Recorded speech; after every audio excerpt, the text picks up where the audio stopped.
Okay, we are recording. And good evening, everybody. This is Durwood King with ELC 128, the Intro to PLCs class for Sampson Community College. And this is Tuesday, June the 9th, 2020. And this is our 7th class session out of 14. So we have a total of 14 sessions in a short summer semester. And glad you have joined us, whoever's watching recording. If you're into class, you're viewing this to catch up from a missed time, or if you happen to be someone that's not affiliated with the college, thank you for watching. And if you're interested in taking classes at our college, you can contact me, Durwood King. My email is dking@sampsoncc.edu. You can drop me an email, and I'll answer any questions if you're interested in courses that we have. And this class that you're viewing is a part of Industrial Systems Technology, which is a 2-year degree that includes plenty of electrical classes like this PLC class that has motor controls, residential, and I'm talking them in reverse order here because you're taking, this is a PLC class we're in now, but starting from the beginning of it will be Intro to Electricity and Residential Wiring. That will be in the fall, starting in August. And then in the spring, in January, we would have motor controls and electrical maintenance for automation systems. Those 2 classes are spring, and the summertime is the PLC class. So, and we got newer classes coming up this August for an electrical systems degree, for a full degree in electrical systems technology. So we are adding some electrical classes so that we have 1 degree is industrial systems that includes electrical, mechanical, hydraulic, pneumatic, welding, refrigeration, machine shop, all of those things for a multi-craft type skill set you would get in the industrial systems degree. But the new degree starting up in August will be electrical, which is some of the guys that are out there are interested in majoring on electrical. So you'll have a chance to do that beginning in August. And this class will apply toward that degree as well. So anyway, thank you for joining. And if you want to back up and see the previous videos, I have a playlist in YouTube because you're watching through YouTube now if you're watching recording. And I have a playlist in there under ELC 128 with my name, Durwood King, and you can go back and watch the recordings of the sessions of this particular class. That there are 6 videos before this one. You can go back and watch all of them and learn from the beginning of this class like the other class members have done, and you can catch up. And it may spur some interest in you coming out to the college when we get back on campus to take a class in person and get your hands on the wiring aspect of what we're doing here. So anyway, we have some students joining right now, and we're going to go right ahead and get started on checking your programs, guys. We're not going to delay any further. We'll go ahead and start viewing your PLC programs that you have submitted and downloading them to this PLC here, and we'll just get the ball rolling right now. So thank you for coming. Hey, Durwood, can you hear me? Oh, yeah. Because I forgot my headphones set at the house, so I was making sure. Yeah, you got the mic built into the computer, don't you? Yeah. So I was making sure you guys could still hear me. Mm-hmm. All yeah, right. absolutely. Yes, sir. Okay, let me get myself rearranged here.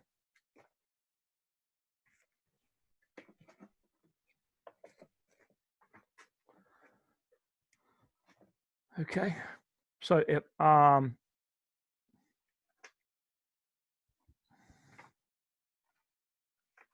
think there are two emails that came in.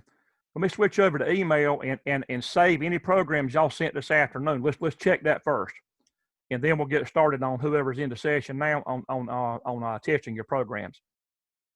So let's see. Let's go share screen, email.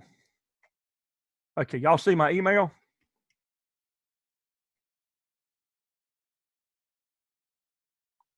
Can y'all see my email screen?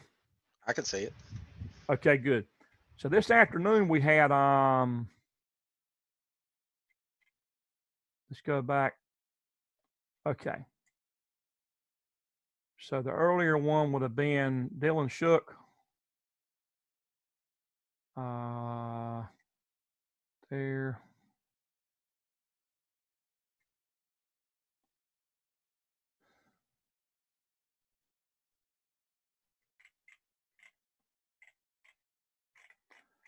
I know he's got some attachments. Because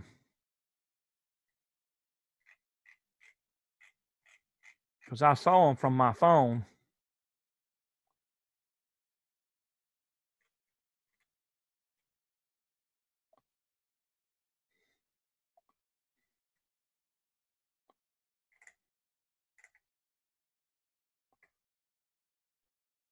Let's go back. I saw them when I was away from home today. I saw some attachments, and now I'm trying to find them in Dylan's email.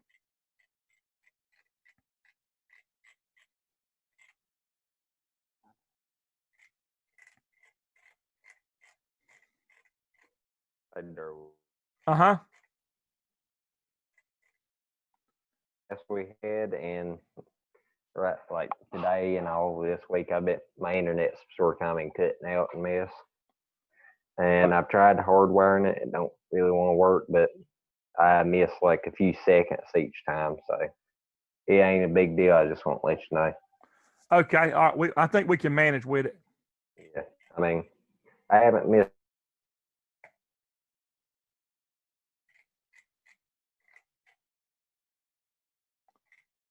I wonder why I'm not seeing Dylan's attachments from this morning.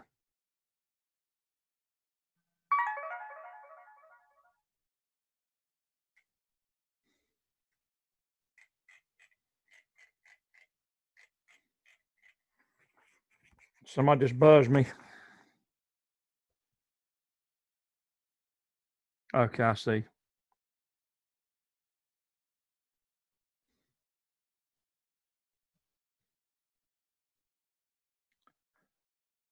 We got a visitor that's going to join us in the session tonight. He's the son of the plant engineer where I used to work at Nestorway, the plant I worked at for 20 years. His son is going to ECU right now as a business major, and he's going to get into session. He's interested in what we're doing, and he may end up taking some classes with us at some point. So I've sent him a link he can watch and join us. Let's see. I know that Dylan sent me some files today.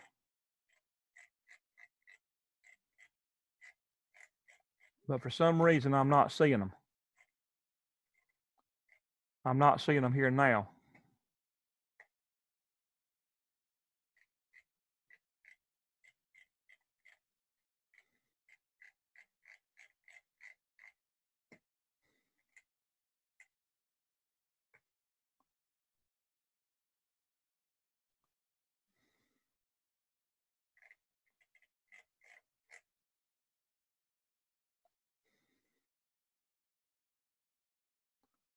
It would be inbox. I was in the sent box.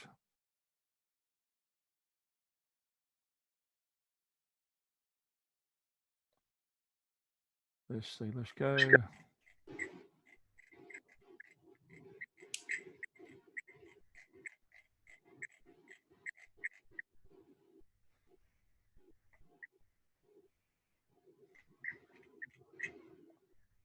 There we go. I see a paper clip there. All right, there we go.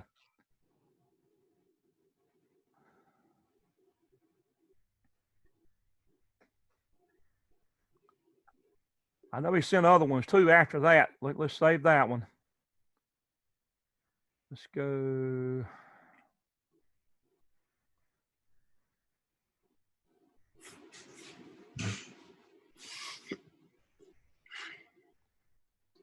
All right, that was one. That was sent at 2:35.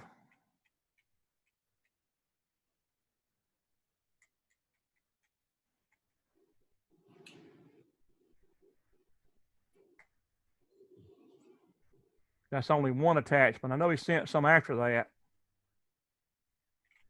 Was supposed to anyway. That's the only email I see with attachments.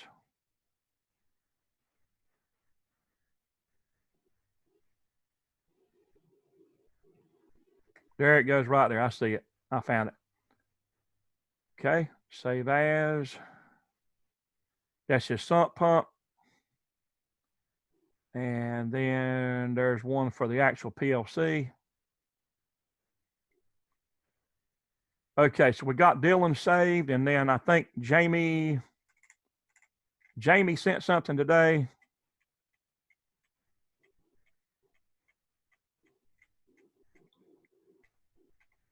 Or it was yesterday. That's Jamie Jones.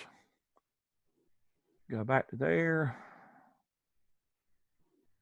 And there goes that one. Okay, I think we got everything saved. That's everything there. So let's get away from that. And minimize that. And let's pull up 5,000. And let's see.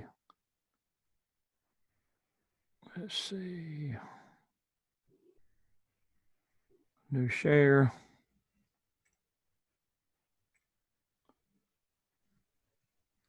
Okay, let's go back to there. Okay, do y'all see the Studio 5000 screen? Yes, sir. Okay. So it's Zitzen program now. So out of the folks that are in the session right now, I'm seeing Eric, Kenneth. Hey, Colby, how you doing?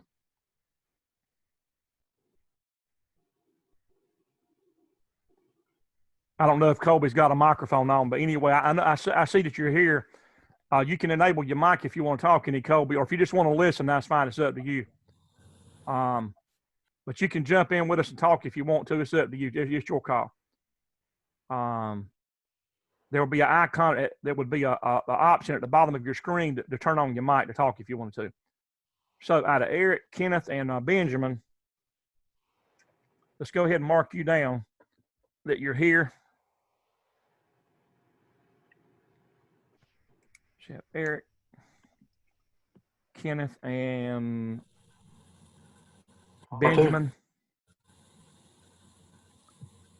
And I know we got Roger, but I don't see Roger. I don't see Roger's name in here right now for some reason. I think he's kind of in and out with his internet. It popped up just now. It did? Yeah. Okay, Well, I'm actually it did, missing but now it. it's back out. Okay, now I see. Yeah, I see now. Yeah, when I cut screen share off, I can see all the names now. So I see. Yeah, we've also got Connor and Cameron. Is that right? Yeah, I'm here. Cameron's in the shower. Cameron, what? Is in the shower. Okay. And let's see. Eric, Yeah, soon. okay, all right. You guys been sweating it out today? Oh yeah, we have been. We've been changing light fixtures in turkey houses. Woo! Yeah, so hasn't been too fun. Been a lot of ladder climbing. What are you using to get up there to change them? Have you got a lift, or are you doing on a ladder, or what? We needed about at least a 6-foot ladder, but we only had a 4-foot ladder, so we had to stand on top. We changed about 25 fixtures today, and we had to go town to get more. Right. You know those new ladders that we got at the shop at school that are platform ladders? Yeah. You got that platform on top. That's something that would be nice and safer for y'all. Yeah, it would be, but that's a lot more carrying around weight. And we brought actually the extension ladder, but we figured out that it was actually a lower ceiling than most turkey houses because it was a brooder house. Ones that they have to keep heated pretty well, so it actually has a nice insulated plastic over Yep. the rafters. Uh-huh. An extension ladder up or use a 12-foot extension ladder like we had on the truck. Uh-huh. So we just had to use our ladders. Okay.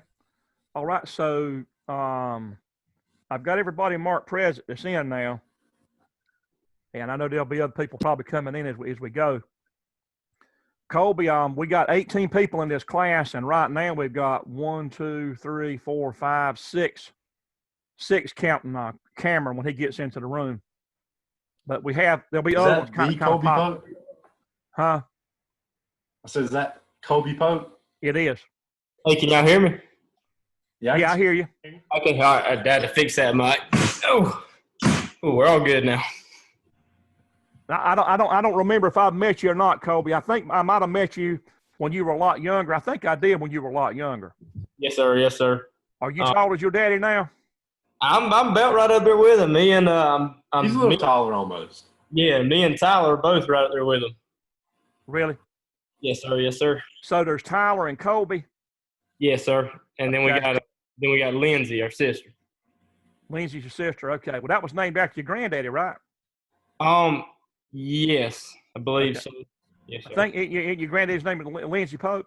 Yes, sir. Okay. Yeah, that'll work. That'll work for a man or a woman, I think. That will. It sure does. Right. I know a Dana that's a man, and I also know a Dana that's a woman. D-A-N-A. Yeah. So some names will work either way. Yeah. Cameron. A lot of Camerons are women. Really? Yeah. Okay, I hadn't heard that. Anyway, it's equal rights, ain't it, man? You know, hey, got equal opportunity with them names, you know. Okay, so getting right on with it here. Who wants to speak up? Who's got something that's ready to check that you? If I go back and look on the spreadsheet right here, let's see, right on that right there, I'm going to tell you what I don't have for folks that are in the session right now. And then if you got something ready, speak up. We'll go ahead and check it. Let's see.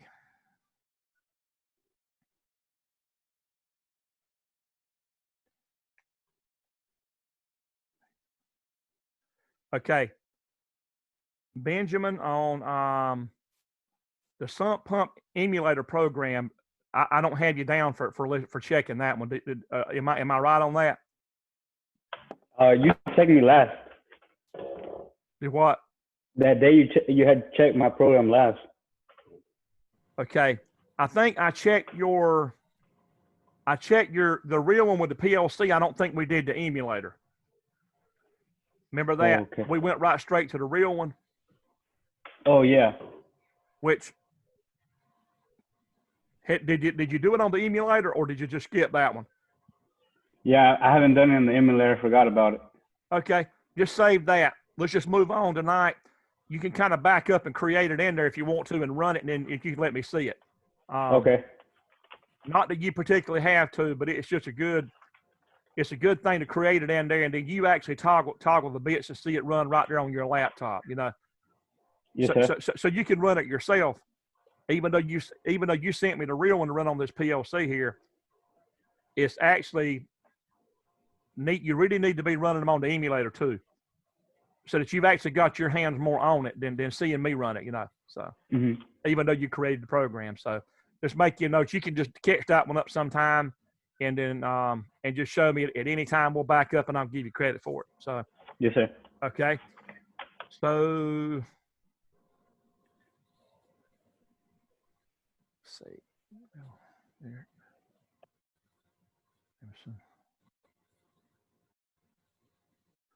Okay. Now let's see, on the sump pump on the actual PLC program, we have let's see, Roger. We got Roger on his. We got Eric Martin. Got Benjamin. I know we had Benjamin, Connor, Cameron. We had him. And Roger. Okay, so the folks that are in the session right now, we need to be looking at your emulator program for latch and unlatch. See that real quick. Okay, so I haven't seen that I can remember from any of you that are in the session now, except for Kenneth. Now, Kenneth got his done, but everybody else in the session right now, whoever has the latch program on the emulator, just speak up, go ahead and do a screen share and let me see you run it. Or if you have a problem writing the logic, let me know, and then we can I can help you on the screen share. Okay, there goes Victor coming in. Victor, how you doing, man? Doing all right, Mr. Durwood. How about you? We're doing pretty good, man. We're hanging, man. Glad you Good. made it. Yeah, just got off work not long ago. All right. Now you're getting ready to get into, you're going to get your second win, huh? Yeah. I hear you, man. Did they let you get one of those micro logics to bring home? I didn't get a chance today. I was real Yeah. busy. Yeah, that'll come just whenever it gets convenient to get it. It's going to be easier than what you're doing now. It's simpler, you know. Yeah. But it's different enough to where you do need to learn it from where you are, you know. Yeah. There's Yeah. some parts. Yeah, there's just two main differences on that, and once you see them, it's going to be a piece of cake, you know. Yeah. Hopefully it is. It believe me, it is. I've worked with them for a lot of years. Once you see the two main differences between that and Studio 5000, you'll know the distinction between the two. Yeah. Okay. Yeah. Okay. So, Hey, Mr. Durwood, hey, how you doing, Dylan? what's going on? It's got to be y'all, man. I think it's y'all. Y'all It make took me this a minute class, to get man. in. Without y'all, we ain't got no class. I'm just up here talking, you know. Yep. Yes, sir. So let's see. If we back up. Yeah, right now it looks like everybody in the session needs to show me their latch unlatch in the emulator, except for Kenneth. So whoever flips the screen share first, just first come, do it, you know, and we'll shoot right on down. We'll shoot right on down the list. I already showed it to you, Mr. Durwood, and I'll show you the. Yeah, Victor. Yeah, you did. I'm sorry because you just came in. Victor and Kenneth did. Yeah. Yeah. All right, Durwood. I got a little issue, so I'll let you help me with mine. Okay. All right. Does everybody see Eric's screen? Yeah. Okay. Colby, if Yeah. you hear, Yes, yeah. Colby, you still there? Yes, sir. I'm here. Do you see that screen with that ladder logic on there? Yep, I got it. Okay. Is that what you wanted right there for that? No. Okay. Talk to me, man. 'Cause I couldn't No. make sense of it. No, for your latch unlatch, it's a. Let's go back to the lab guides, but you can tell how the logic's supposed to look. Okay. All right. So if you cut screen share off, let me go back over. Let me do screen share and show you what the logic's supposed to look like. Okay. So if I go, hold on. Let's get out of that. Let me go open the document. Let's see.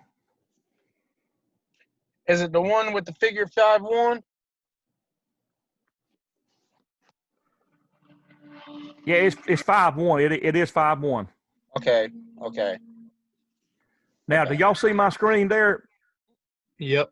Yes, sir. Now I'm gonna take you back out to where you get the lab guide at for the latch unlatch program. Do you see the welcome mat there? So I need to do. Do y'all see the welcome mat on my screen or not? Yep. Yeah, I can see it. Yeah, we Okay. can. So I'm taking you back out to the front of the Moodle page, and you go down to section 2, and it says the lab guide. Save it to your computer. I'm saying save it that way because you can keep that part for latch and unlatch instructions. You're going to adapt this to the emulator. So let's open that up. And you see there that it's doing a download. You see that over there on my screen? Can y'all see that little download over there on the left? Yeah. Yes, sir. So now you're going to do open and show in the folder. And there it is. When you click on it in Moodle, it's going to download it to your download folder. And then you can double click it to open it. It's a doc file, so it's a Word file. Now, do y'all see the file coming up? It says 5-1 latch unlatch. No, You don't? No. you probably have to click Let's on be it. loaded. All right, let's go screen share. There. How about now? Yeah. Okay, so everybody needs to download this doc file. That's a guide for how to do the latch unlatch lab. Okay, this is the same paper you would get if you were in the classroom at school. I will be handing you a paper copy of this, but you can save it to your computer, and it gives you what we see here on this schematic is this is the hardwired version. If you did latch and unlatch with a real physical relay with no PLC involved. So you remember that large latching relay I showed you the other night? Mhm. Yep. That big relay with two coils on it, with a latch coil and unlatched coil. This is the physical relay with two coils, and you're using two normally open buttons, one normally open to latch it and another normally open to unlatch it.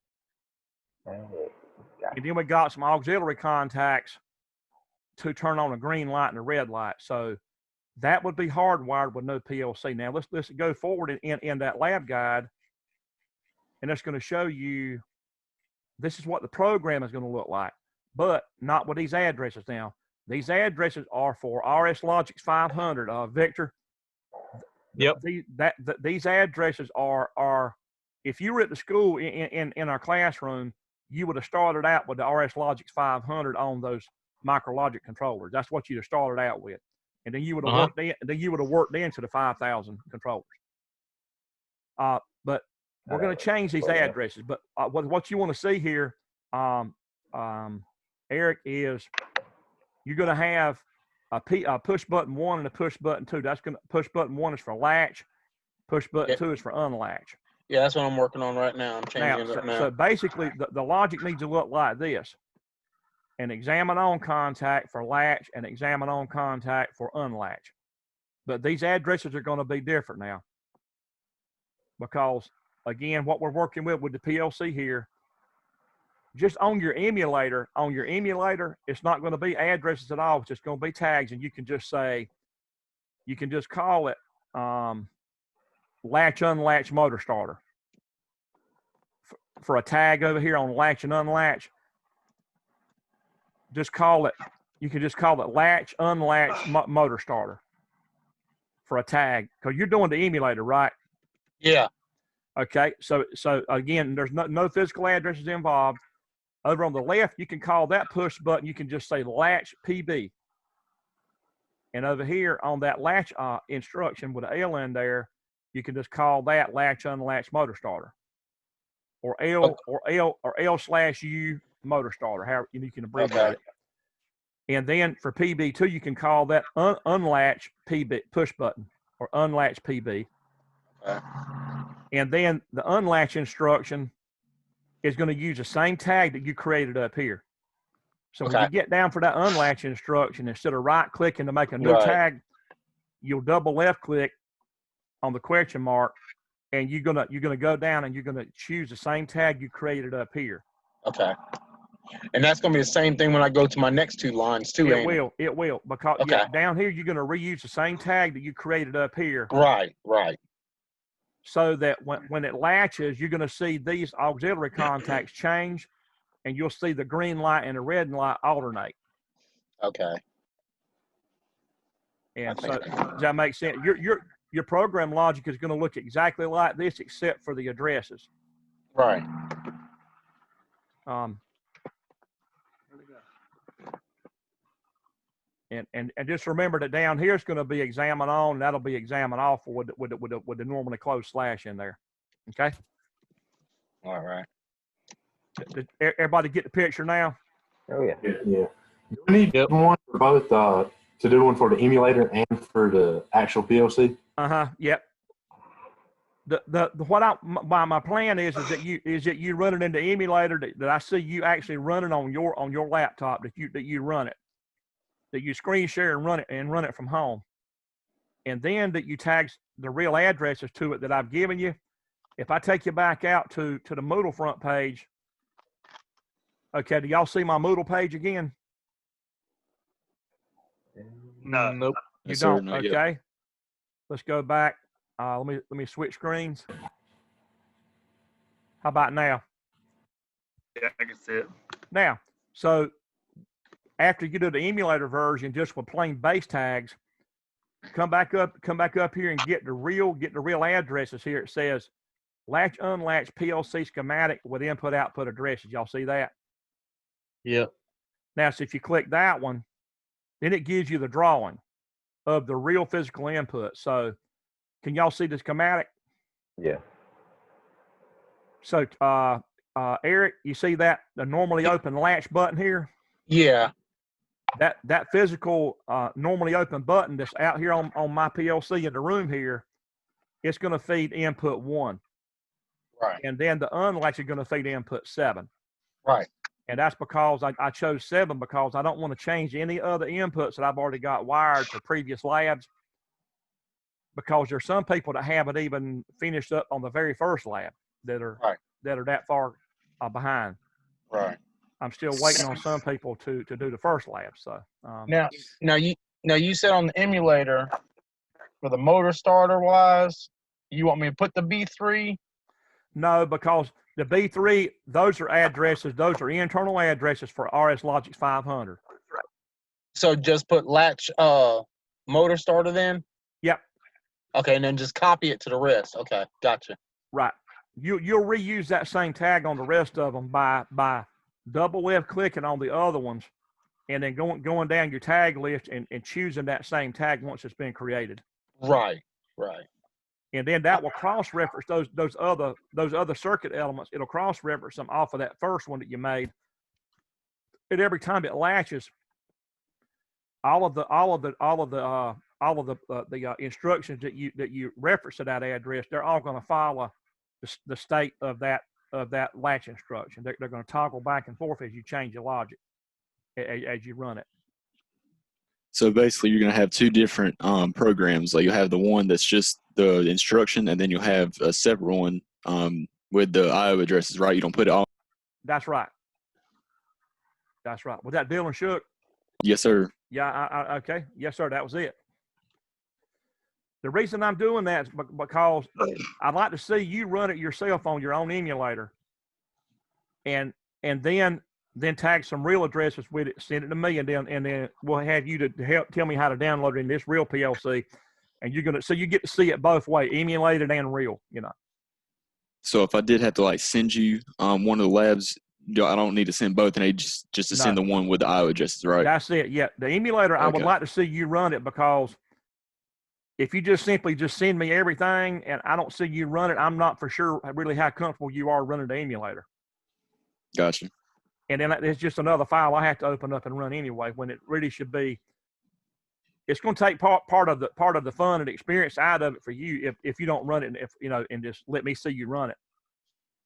So it's as close as you can get to the real thing with your own hands right now off campus. So I say we really need to do it that way. And plus, you can use the emulator in the future wherever you work at it. If you get a chance to create programs or modify, you can actually test your ideas in the emulator first and make sure they're going to work.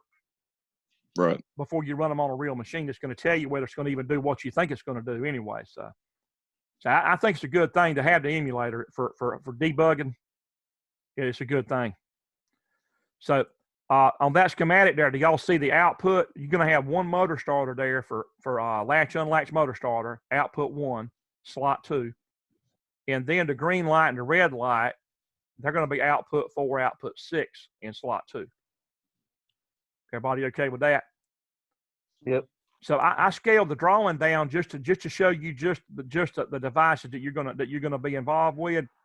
And these are the physical devices you're going to see that are the real field devices that are here on this board I have. I'll put the camera on it when we get to that point and let you see the real devices. So, all right. So I'm going to cut my screen share off.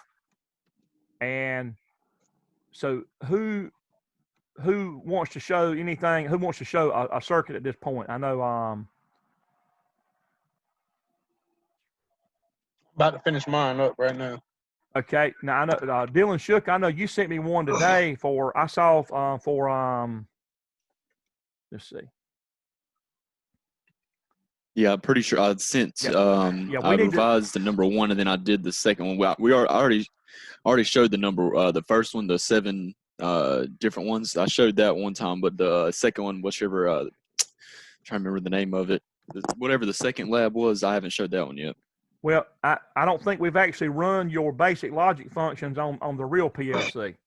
Right. Yeah, we haven't done that yet. Right. Let's do that now. Let's do that now because then that's kind of something we need to go ahead and get it caught up on. Okay. So let's go screen share right here. And that's the one you sent today right there. No, today is the 9th. Basic logic functions right there. That's the one you sent today. Yeah, that's the one I had to fix. It should be right now. I'm pretty sure. Screen sharing has stopped as the shared window is closed. So let's go back.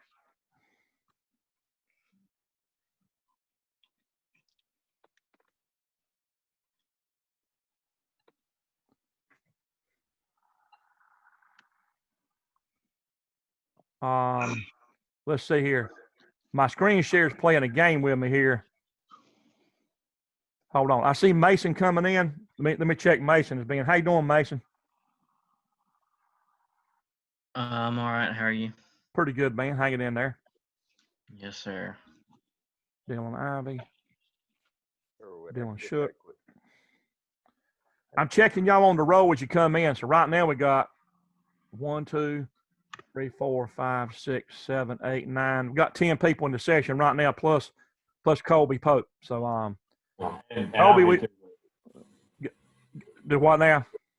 Oh, Cameron said he was here. Did you count us as twice? Okay, good. I got you down.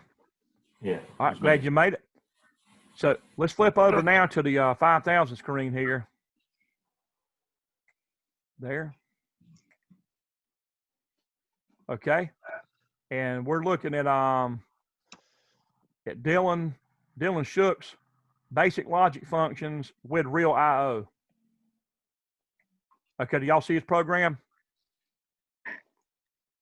Yep. Okay, Dylan, how do we download it through Ethernet to this PLC? How do we do that? Yeah, okay. So, let's see.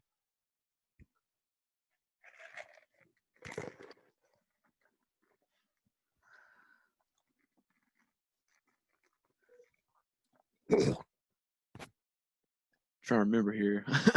I'm gonna move my webcam and get it positioned over the PLC while you're getting refreshed there.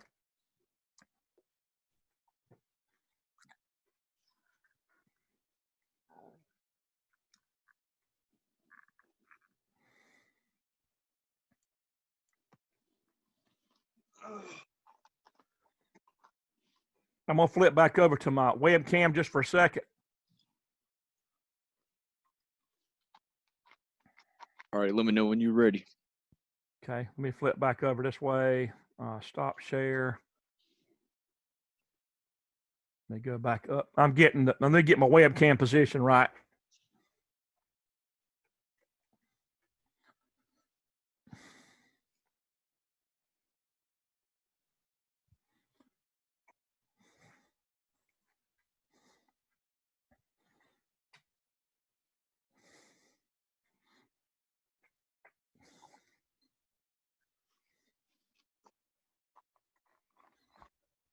Okay, go over. Let's see.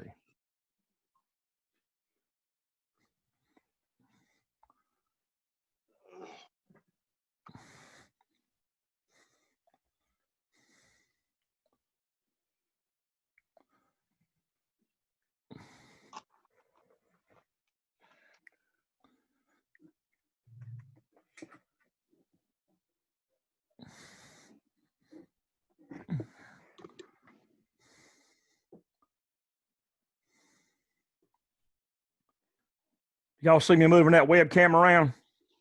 Yeah. I'm trying to get a balanced picture there of everything, and it's a tight squeeze really with the camera that I have. The better one is back ordered with Granger, and it's supposed to be here like June 30th, which is kind of a disappointment for me. Okay. That actually shows you everything at one time. So you see the push buttons over here on this side. Let's move it over one more little bit. Okay. So you're seeing the push buttons, the switches. You're seeing the motor starters down here, lights. Now you're seeing the PLC from a distance, but that's the best I can do to show you everything at one time. Okay. The inputs are over in this area in the blue, and the outputs are in slot 2. So that's slot 1, slot 2. So that'll do for just to show you the whole picture once we actually run it. So let's flip back to the logic screen. Okay, now do you see the PLC logic program now? Yes, sir. Okay. So what do we do now to download the program? I've got it here on the laptop, but it's not in the PLC yet. So you're going to click communications. Okay. Who active. Then you're going to click on the Ethernet. We expand that driver. Yes. Then click on the driver.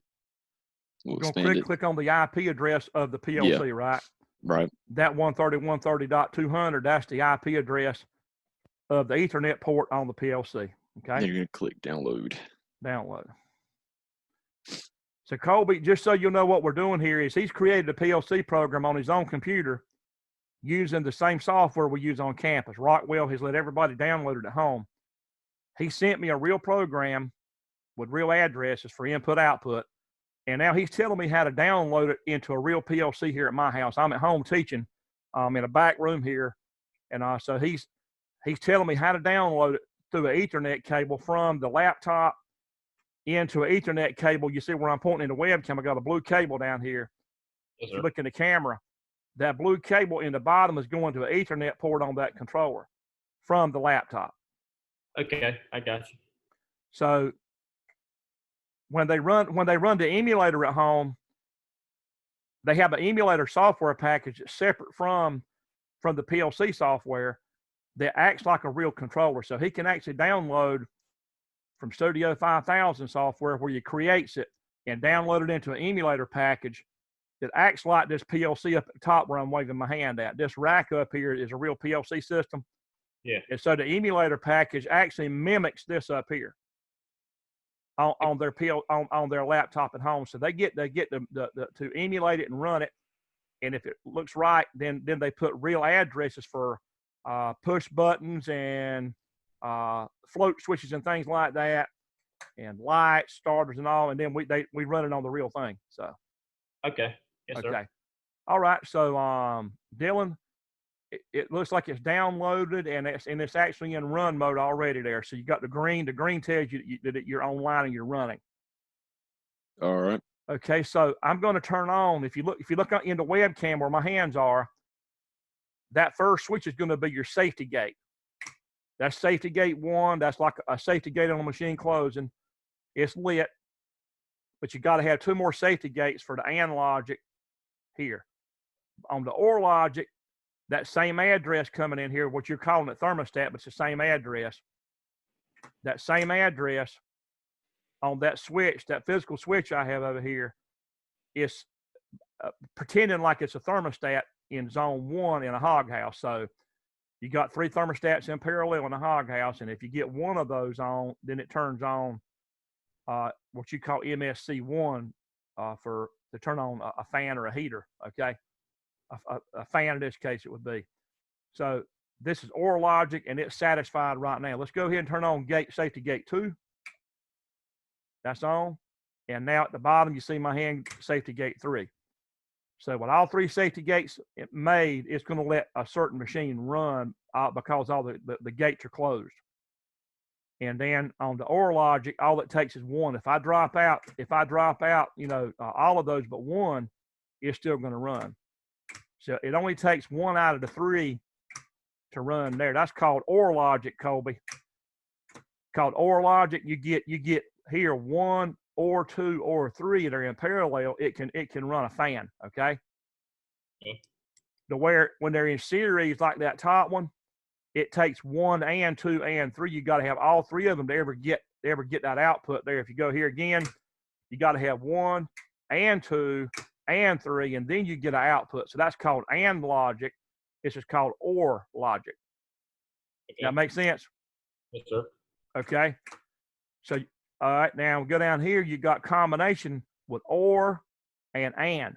So it takes one of the door switches here and a thermostat, and then you get a fan to come on over here or whatever that is, MSC2. If I drop out door 1, you lose the output. Now I bring door 2 in. So door 1 or 2 with a thermostat gives you that output. And so that's parallel in series called AND OR. It takes one of these, this one or this one, and that to give you that, okay? And then the next one is like a refrigerator door at your house. When the refrigerator door is left open, that limit switch in the door jamb is actually already made without you triggering it. So it gives you a light inside the refrigerator. When you close the door, it triggers that limit switch. And when you trigger it, like shutting the door, then it makes it actually pop open, and then you lose the light that's inside the refrigerator. Yeah, that makes sense?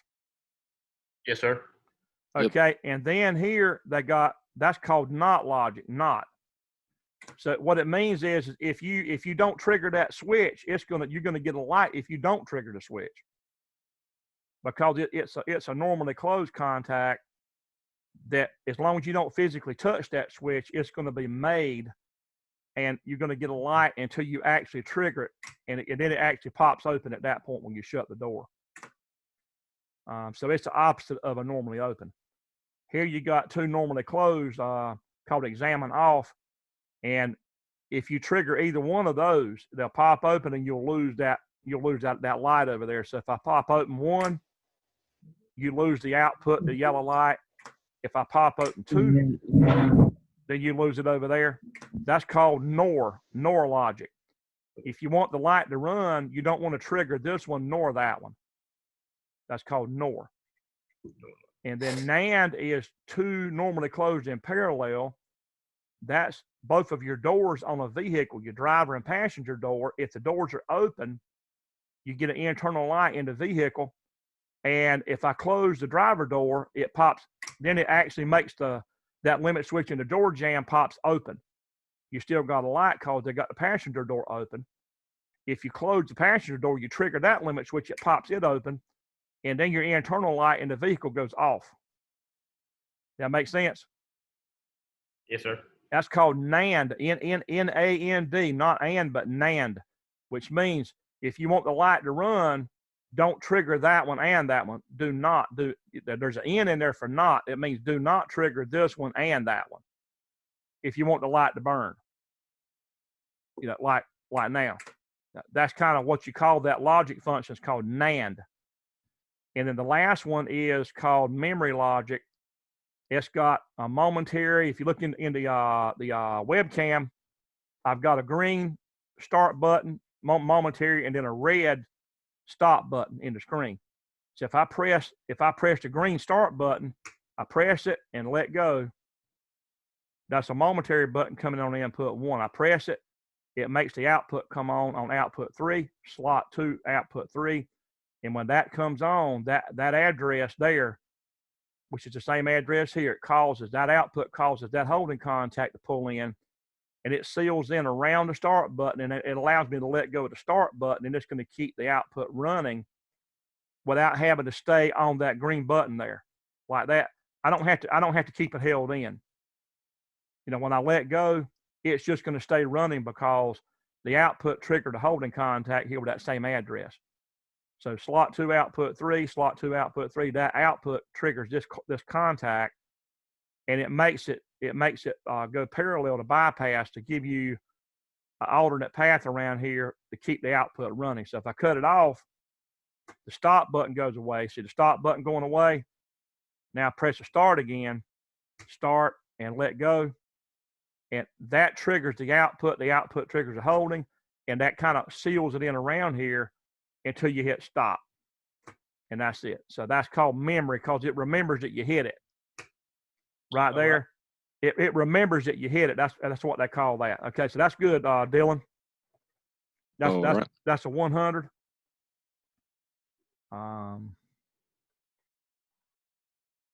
Okay. And Hey- who okay. Hey, Durwood, Yes, sir. I'm running into a problem here. Okay. Go ahead and do a screen share and we'll get you up. I see Alrighty. Justin Sessoms. How you doing, man?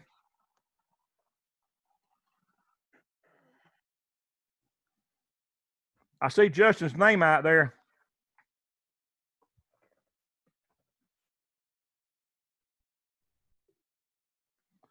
Is Darren with you tonight? Be quiet. Is Darren Branch with you tonight? Durwood. Yeah. Hey, this is Darren. Hey, that's what I was asking. Were you with him? Yeah. Yeah, I'm here. Okay, I'm you guys. on there. Yeah, you see me on there. I'm on there. Okay, all right. You gonna show me some logic in a little bit? You can try to. Good. I've been hoping you guys jump in, man. All right. Yeah. Okay, I got you marked down being present here. Yeah, Justin went to the bathroom. Okay. Yeah. You guys stick around the evening and see how you can get called up. I know you're fast, man. All you got to do is just hang with us and you'll catch up quick, man. Yeah. You young guys go way faster than us older fellas do. Once you get Yeah. going, they ain't no stopping with y'all. Yeah. I'm more like a freight train. I'm slow getting going, but then when I get the chuking like that, it's a slow start, but I get to roll and you can look out. So you, Oh, yeah. then you'll be telling me to shut up at about 10 o'clock tonight. You'll be saying, Mr. Durwood, I got to go to bed. And you know how I am. I'll be long with. I'll be talked to 12 o'clock if you ain't careful. All right, you see what I got? You see what I got going on, Durwood? Okay, so I see your push buttons are fine. Okay, yeah. The problem is in your output for latch, you didn't choose a latch instruction. You just chose a plain output energize. You don't have a L and a U in there. Talking about here? Right. You didn't use the right type of instruction. Oh, is that what it Mine is? ain't working. Look, Okay, I know listen. that. Okay. No, don't yet. All you got to do, listen, is this. You X that screen out there. Okay. What you've done, you chosen a regular output energize from a toolbar, right? Yeah. So look, double click in the center of that contact, in the center of the go back in your program, and go back to the top line. Your first line. Oh, my first line. Right now, go in the right there. Now double click that. Double left click. Oh, that's it. You see where it says OTE? Mm-hmm. That means output energized. Now look, double click it. Now do the drop down, and now you want to choose output latch OTL. OTL latch. Now click that. Now hit enter on the keyboard. Now you have a latch. It's a special instruction. It's not an ordinary output. It's a latching output. Now go into there and choose a output unlatch. Oh. Yeah, it's a special output. It's going to say U. Now hit enter. So now I got to go back and do this then. Well, no, because look, the tag itself, you didn't change the tag name. You just changed the instruction. Right. You only changed the instruction, so you're fine. Okay. So now let me do But communication. look, you got to save it though. Look, save it. All right.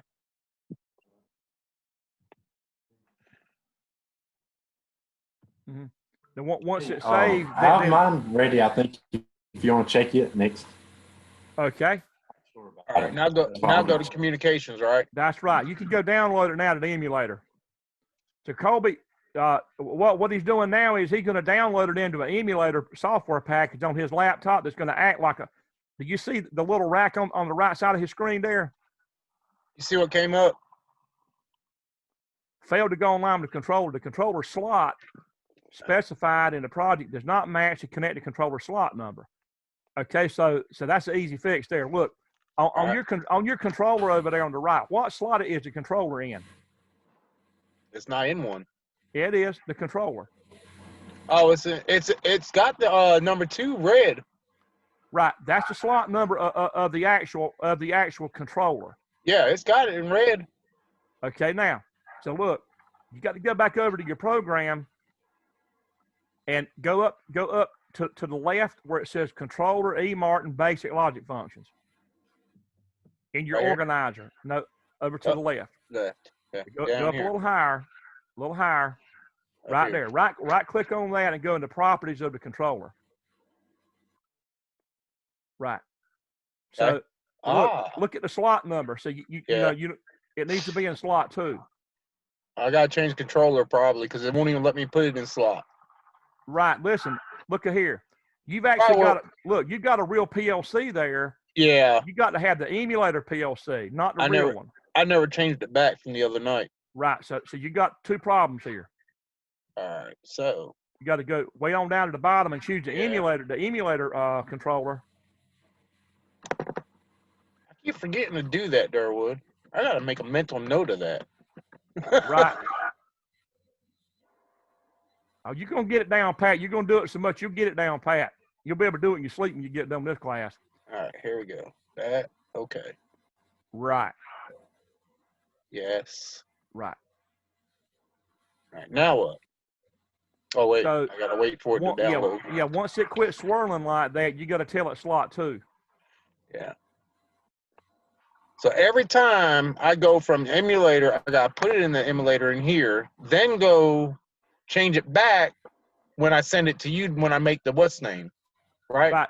You have to change the controller type plus create some real addresses instead of the base tags. You got to hit apply. Oh, I guess it took it. well, we're about to find out. Yeah, it did. Yeah. Mm-hmm. Yeah. Okay. Now download. And well, no, I would save it. Yeah, you save I it. was about to say that. Let me hit save first. Yeah, don't get way ahead of yourself there. Just in case it didn't take the first time. Right. All right, here we go. Who active? Colby, do you see that controller on the right side of his screen there? Yes, sir. In slot 2, that's a emulator controller that looks like a real PLC rack, but it's an emulation that's going to run like a real PLC, like some stuff that your dad has that he works on at plants he's doing work for. Yes, sir. And he may have some PLCs there at his house. I don't know what he's got in his shop. Let's see what we got going on now. See what we got going on All now. right, so you've got it downloaded, it looks like. Yeah. But you've got to go in run mode. So go up there where it says offline, and now go. It won't let me. Have you downloaded yet? Yeah, I downloaded it. Okay, because I've been talking here. You downloaded, and it says 55 errors. Yeah, what in the world? So go down there and click where it says errors at. Oh, I know what's wrong. I know what it is, I think. Look, you created alias tags and all, and you can't do that. You got to have base tags for all of these. Okay, so what do I got to do? So you got to scroll back up to the top of your program.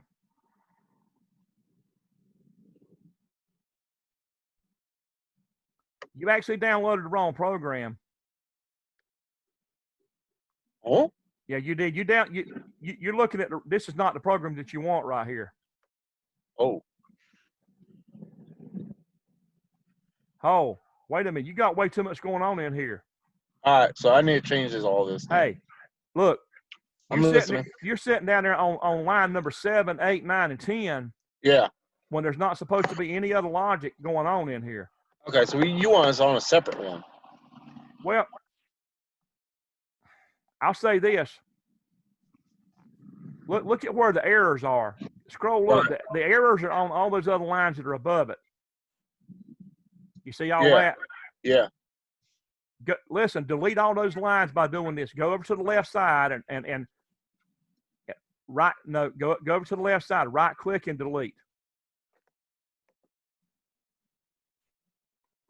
You can say delete rung. Yeah, that's what I was looking for. Now go through and delete every rung that you're not using in this program. and then you got to resave it and then re-download it so that it won't reject it. All right. See, you got properties of tags in there that are, honestly, I'm gonna tell you the truth. You're better off to create a separate program for the emulator and do a separate one for the PLC, so you don't have to go through and do all this fixing. All right. It's just faster. It honestly is faster if you just do them individually from scratch. You don't have all this backtracking to do. Okay. I'm learning. Right. Hey, Mr. Durwood. Quick question about the IO addresses for this, the unlatch and latch. So for the latch motor starter and the unlatch motor starter, would they have the same output number, or would they be two different ones? Because I'm looking at one. Yeah. Okay, so it'll both be one. Yeah. A latch and unlatch has to have the same address. Gotcha. Okay, I was just making sure. Because it's two instructions that control the same actual output. I don't think it's going to allow me to do it. I might have to do that. No, Durwood. wait a minute. Whoa. It says 31 errors. Now it's saying thermostat switch. Yeah, click that where it says 0 of 31 errors. There ain't nothing there. So did you hit save and download? I missed it. Yeah, I did, but I'll do it again. Well, hold, wait a minute. Before you do that, go up to your verify check mark way over here to the upper left. There's a green check mark that says verify project or routine. Now hit that. Now you're clear. You see down there? Yeah. So right. so you're That's now, probably yeah, that's do probably that. what it was. Yeah, you want to verify it first and then save and then download.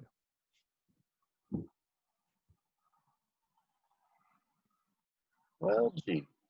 Right. There you go. Also, I'm trying to put it under local output 2, and it's not letting me do 2. It's only letting me do 1. So have I done something wrong on that part, or? Well, it's local slot 2 output 1. Right. I'm trying to do local 2, but it's only like when I put that in, it's giving me question marks where the address should be. Okay. Yeah, so did you actually create that slot 2 module? Did you actually add the module in your controller organizer? Okay, that's probably what it is, because you got to right click on expansion IO, right click on it and add module. So if you want to do a screen share real quick, you can do that. Let him go ahead and run this, and then we'll flip over to yours. All right, I didn't know if it was just something quick, but that's fine. I can wait.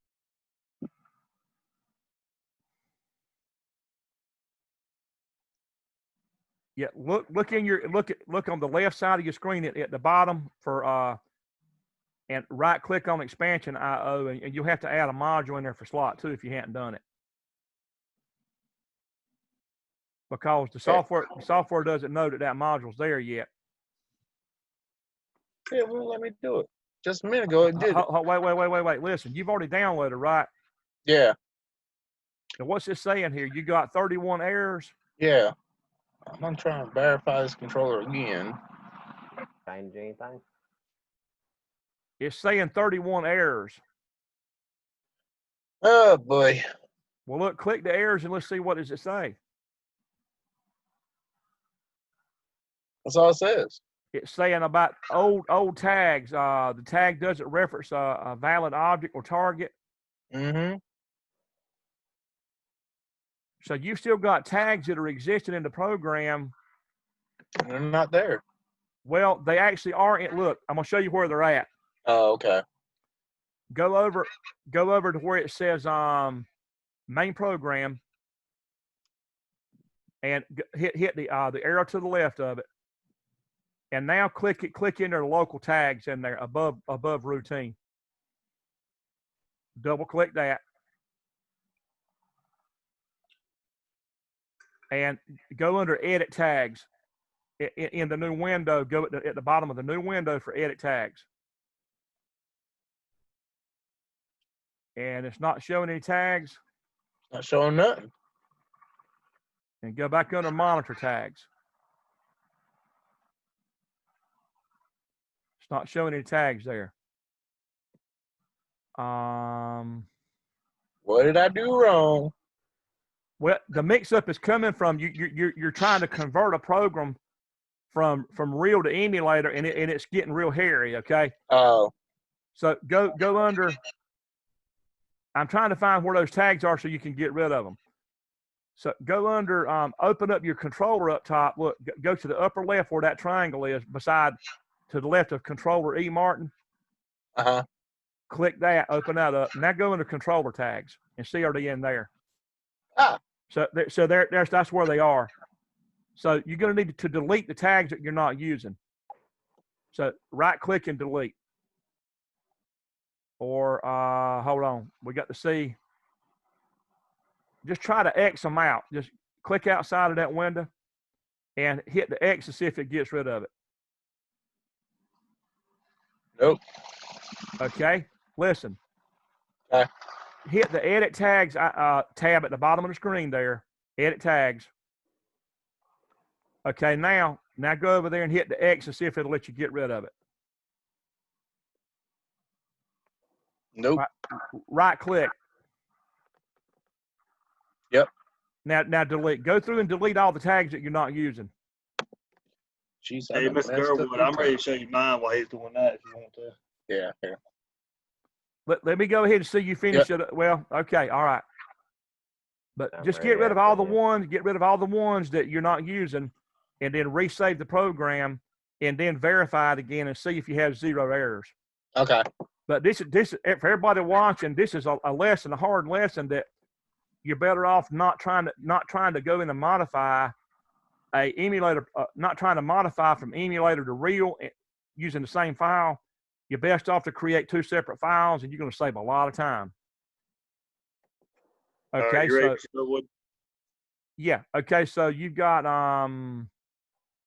right. I saw you trigger that one. That looks good. You got your green light, and now look, you got the untoggle. Now toggle your unlatch. Perfect. That's it. If you will, enlarge, magnify your screen some that we can see a little better. That good? Now a little bit more. I want y'all to notice something here. Now y'all watch closely here. When he's in the unlatched state, his M1 with a slash in it, his examine off down there, that's actually lit, and the red light's on, which means he's actually unlatched right now. That starter's unlatched. Toggle on your latch push button and toggle it right back off. He toggled it on and toggled it off. Now look over to the right now. Your latch instruction and your unlatch, both of them are lit. Both of them are illuminated. And what that means is, it means that tag is actually latched. It doesn't mean you're latching and unlatching at the same time. It just means that particular tag, that M1 tag, is actually energized right now. It's latched. So when you hit the latch push button, that instruction turns on that M1 tag for that starter. And both of those instructions, the L and the U, they illuminate. They're both either illuminated or they're not. So don't let that confuse you into thinking that you're actually latching and unlatching at the same time. You're not. If they're both lit, that means you're latched, that tag is actually energized, and that output for that starter is actually on. So now if you just momentarily trigger your unlatched, toggle on, toggle off, he did that. And now if you see, as soon as he triggered the unlatch instruction, it turned off that particular tag. And then it actually toggled these contacts over here that are referenced to that same output there. They actually reversed. And instead of having a green light, you've actually got a red light now because you're using the examine off version instead of examine on. Does everybody understand what they're seeing there? Yeah. Okay. You want to check mine after his? Yeah. Let me go ahead and write down that this is Dylan Ivy's here. So this is Dylan Ivy on latch emulator. Okay, I got you down, Dylan. That's good. Don't forget, we need to do that the sump pump sometime tonight. Right. You just kind of you remind me, and just kind of when it gets quiet, just jump in with it. Okay. Okay. You just catch a quiet moment there. 10-4. Ready for me to screen share real quick so I can do do this Yep. module. I've got the module screen up. I just can't remember which exact module from the catalog it is. Oh, I pulled up mine. I'm sorry, Dylan. Oh, you good? You good? So this is Connor. Yeah. Can you enlarge your screen or magnify it? Down bottom left corner. Okay. All right. That's good. Now, if you'll toggle, I see you're unlatched. Well, wait a minute. You got something strange going on here. Okay. Look, you didn't use the same tag for latch and unlatch. You got a B30L and a B30U for tags. They can't be separate tags. Which one's there? Over on the right side of the screen, you got to have the same.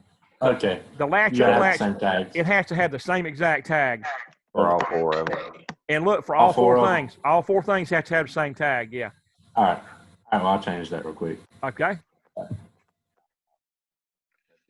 Yes. Okay. Whoever else kind of wants to jump in, just kind of whoever jumps in is what we're going to do. Yeah, I got to do this thing real quick. So, which one of these modules is it? Because I need to write it down or something because I Now, forgot. okay. Look, the document that I sent y'all. Look, I'm gonna put it on in the look at my webcam. You see that? I got to enlarge it. Hold on. Right. It's the one that's on Moodle. Yeah, I put it it's in on Moodle for Moodle? y'all. Okay. I put the drawing Okay. in Moodle. All these drawings I'm putting in there, y'all really need to download them to your computer and save them. And you can print them think on I do paper have if it. you want to. I like to have actually a paper copy of this stuff. Okay. I'll just do that then because I mean, there's really nothing else. All right, can to you see this it? What after I'm that, putting I'm in front of the camera? Let's see. Okay, so it's Alan Bradley. Okay. 1769 OW16. That's right. And then you're going to have to actually change the firmware revision to 3.1. That one right there, right? That's it. Then you said to. Yeah, the module properties have to go to a firmware 3.1 for the module I have. And then you also, after that, you've actually got to give that module a name. Okay. Yeah, Then you what would I want name to it? name it. You can just say it's a relay output module. You can just say relay out. Okay, and it should be in slot 2, right? Right.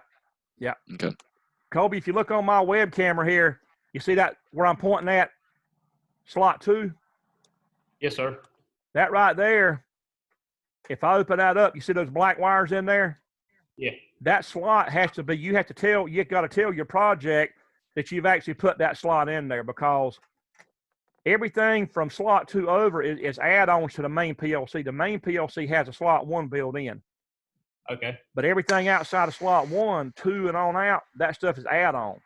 And you gotta tell it in your controller organizer on the left side of the screen what module it is. And that module number is at the bottom of that door there. It's a 1769 OW16 at the bottom. All right. So that you get that. The paper I'm holding up to the screen, that Yes, sir. schematic I sent them, I put it in Moodle, and it's got that module number right there on that drawing, if you can see that. Okay. I think I might have the same problem. Or I have to have all of them the same name, don't I? For the starter and the. That's right. They got to have the same tag name. You got to share that same name. Gotcha. Yeah, I did the thing where you like connect them so that they both turn on or turn off at the same time. But yeah, like you said, I don't have all the same name for all 4. So let me fix that. Right. Just stop share. I'm fixed now. Who's fixed now? Connor. Okay. All right. Go ahead. All right.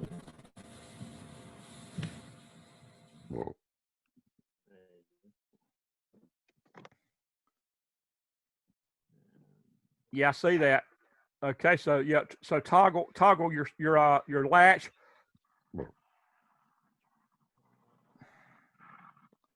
Now toggle it off. Okay, and as you see there, it remembered over there, it's latched.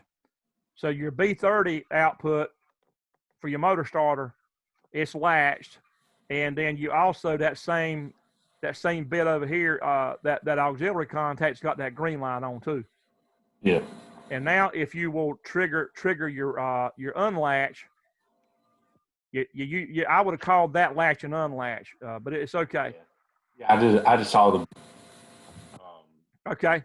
So now you want to toggle that start button off because it's a momentary. Right. Now see, now you got both of those. The L and the U are not, they're not illuminated now, so that means that you're in an unlatched condition, and your B30 output here is letting that examine off instruction be true because the B30 is not on, and that contact is made, which gives you the red light, which says that you're unlatched. Okay. So that's good. Okay, so this is Connor. Let me go ahead and put you down, Connor. All right, I got you recorded. That's good. All right, Durwood. Okay, so who is that? Dylan Ivy? No, Eric Martin's ready. Eric, okay. Yeah. Hold on, let me get the screen share. Yes. They kicked me out. Colby, what do you think of all this switching screens around, man? It ain't no problem. How you like it? Oh, it's pretty nice. I mean, it's pretty convenient. Yeah. I tell you what, if it weren't for that, man, the class wouldn't be anywhere near as good as what it is. Oh yeah. You know, you got to have good internet. If you got slow internet, it's kind of a mess. But if you got decent internet, you can really do a lot with this stuff.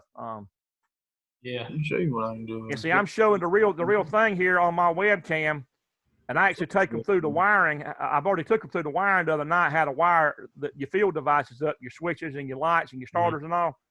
So they're seeing how it's physically wired too. And then I send them the schematic I'm wiring by and actually go through the physical wiring before we ever actually start doing the lab. So that paper I got on the screen up on the camera now, that's showing the physical wiring of the inputs and the outputs. Yes, sir. So they're still learning how to wire as close as you can get it by using this camera here, you know. I got you. Yes, sir. And a lot of the guys in this class have already had a physical motor control wiring class already before this. So a lot of them they understand completely what's going on with the wiring already. A lot of them do. Oh yeah. Okay, so this is Eric. Yes, sir. And I see you got it latched. That looks good. Now you want to toggle your latch button off because look, those are momentary buttons, right? Yes, sir. They're physical. Normally, they're physical momentary buttons. If you look into web camera there, and you see that symbol there, you see those push buttons. They're normal. They're momentary. Yeah. You push them and let go, and then they open right back up with a spring return. Okay. Now when I do my real run, do I set it up the same way? Just add data. Just add the what's names to it, right? You'll add the alias. You'll right. Those tags will become alias to a real address. Okay.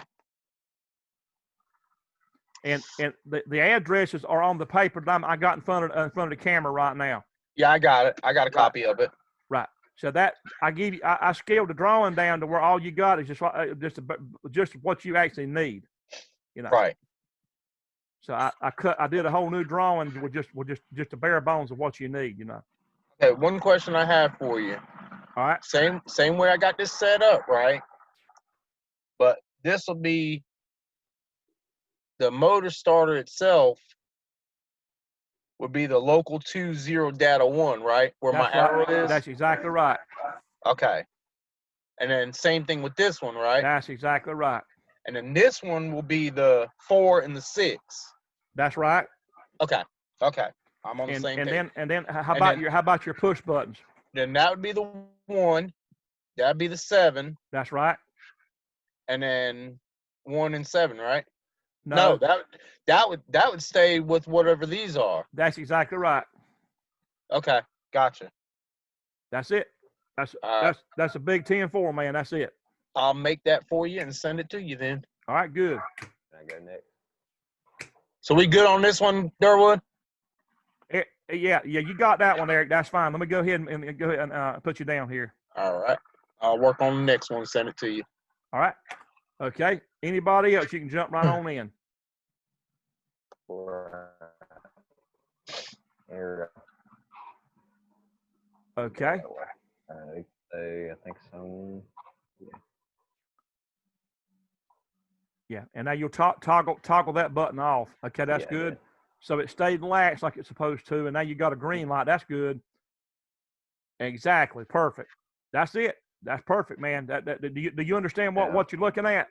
Yeah, and I was just, hang on, real quick.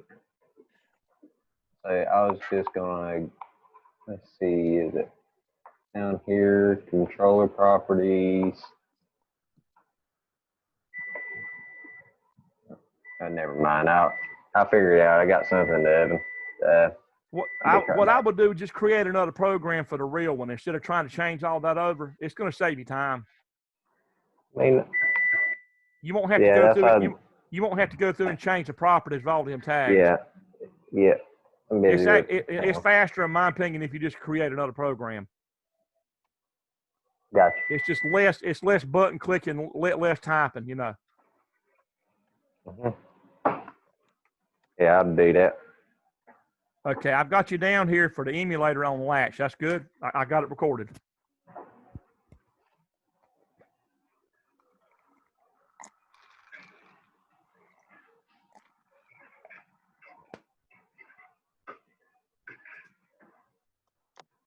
Okay, anybody else? Just jump right on in. I got mine ready, Mr. Durwood. Okay, that's Benjamin. Yes, sir. All right, go ahead, let it rip, man.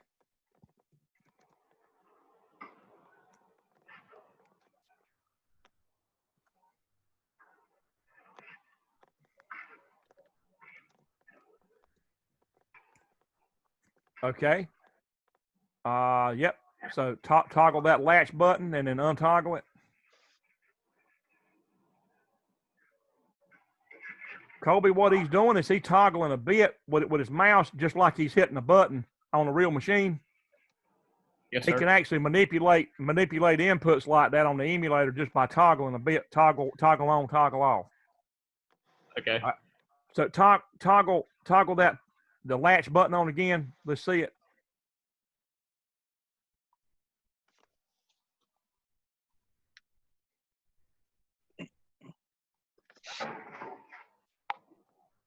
All right. So okay, I see that now. Toggle that same button back off. PB1. All right, good. So it stayed latched, and then the green light's on. Now toggle the unlatch button. That's perfect. That's it. Okay, you're good to go. I'm recording it.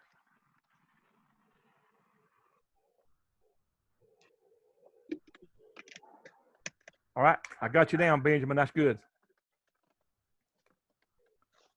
Okay. Anybody else?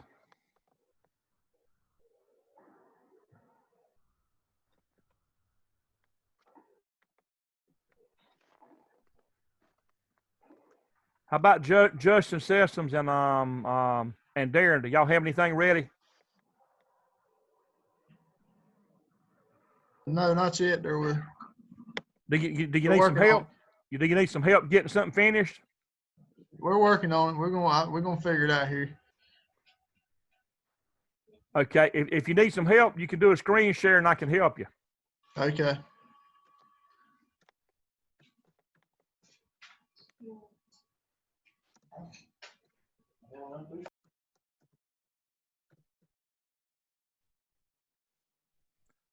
So basically, whoever wants to do a screen share to show me a program, you can go ahead and do it.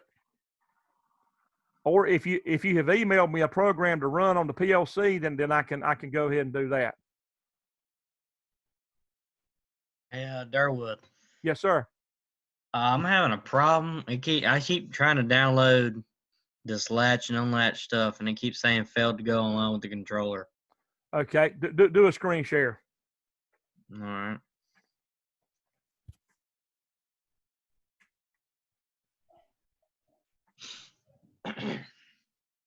Okay. Now read the message there. It's going to tell you what's wrong. Controller slot specified in project file does not match connected controller slot number. Okay. Now, all right. Now, if you will, pull up your emulator that's in the background and let's see what slot that you have the controller in. All right, so what slot is the controller in? 2. Okay, good. That's exactly right. Now, so you can kind of slide that over to the side.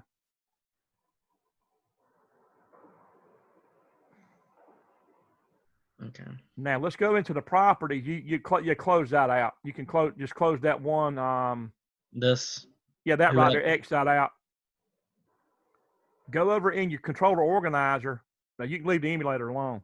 All right. You go back up on the left side of the screen where it says controller sump pump. Controller. A little bit lower.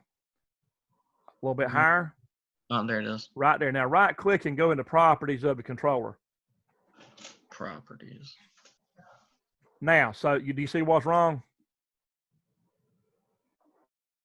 You got the right controller, but look at the slot number. Oh, there it is. Right. You got to tell it too. All That's right. it. Yeah. Now, and I would save that. Yeah. You got to tell it what slot the controller is going to be in. So on the emulator, your controller is going to be in slot 2. On a real controller, that on a real PLC, the controller would normally be in slot 0 on a real one. Yes, sir. But it doesn't have to be. Actually, if you look at where I'm waving in the camera there, you can take a PLC rack like this and put more than one processor in there, and you can actually put the processor, the controller in any slot. It doesn't matter what slot that controller's in, as long as you actually specify it in your project. It doesn't care where you put it. Yes, sir. So, but you have to tell it, or it'll throw an error up. So you can download now, Okay. and it should run. Hey, Durwood. Uh-huh. Hey, Justin's computer's messed up, so he's on here with me for tonight. Probably on here the rest of the fucking time. I'm done with that goddamn computer. What's wrong with your computer? I don't know what's wrong with it. What ain't wrong with that motherfucker? All right, you got to watch your language there now. If you do a screen share after he does what he's doing now, when Mason gets done, do a screen share. Let's see if we can figure out what's wrong with your computer. He can't get his computer to come up. What? As soon as I get on it, it just freezes up. He don't know what's wrong with it. Going in the trash. Ain't doing nothing else. Well, just use Darren's for tonight. All right, that's what we're gonna do. Just stick with one for tonight. Sounds like you've had other nights that you told me that thing's been freezing up, right? Yeah, he's done it last time. He was taking a test last time and it froze up on him. Well, listen, is your hard drive just about full? Do you have is your memory area like got a lot in there? Do you have like almost no spare room? It might be. We could check when we get done with Mason. We can look and see how much free memory you have, and you may have your hard drive might be so jam full that might be what it is. It may be just slowed down. All right. So you might have to do like I had to do on the older laptop one time, get rid of some stuff that's on the hard drive for it to actually start running better. That may be what's wrong. I don't know for sure, but we can look at it and see. Okay. Hey, just for tonight, just stick with one computer so you guys can make some progress. Hey, Durwood. Durwood, real quick. I'm doing my the real one. Yep. And I'm not getting no local 2. You got to add a module. Under my alley. You got to add a module. Okay, what am I keep doing wrong? Okay, hold on. What do you mean I got to add a module? Explain. Do a screen share. It's going to be faster. Go ahead and do a screen share. I thought I did all what I was supposed to do, but okay, hold on. All right. Okay, so you haven't added a module yet. So go in the left side of the screen under the controller organizer and go down to expansion IO. To see below that, you don't have slot 2 added to it yet. You didn't tell it that you're going to put a slot 2 in there. Oh, So you'll right click it. You have to right click that file and add a module. That's right. oh, Every time you create a program for a real PLC, you got to add your modules in there, or it's not going to know what's there. oh, okay. But- So what do I add now? Oh, Right. the 16. Which one is it? That paper that I sent y'all, if you look, 1769. Yeah, I see it. 1769 L24.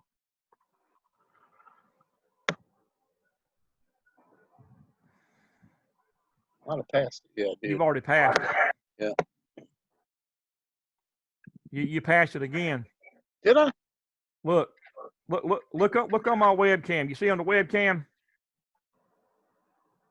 Oh, I'm looking at the wrong spot. That's why. OW16. Okay. You're looking at just a module. You're looking at look in the camera, just for slot 2. That one module in slot 2. You don't want a part number for the PLC. You want a part number for that one output module. Yeah, I see what you're saying. That's your OW16 module. So, okay. And now Relay. you got to give it a name. You can call it relay output.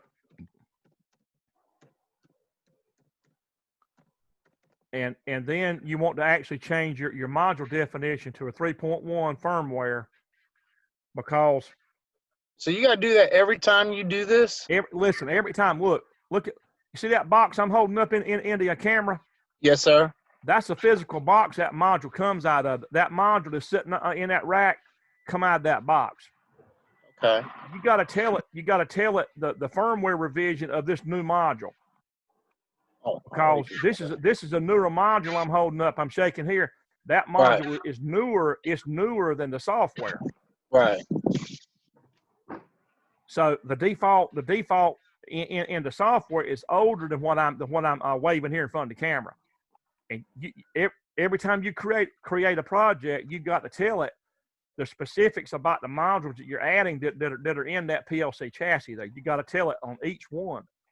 So if we were using these other ones that I'm pointing at here that are like slid over, then we got to physically tell it the part number and the firmware revision of each module that you've actually added to that chassis. Okay. So again, so I'm gonna get this thing. I'm slowly getting it. well, yeah, you are. You absolutely are. Yeah, you're actually doing very good. You know, what you guys are doing, you're doing the engineering level stuff right now. You're not doing the average maintenance type stuff. Right. The average maintenance person does not get their hands in this deep with this stuff. The average maintenance person is going to be in there swapping out which output is bad. Is it the whole card bad, or you know, do I have a bad wire connection somewhere? They're going to be actually swapping things out, trying to figure out, you know, is it an input device? Is it an output device? Is it a module? Is it a loose wire? You know, but what you're doing is a deeper level than, you know, you're doing engineering level stuff right now, you know. Right. You're getting the inside scoop on what's happening inside these things a lot better than a lot of guys that are out there in the field trying to maintain them. They don't know. A lot of guys are not anywhere near as where you are right now. So Right. yeah. Okay. Anybody that would like to step up can do that.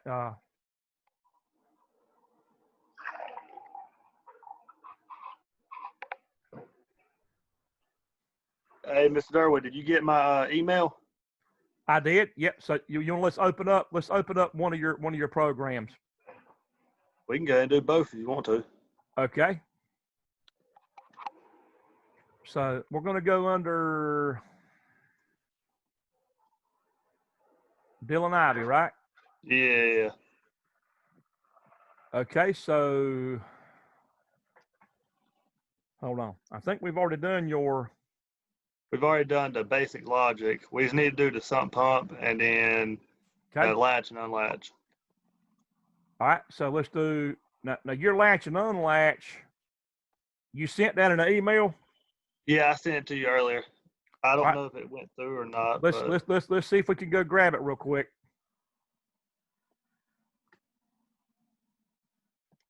Let's go.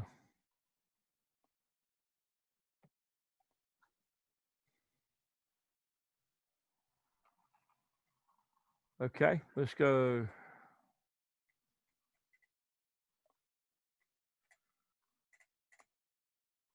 Okay. Do y'all see the email? Yep. Okay, let's see. Now, so I got it. I saved that one.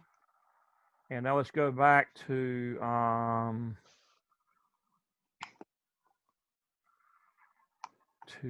here. Now, let's go back to Dylan Ivy.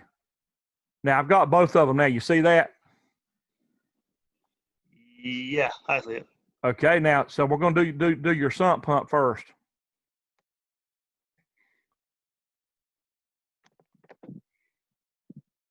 Go there. Okay, now tell me how to download through Ethernet to get to get it into PLC.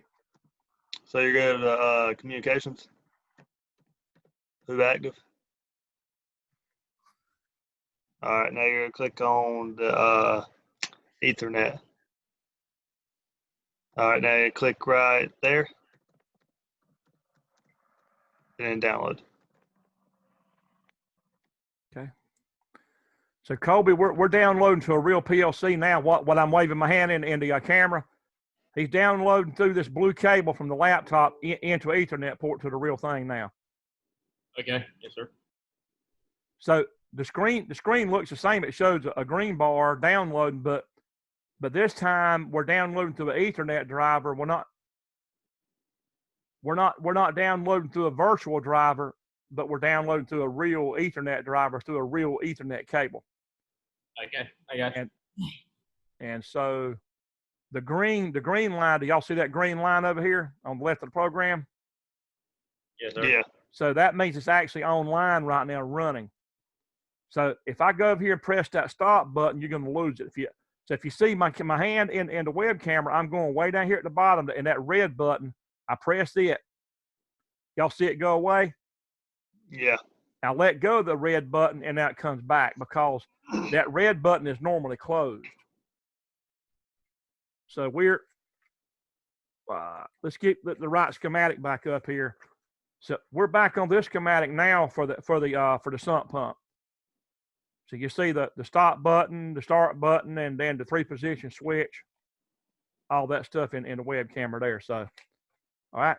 So now we're gonna go in hand mode, which is the top switch in the web camera. I'm gonna go to the left. You see that? That's hand, off, and auto. So that 3-position switch has 2 different physical contacts behind it. We go back to hand to the left in the web camera on that first switch. And now if I hit the start button, the green button, hit start. I did that. I'll let go. And now you have the output for the motor starter came on. The starter down here at the bottom of the screen came on, if y'all can see that. Where I'm pointing down there, see if you can see that red indicator going in and out. Y'all see that? Yeah. So this motor starter is going to run a real pump motor for a pump that's going to pump water out of a sump, out of the floor, out of a pit. So that the manual buttons are going to run it independent from a float switch when you're in hand mode. Now, if I go to automatic with that switch up here, then we're looking at a float. I got a float here. Y'all see that float in the camera? Yeah. That's a real float that's going to go down in a water tank or in a pit in waste treatment. Now, if the water rises, that float's going to go up And when the water goes up high enough, the float comes on. You see it? You see on the screen? And then when it pumps a lot of water out of the floor into a holding tank, the float's going to do like I'm doing. It's going to slowly go down. And then that contact in the program, is going to be open. Y'all see that data.6, that's your float. So if the water goes up, data.6 comes on, that's the input, float goes down, off. Float up, float down. So do y'all see the webcam and the logic going on? Yeah. Okay. So this, Colby, this is the real thing right here. That's going to be like, that float would be dropped down into a pit, maybe like in a lagoon, like in a hog house. Okay. Did your granddaddy have hog houses? Yes, sir. So does that look familiar, that thing swinging around there? Yeah. Yes, sir. I got you. Right. So that could be like in a down in a lagoon or down, whatever you want to call it, where all the waste is. And when it goes up, it's going to pump the mess out, wherever you're pumping to. Yes, sir. And then when it pumps enough of it out, that's going to slowly drop, and that's going to cut that off. So that float's feeding input 6. Okay, so it'll run it automatically. And the float is actually wired to an input on one of these orange wires here. That's if you look in the that drawing, I'm showing a float switch there. Can you see in the camera? Yes, sir. That's it. So you see a ball float switch? Yep. And that's just showing you on input 6 is physically wired. 24 volts going in, 24 volts going through the switch, and it goes to that input 6 on the controller. Okay. Okay. This stuff is pretty simple. You could learn it real fast if you ever wanted to take it. Maybe when you finish up at ECU, if you end up where you can, if you're interested in it, you could take the class, maybe next year. Or, Oh, yeah. When do you graduate from ECU? I'll graduate in 22. So the spring of 2022. Anytime I can get free time though, I'll most likely be starting some of this stuff. Okay. The way normally this class is in the summertime. Yes, sir. But we got other classes, other electrical classes you could be taking anytime. If you ever think you got any slack time at all, you can let me know and I can tell you what we're offering, and you might be able to, you may be able to get in. Yes, sir. Yes, sir. So, okay. And so you're a business major? Yes, sir. I'm management at ECU. Okay. But you kind of considering maybe electrical controls or automation, like what your dad's involved in? Yes, sir. Somewhere along in that field. Right. Okay.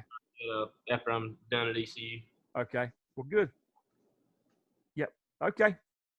We got five electrical classes that I'm teaching right now. They're getting ready to add some more in August. Oh, got you. I got you. We got a pretty good bit going on. Good deal. Good deal. All right. So that Dylan, that was good. Let me record you here. All right. So that was for the real McCoy there. Okay, I've just recorded that grade there. And let's see. I'm gonna cut screen share off. And anybody else can jump right in. Whoever's ready, just go ahead and jump right on in. About to send you my run copy here in just a sec. Okay. For the latch and unlatch. Okay. Can I help anybody? Is there anybody writing logic that needs help? I'll be glad to do that. If you want to do a screen share, I can sort of help you if you kind of hung up on a detail. We can sort of get you moving if you're stuck on something. Do you want to see it first, Durwood, before I send it to you? Make sure it's all right. I would. All right. That's the best thing. That way you're not going to send it 3 or 4 times. Yeah. That's what I was just thinking. I just thought about that. Let me share it with you. Mm-hmm. Since you can do it, that's what I would certainly do. It's going to save a lot of time. And y'all's time is like gold. We're moving along good tonight. I'd say we're moving along real good.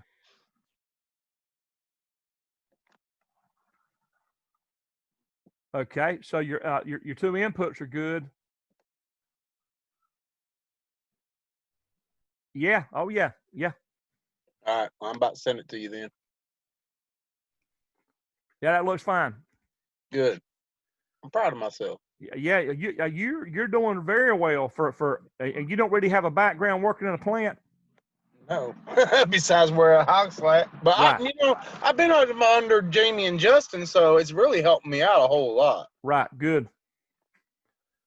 Yeah, you got two real good guys there that are not they're not insecure about their job. They're not worried about you take. They know you ain't gonna try to take their job. And they're willing to teach you too. Right. That's the difference. If somebody feels secure about themselves, they'll teach you. You know, they're not worried about you stealing their job. You know. They know I ain't trying to take it. Right. Right. y'all are the Three Musketeers, ain't you? Yeah, we are. Or you might be the Three Stooges sometimes, ain't you? I don't know. Ronnie's got a nickname for every one of us. Uh-oh. It ain't Larry Curly Moe, is it? No. Justin's my ponytail brother. Yeah, that red long hair, yeah. Yeah. Yeah. He's a good fella though. Yeah, he is. He was a darn good mechanic before he ever got to our school, and he learned electrical, and he's very versatile. All three of us had to go to Jamie's house this weekend. We worked with Jamie this weekend at his house. Doing what? We had to go up under his house and pull up his floor joist. It was sinking because he's got one of those split air conditioner units. Uh-huh. And what it's been doing, it's been sweating real bad up under there. Yeah. So with all that sweat, it's rotted his floor joist. So we went under there and lifted it all up and got it straightened out with them. So the unit is under the house? Yeah. It's a split unit. You know what I'm talking about, right? Yeah, I think so. Okay, you got the fan unit on the outside, and then you got the train underneath. Okay. Or the trunk, I mean. Uh-huh. The trunk's been sweating real bad. All right, I just sent it to you. Okay. All right. So I've got an email. Let's go out and look at it. I sent you mine too. At least I think. Yeah. Okay. Let's see. I see Benjamin. There's mine. Have I already got Benjamin's? Let's see. You should see mine there too. I just sent it. I saw. I barely sent mine, so you shouldn't have it. Wait a minute. Hold on. That's your real latch. Yeah, that's my real one. That's your real one.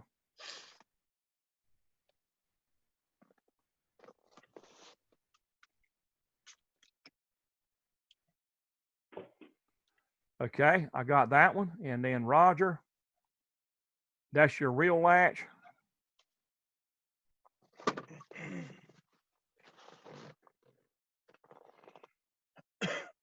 Okay, and then Eric, you got the real latch. Yep.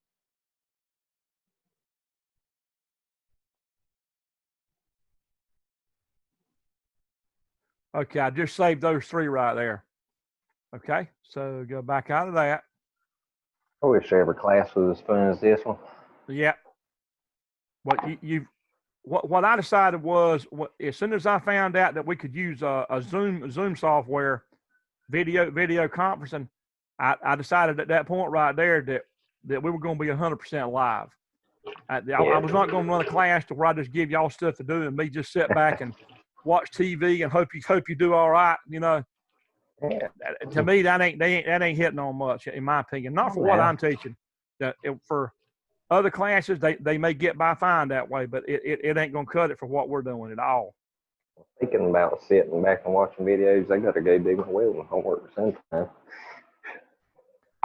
To me, I think we're making good progress with what we're doing. You guys are getting stronger software wise than you're getting a little stronger with software than you probably would on campus, because you would be putting more focus on the physical wiring, which you really need it. I mean, that's the drawback of what you're not getting now. You're seeing me do the wiring. Will you make up for it if you take motors and controls though?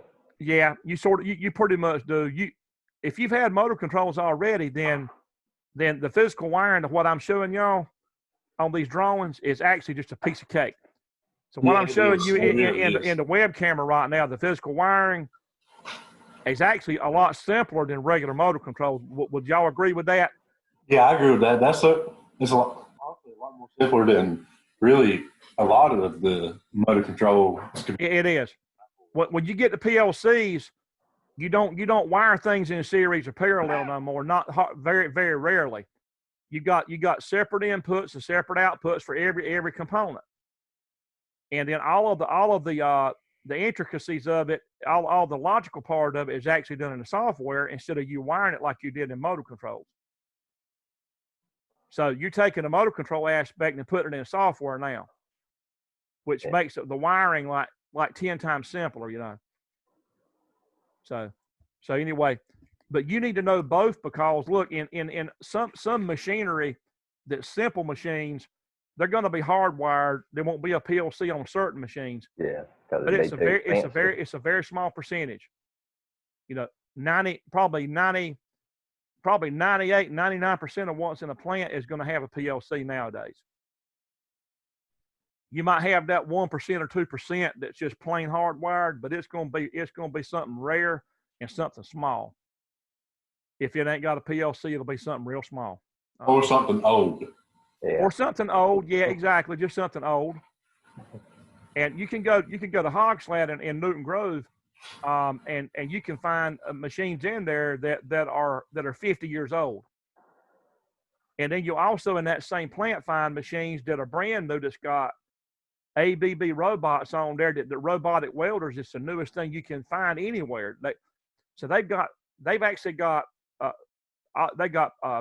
form presses and punch presses out there that are 50 years old that are still running fine. That's got old controls and old devices on there.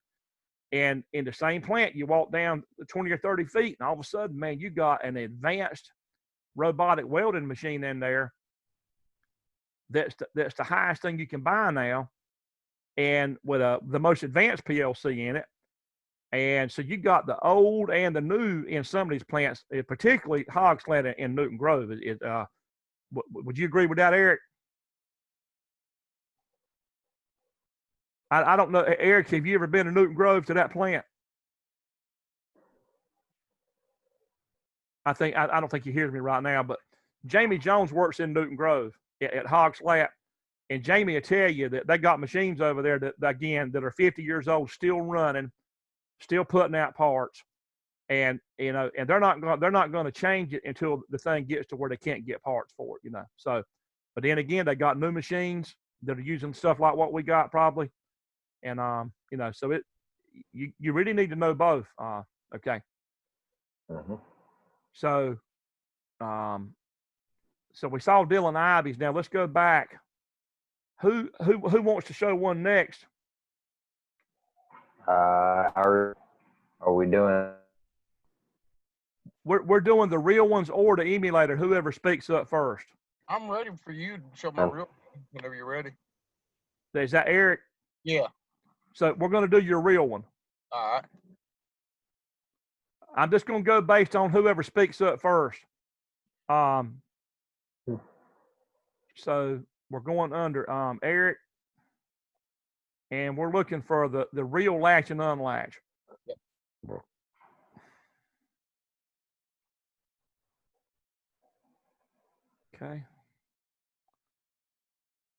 Okay. So what do I do? How do I download it now to the controller? Communications. Who active? Then go to the Ethernet. Then 130. Download.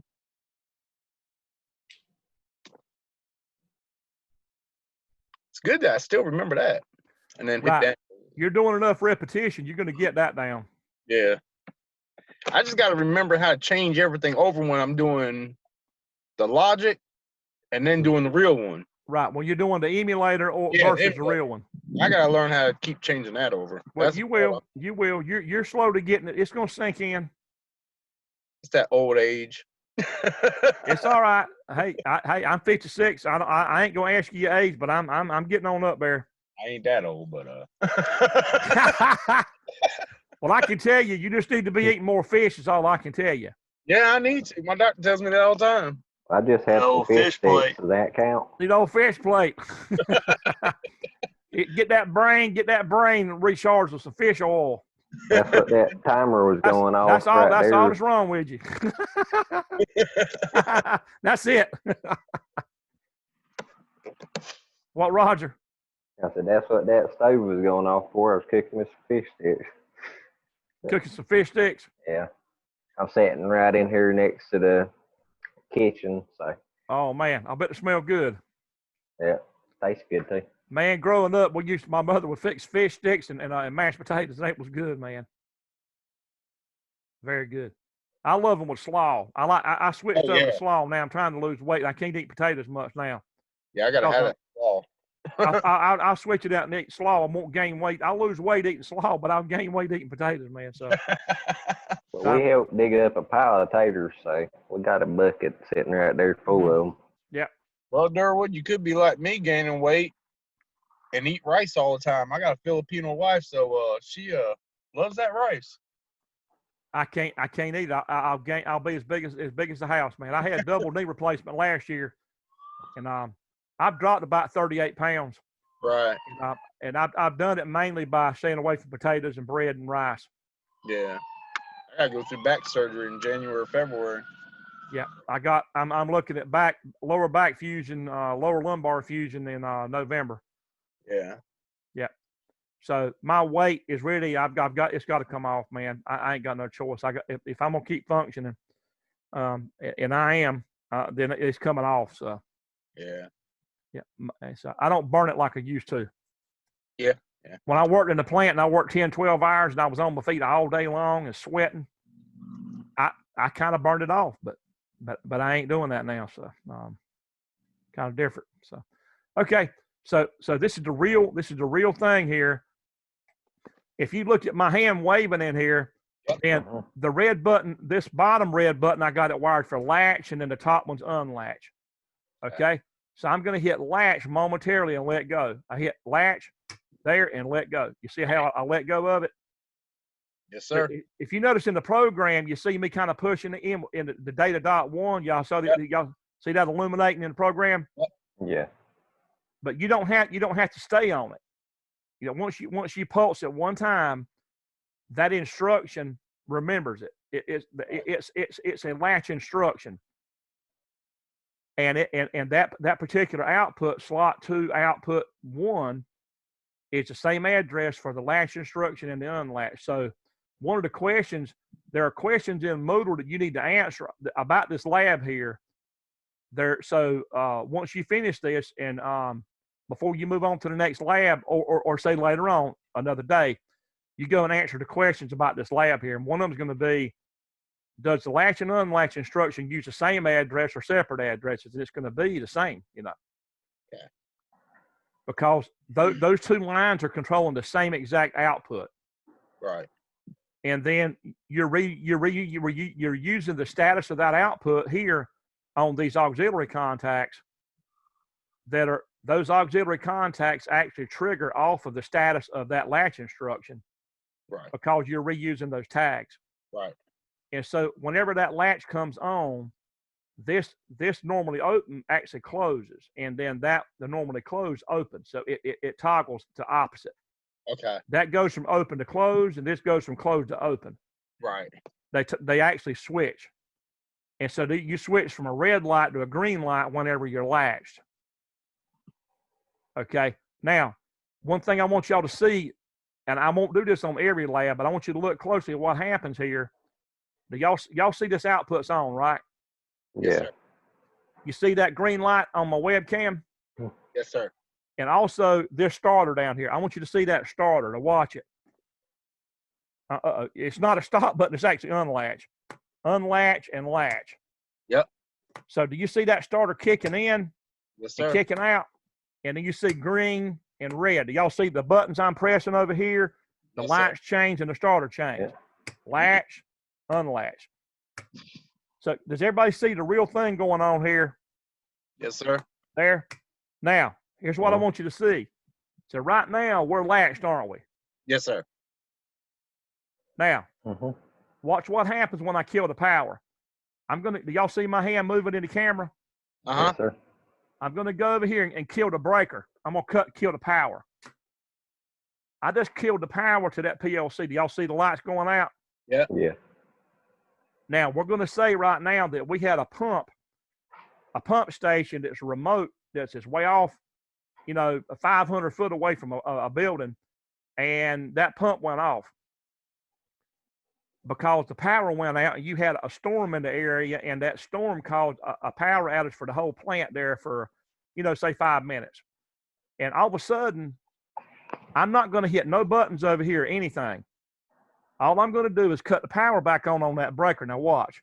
I'm flipping the power back on. That's all I've done now. That breaker over here is on. When the PLC boots up, I'm not hitting anything. Now you watch what happens. That light's coming on and that starter comes on by itself. Because this instruction over here is called retentive. And that means that it actually remembers the state through a power outage. Right. And that's based on a lithium battery in that PLC being okay. If the lithium battery that holds the program, if that battery is in good condition, then it supports latch instructions. When it boots up, that's going to come on by itself really shortly. You see that? There it goes. Yep. I didn't have to hit no button. I didn't hit. You didn't see me hit anything over here, right? Yes, sir. I didn't hit anything. It came back on by itself. So, see, that makes sense what I was reading in the book. Right. So this instruction that I'm pointing at here that says L and U, that latch instruction is called retentive, which means it remembers the state it was in when the power goes off. When the power is restored, the lithium battery inside the PLC, it actually supports latch instructions. So it actually maintains that latch instruction even though the power's out. Right. Yeah. Just make sure that lithium battery don't go out. Yeah. Right. Well, see, they last for years, and you're supposed to change them. You're best off the plant I was at. We tried to change them about once a year. Now, they may last 3 to 5 years, but you don't want to actually push it to the edge of the lifespan of a lithium battery. You're better off to change them about once a year in a plant, and then you never run into this problem of a battery going out and your latch instructions not being supported. Now I got a question for that, Durwood. When you change the battery out, do you have to go back in there and reload all the programs, or does it remember it no matter what? It depends on the PLC. If you have an older PLC, what you want to do is you want to leave the power on when you replace the battery. Okay. So you want to actually have the machine not cycling. So you would go in there and cut the machine off. I mean, you wouldn't cut it off. Right. But you would stop the cycle. Right. And then you would make sure the power's on to the PLC, and you would go in the battery compartment, change the battery out with the main power on. And then when the battery's out, you got main power still supporting the program. Right. And then you pop the battery back in and you're good to go. Now, on some newer PLCs, they've actually got a capacitor in there that you've actually got to take the processor out of the rack to replace the battery. So if you have to actually take the PLC out of the rack to replace the battery, you've got to cut the power off. So some PLCs have, and I'll just give you an example. Well, I'm not going to move to WEBCAM. Let's just say, for instance, if this was a PLC that where if it was one of them that you had to take it out of the rack to replace the battery, right, and you had to unwire it and all that to get it out of the rack and put a battery in there, then PLCs like that, newer ones, have a capacitor in them that will actually, when you pull the battery out, the capacitor holds it long enough for you to replace the battery without losing the program. So basically, you have a certain time limit then. You have a time limit on those, yeah. What's the average time limit? Do you know? You'd have to look it up for the individual PLC, but it would be way more than enough time to change the battery. Okay. I was just wondering that when you brought that up. Yep. I was like, I wonder how that works. Would it remember it or? I was just sitting there thinking It you. makes sense. I was just thinking you download the or upload it to your PC and then download it when it came back online. Well, if you actually lost the program like the other, a few weeks ago at the school, the ammonia refrigeration building down there where Mr. Fran teaches out of, his PLC like this actually, the power went out for the whole campus for a few minutes, and his battery was bad on the PLC that runs that whole ammonia building down there. Mm-hmm. And so he called me down there. He called me and said, "Look," he said, "I've lost my program and I got a bad battery." He said, "You got any? Where can I get a battery at?" And I said, "Well, we're gonna have to order one because nobody told me. I wasn't keeping up with the battery down there, the battery, the schedule to change it, you know." So anyway, I got up with a vendor and found out they had them in Fayetteville. So somebody from the college, from the business office, drove to Fayetteville that day to get him a battery, and they got him two and brought him back. So he put the battery in it, and I took my laptop down there and downloaded the program and back and got him back going. So he's got a spare battery, and anyway, so he's good to go now. But if you got a bad battery in there and then the power goes out, and your program's gone, you know. And you say on average it's best to do once a year, but could wait up to 5. They claim the shelf life on them could be up to 5 years of shelf life, but listen, it depends on how many hours a week do you actually completely power a machine down. Right. Because some plants leave machines powered up 24/7. They don't ever cut them off. Right. But then where you're at, if you're running 2 shifts, then they may cut it off at 12 o'clock tonight. So from 12 to 6 in the morning, that may be when it's actually using the battery. Right. Or your plant may opt to actually leave the power on all the time and never actually power it off. And if you do that, the battery could last a long, long time, you know? Right. So it depends on how many hours do you have is the main power turned off for how many hours, you know? Right. So that's going to tell you roughly how long it would last. But personally, if you just have a preventive maintenance schedule that says once a year you're going to change your battery out, then you're going to avoid this problem anyway. Right. Yeah.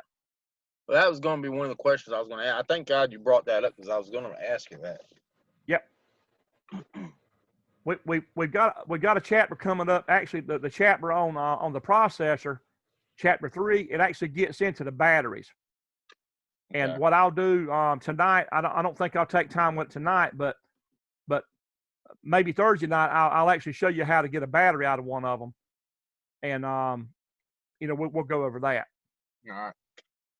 So for tonight, I got a feeling we'd be better off just to keep moving to try to get everybody a chance to show some programs.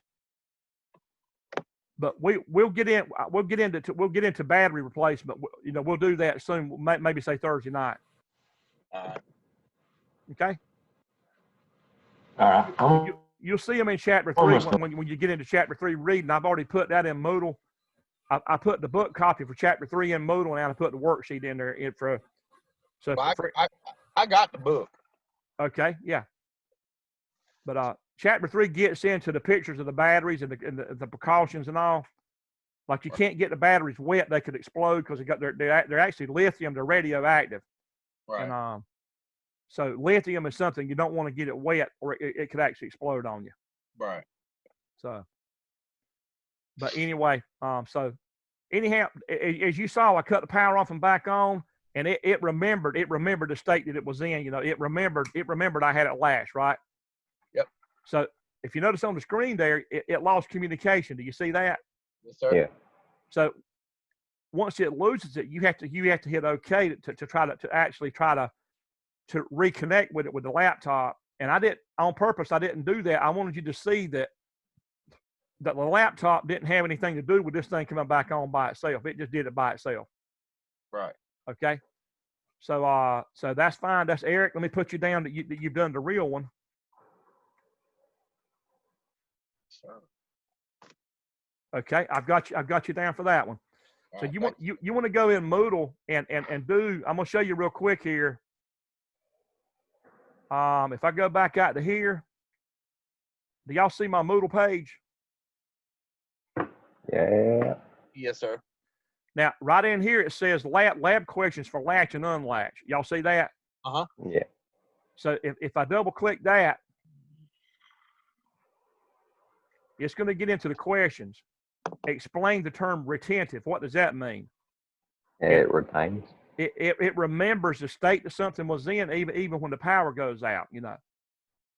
And then your next one, it says real world latching relays are retentive. That big relay I showed you the other night, that double decker I showed you, they are retentive. Are the program counterparts retentive as well? Which is what they mean by that is the instructions that you're using tonight. Are the instructions, the program instructions, are they retentive as well? And they are. You know, can you use normally open push buttons to control latch unlatch? You know, so you go through and answer all these questions here. This asks you, is the address the same or separate for latch and unlatch? Same. Okay. You go through and answer all of these. What would be a piece of equipment that could be deadly if it was controlled by a latch and unlatch? So you wouldn't want certain machinery to be run off of a latch. Now a pump, yeah. Lights, yeah. Welder. A welder, you would not. How about a punch press? No. Right. How about a cutter? No. How about cylinders? You know, cylinders, actuators on machines. You know, a press? No. Yeah, really anything that can move. anything that can move that a person could get their hands in there. I'm gonna just give you a scenario. Let's say you see my hand waving in here, right? Let's say I got a latch instruction and I've got a device out here, a cylinder on the machine, and the power goes out. And then while the power goes out, the operator goes in the machine, says, I'm gonna go in there and start cleaning the machine out while the power's out and go ahead and make a good use of time. So he goes in there, he's got his hand in the machine, cleaning, wiping stuff out of the machine, cleaning it. And the machine comes back on, that cylinder goes out and wham, bam, hits him in the hand and crushes his hand. So like Cameron said, or Connor there, you don't want to have a latch instruction on anything that's got motion to it that a person could get hurt on. Right. But say pumps and things like that may be a long distance from the plant, remote pump stations or lighting or life support equipment. You know, like things that are life support, like in a hospital, you know, I would say, you know, a latch instruction would be good for that, you know. Things that really need to come back on quickly by themselves, you know, that's not a safety issue. So anyway, and that's all the questions that there is. You know, you go through and answer those. And let's see, let's go back out of there. Let's see.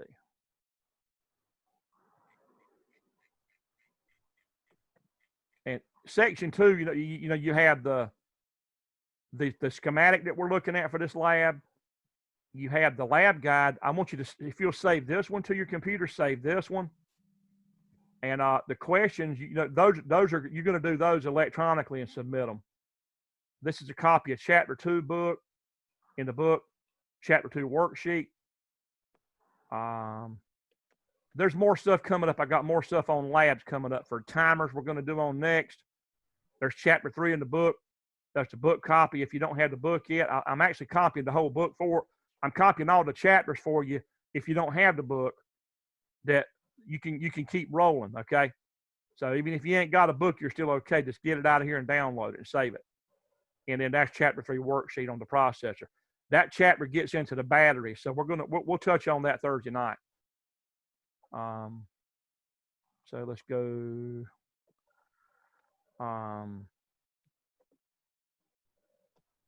right. So that was okay. Let's find out who can we check next? Hey. Who's that? Roger Wilson. Roger. Yeah. Okay. So we're going to do Roger.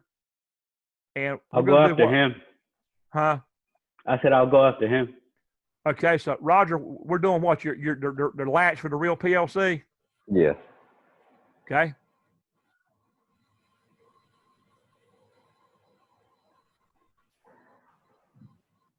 All right, do y'all see it? Yeah. Okay, now tell me how to download. Communications.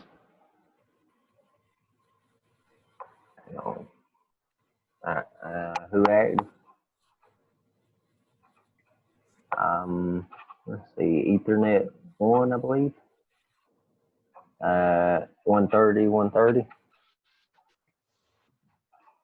Download.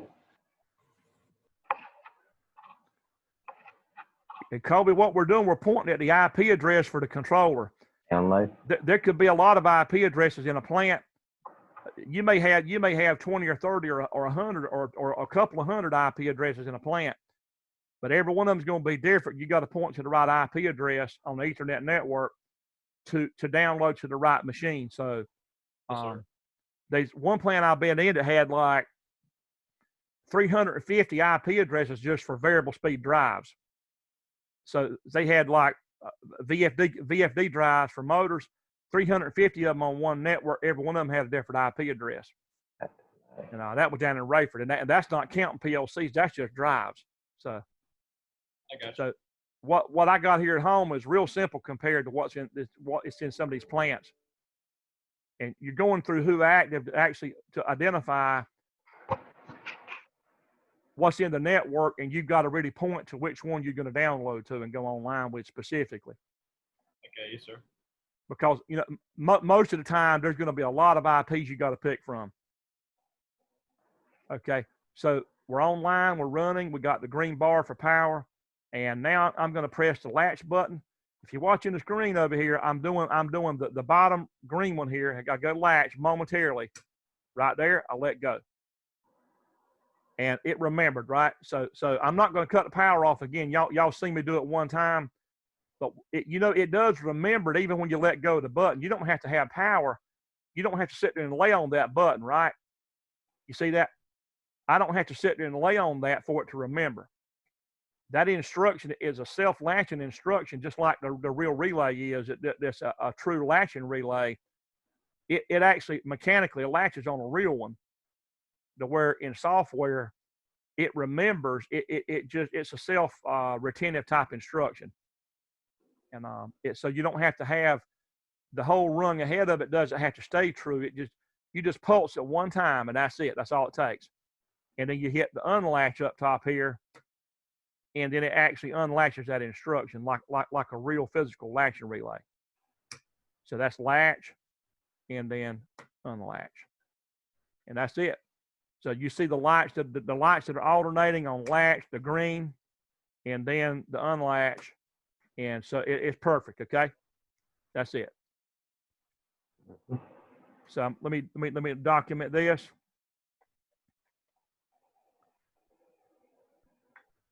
That's good. So those of you that are done with the real latch program, your next step, would be to answer those questions and submit those in Moodle. And then click on it. You can just kind of do that later, but don't forget to do it because that's a part of your grade. There's a grade for all your stuff in Moodle as well as the labs. So,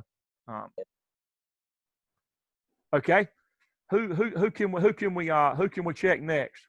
Mine's ready. Okay, Benjamin. I got my sub pump emulator ready too. Okay.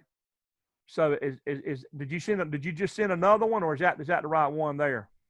No, I did it the emulator. Remember that you didn't check it? Oh, you're gonna show me the emulator? Yeah, I have it on my computer. All right, go ahead and do that. But you can go ahead and run my real program right now of the latch and unlatch. You have it. All right, okay, we can do that. Let's see, let's go back here.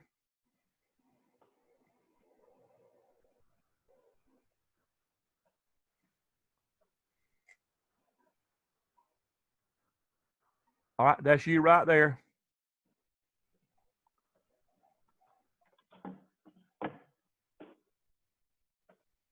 Okay, you see your program? Mm-hmm. Now, tell me how to download. Who active? How do I get who active? Huh? Communications. Okay. Who active? Internet. AB 130, and download. Good. You're doing good for not having so you've never worked in a plant before? No, sir. You're doing good. Yeah. If you stick with Turlington Lumber Mill over there at the right time, I got a feeling they'll put you in there with Francisco, maintaining the PLC and the drives over there. That's what I'm shooting for right now. Great. You're training for that now? Yes, sir. Great. I'm happy about that. I got to get over there one day and take some pictures of that new system. Because I haven't been. Huh? It's basically the same thing we have here, the 5000, and runs off of that. Yes, sir. Is the PLC, is it a compact logics like we're doing? Or is it a control logic? I'm not sure. I'll have to look. Right. If you can take a picture of it and shoot me a picture, I'd like to see. But so he's using the Studio 5000 software, right? Mm-hmm. Right. So you guys hear that? Turlington Lumber Mill, they're running their whole plant over there beside Smithfield Packing. They're running their whole planing plant on Studio 5000 software type controllers. And they got VFD drives over there that are networked with the PLC. So we're going to get in one night how to network this PLC to a drive I've got over here. I've got a PowerFlex drive that's, if I rotate the camera over that way, let's see.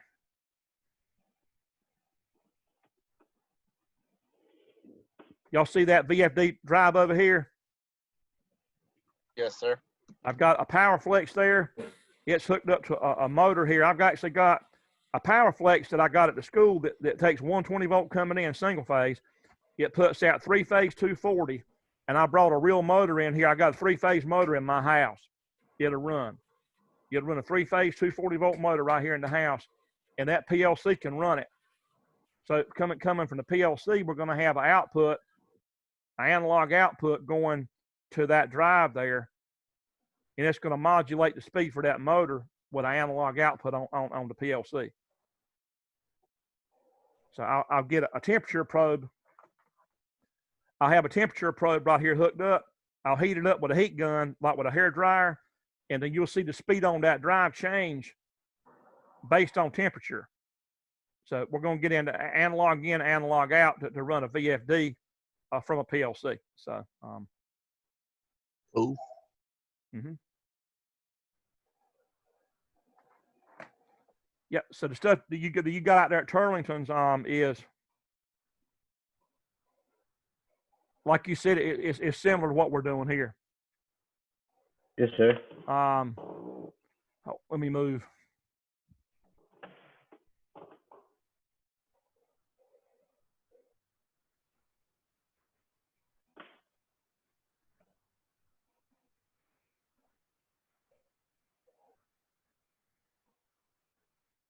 Trying to get that the view of the camera to show everything. That's hard to do. Get back up here. Cut the screen share back off and go back to here. Yep.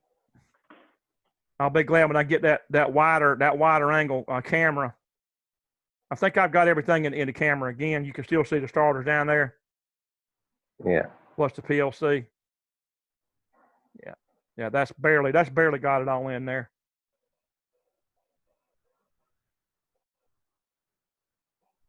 That's Hey, pretty Mr. good. Durwood. Not bad. Okay. Are we ever going to wire that Vagon drive when we get back in class? We can. Yeah, as soon as we get back in, we can, depending on when that is, the way it's looking right now, it's going to be in August. All right. Yep. So the classes that'll be going on then will be Intro to Electricity from 12 to 2 and Residential Wiring from 6 to 10. Hey, do you think we'll be semester? Say it again. Do you think we'll be back in class for next semester? We're supposed to be, yeah. We're supposed to be. I sure hope so. They told me to sort of be prepared. They don't know whether there'll be like a flare up of that virus in the wintertime. They're hoping not, but just in case, they're telling me to prepare to switch gears if we had to go back remote, to kind of be ready to do it. I hate we're classes. not anticipating trouble, but Yeah. just in case, I tell you what, they're already counting on. They're going to do a shorter semester for everybody, so we're not going to go to December. We're going to actually end it before Thanksgiving for all the classes. So what they're going to do is all the classes are going to be doing the lecture portion using Zoom. Everybody.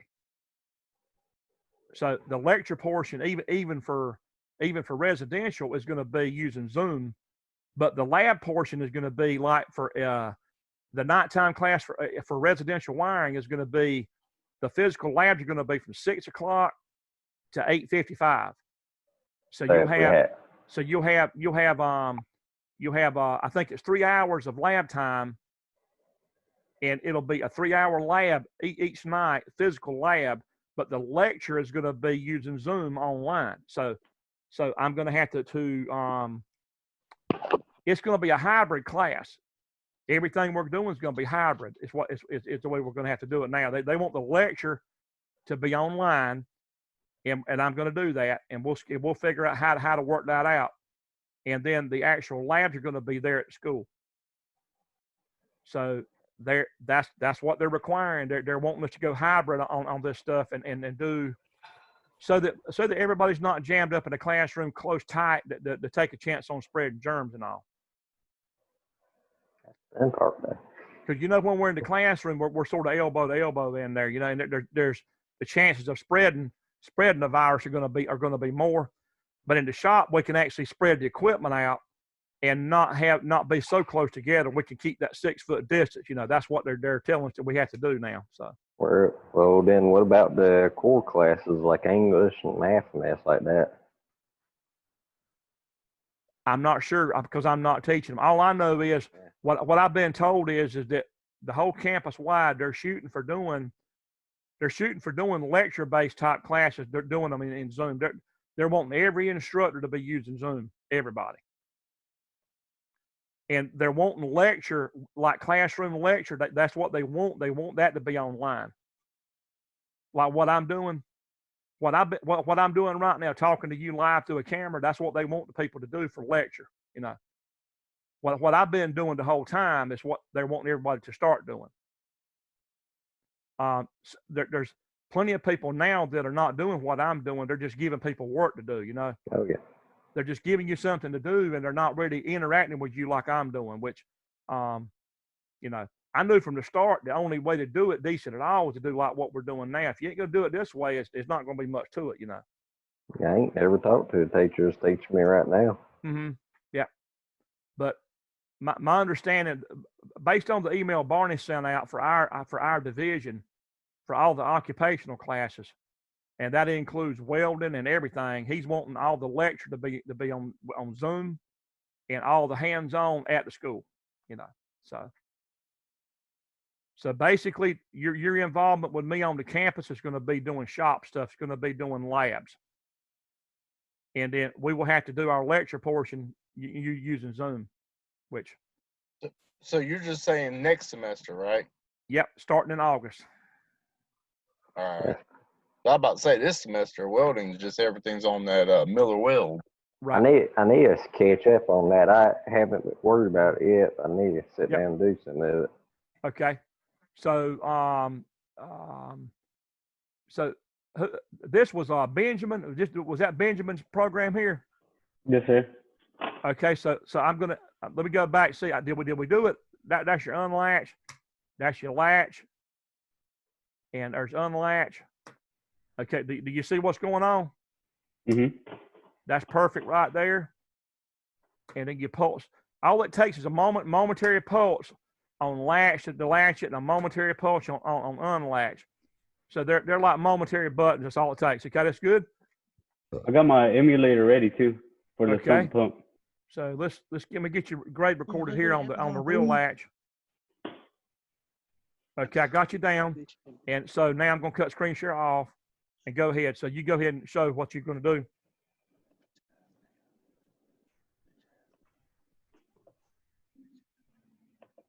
This is it, right? I see it, yeah. So you put it in hand mode.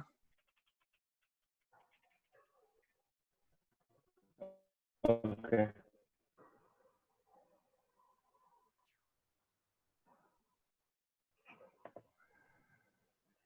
You toggle on. You can hit Control T and it'll do it once you highlight the contact.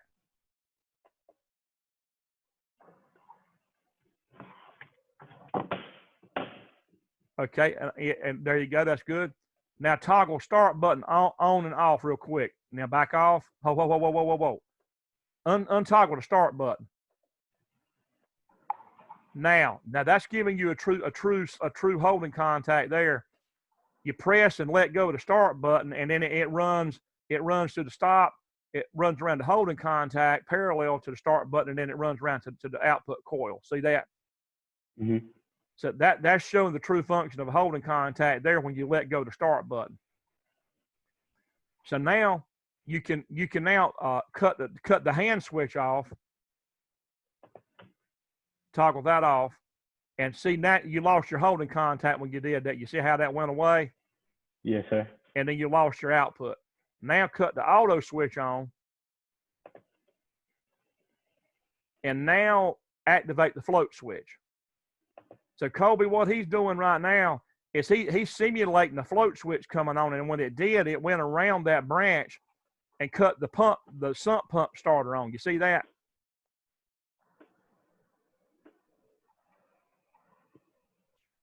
Okay, whoever's watching, y'all see that branch, the outer branch, that's just auto. So now toggle the float switch off. Right, and then you see that the pump starter dropped out, right? Yes, sir. So that's perfect. That the float runs it completely by itself. Then you don't have to manually do anything. That's why they call it automatic, because it runs itself. Okay, so I'm gonna put you down for I've got your grade down for that one. That's good. All right, good. Okay, whoever's next can jump on in. I just sent you my unlatch that you can do on your board. All right. Okay. Okay. Let's go to email. That's Connor. And save as.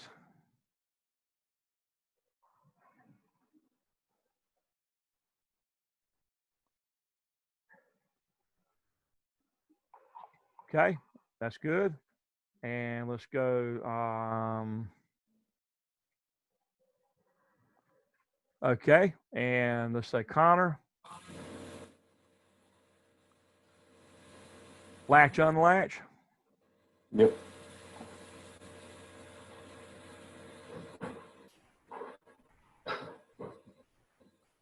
Good. Do y'all see it? Yeah, I see it. Right. Okay. So how do we download and run? They go to communications. Okay. Who active? Go to your Ethernet, AB Ethernet. And download it.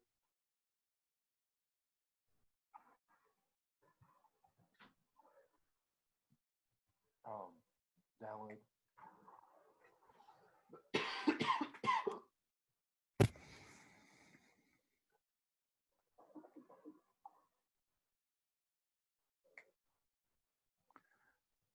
Okay, now I'm going to momentarily pulse that latch input with that green button up here beside on the end of the screen here.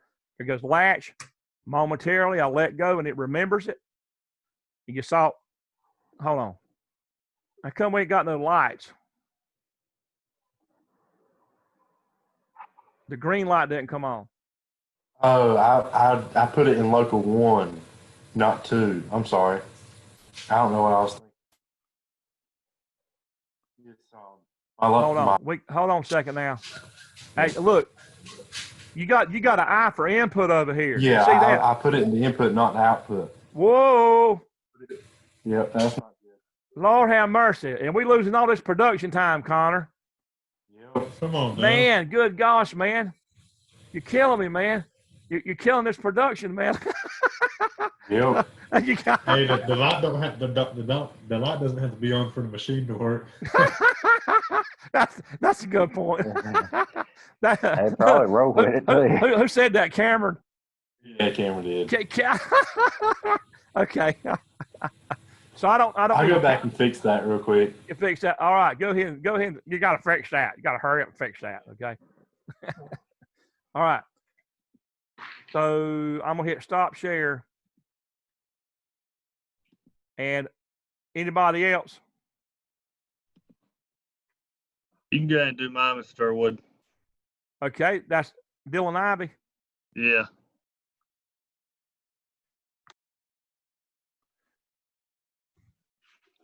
So did everybody see what went wrong there? Out there on the lights, it says local 1 and then I. And that's for input. It has to have an O. So that's part of your address with the 5,000 addresses with Studio 5000. The I means input and then the O means output. So it should be, both of those should be O's.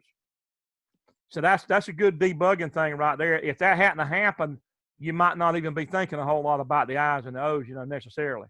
So when you have I just problems, got to fix it. I'm going to send it back to you. Okay. All right. So Dylan Ivy, let's go in and get yours. And so that's latch, unlatch, real.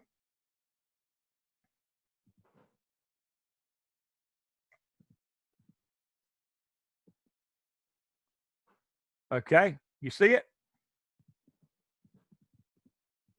Yeah, I see it. Okay. Now how do we download and run? Go to who or the Gag Communications. Who active? All right, Ethernet. Click right there.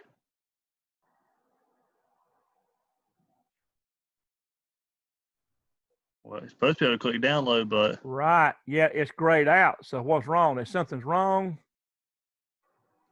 which is unusual here. So what I'm going to try is I'm going to try to collapse this where I've expanded the Ethernet it. cable hooked up. Yeah, the cable's there. Yeah, the cable's there. But look, we're going to collapse this. Let's collapse it back up here for Ethernet.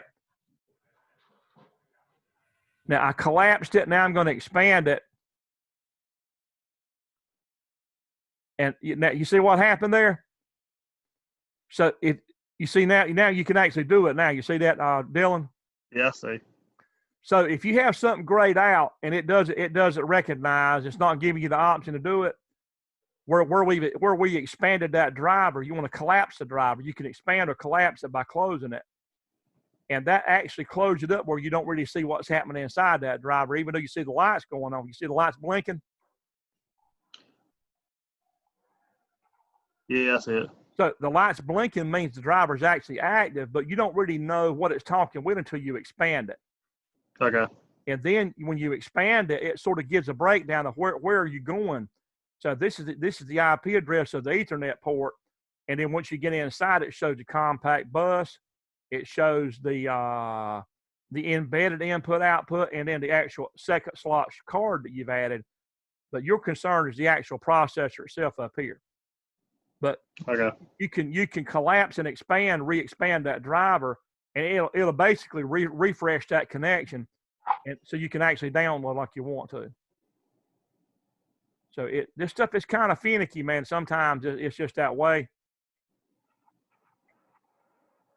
But little small things that you do like that it's what gets you back where you can do what you got to do to refresh a page. Okay, so now I'm going to momentarily pulse the latch push button. If you can see my hands in the screen here, latch. I did that momentarily, and it remembered it. And you see the green light on, and now I hit the unlatch button momentarily, and it also remembered that. So and you see the light switching there. So latch and unlatch. That's perfect. Okay, so this is I don't know.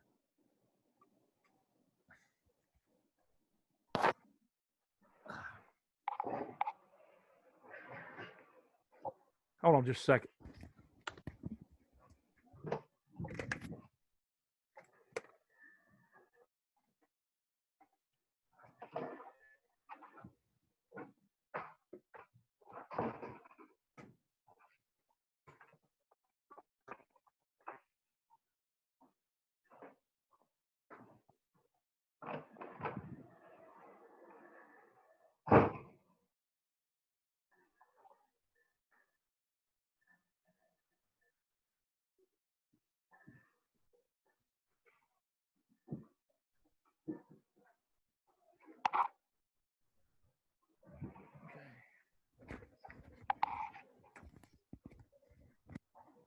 Okay. So that was Dylan Ivy on the real latch. Let's get you recorded.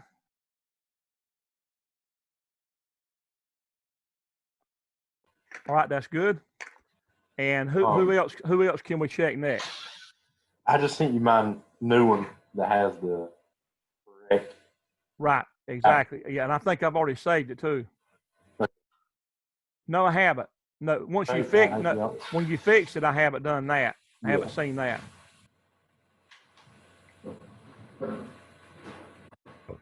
Right, there goes your new one.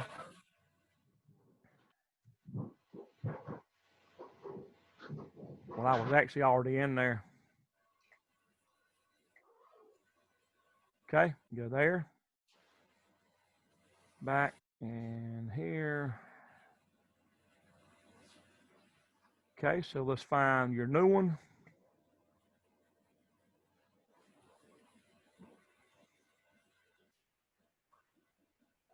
Okay, that's the brand new one there.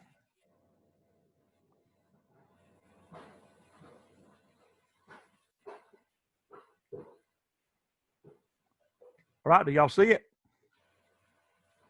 Yep. So you got the latch input is 1, and then unlatch is 7. You're using output slot 2, output 1 for the starter for latch and unlatch, and that same address should be over here for your auxiliary contacts, and it is. And then your lights is slot 2, output 4, slot 2, output 6. Okay. So I think you're fine right there. Now, so tell me again, how do I download? The communication.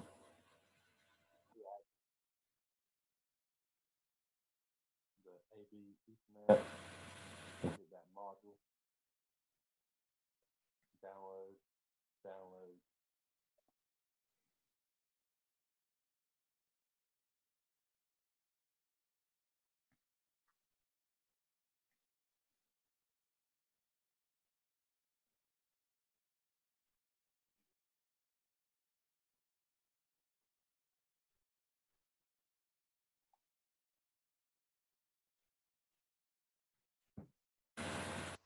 Okay. So you see your logic? Yep. I'm going to press the latch button momentarily, briefly. I press and let go, and it remembers, and it switches to the green light. I press the unlatch button momentarily. It goes to unlatch, and it switches to the red. And also on your starter, where I'm pointing at, you see your starter kicking in and kicking out. Y'all see that starter? Yeah. That red indicator going in and out. Okay. Can y'all see that well enough in the camera?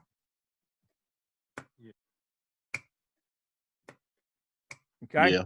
So y'all see the real starter pulling in and out.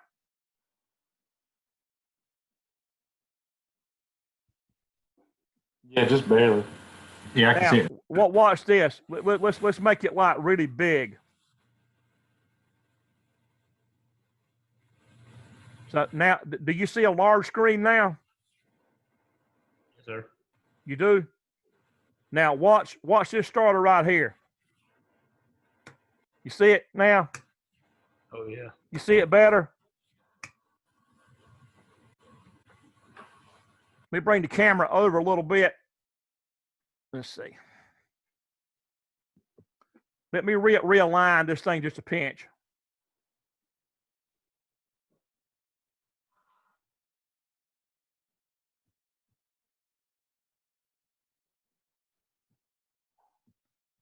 Man, if I just had just about another inch or two of screen area, man, it would be like great.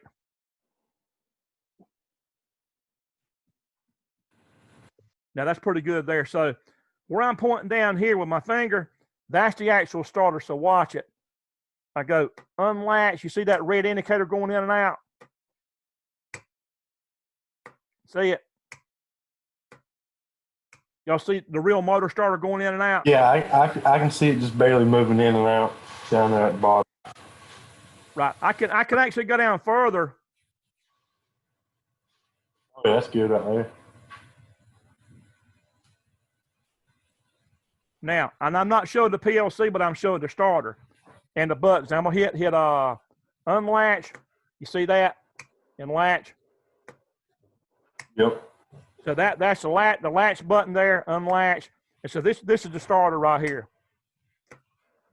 So right now you would have that's the starter with the overload unit. So you'd have a 3-phase motor running off of that. Something kind of like that motor right there. You see that motor over there in the picture? So that motor there could run off of that starter. But I've got it hooked up right now to that drive. So we're gonna run that PowerFlex drive one night off of the PLC with an analog input going in to modulate the speed, kind of like when you turn the speed knob here. We're gonna let the PLC modulate that with an analog signal. So when are we doing that? it'll be in a couple of nights. It's coming up soon. All right. Okay. So I think I'll leave it right there so you can just see the real controls. If you wanted to see the inputs on the PLC coming on, I can briefly show you that. And if you notice over here, the stop input, when I press the stop button, it goes away. See that? Now that's the stop when I release it. Now the latch, here goes the latch input. Also notice the outputs right here. I'm gonna hit latch. That's latch right there. Latch is 1, and then unlatch is actually 7. So 7's over here. You see that? When you hit 7, you lose your output over here. When I hit 1, output 1 comes on. You see output 1 in slot 2? You see that? Now when I hit unlatch, when you see input 7 come on, you're going to lose output 1. And then you're going to switch from output 4 with the green light to output 6 with the red light. So I'm going to hit unlatch now, and there you went. So as soon as I hit input 7, your output 1 dropped out for your starter, and then you went from output 4 with a green light to output 6 with a red light. So I'm going to do it again. Latch, unlatch. You see that? Latch, input 1 gives you output 1 and output 4 for green light and starter. And then input 7, when you get it, here it goes. Input 7, it drops out the starter and it takes the green away and gives you the red light output 6. Does that make sense? Yeah. Now see, all of that is agreeing. All of that agrees with the paper here that says when you press latch and you get input 1, it's going to produce output 1 and it's going to produce output 4. You see output 1, output 4 in slot 2. The local 2 means slot 2. So I'm going to press 1 again. You watch these inputs again. When you see one show up, you're gonna see output 1 and output 4. You ready? 1, 2, 3, go. Bam. So as soon as you got that, you got 1 and 4 on the output. So input 1 momentarily gave you output 1 for the starter and output 4 for the green light. Does that make sense? Yeah. You see, y'all see that diagram there? Yeah. In the webcam, you see my hand moving? Yes, sir. You just gotta. Okay. You just gotta pin the Now, when I hit unlatch, you're going to get input 7. and it's going to cause output 1 to go away, 4 goes away, and then you get 6 for red light. So input 7 drops these 2 out, and then you gain 6. So watch it closely. As soon as 7 comes on, you're going to lose both of them, and then 6 is going to come on. You ready? 1, 2, 3, bam. You see that? That one little pulse on 7 made you drop out 1 and drop out 4, and you got 6. So unlatch in 7, input 7, gave you lost output 1 and 4, and you gained 6. But you would have never known that just from looking at that, right? You would have never known what was going to happen when you hit the button just from that drawing. You would have had to know the logic in the program, right? So that's to where with PLCs, the wiring is very simple, but the wiring does not really tell you what the results are going to be when you hit an input. You only know that every button has a separate input and every device out here has a separate output, but you don't have a clue from that drawing what the result is when you hit a button on the outputs, right? Do you see that? Yes, sir. You can't tell by a wiring drawing. You can't tell what's going to happen when you hit an input. There's no way to know that from that. But you have to know this to know the addresses of every field device. You got to know what the individual addresses are. If you know what the addresses are for every field device, then when you get into the program tells you the relationship between all that stuff. So I switched back to the back to the logic. You see the logic again?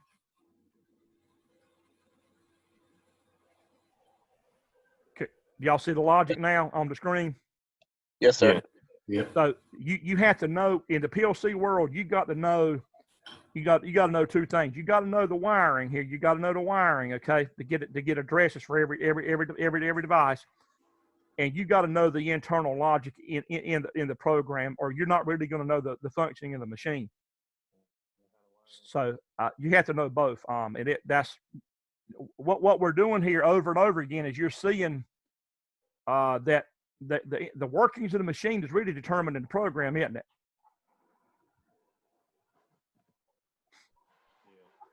Yeah, the workings of the machine, the way it sequences and the way it reacts to inputs, all of that is determined in your logic program, kind of what you tell it to do. It's going to do exactly what you tell it to do based on your logic instructions. So, okay. So that's good. Connor, that was good. And let's see. Put you down here.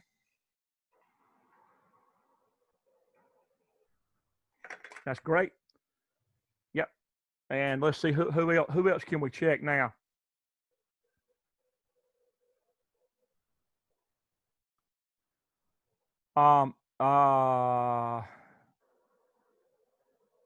Darren Branch, are you still out there?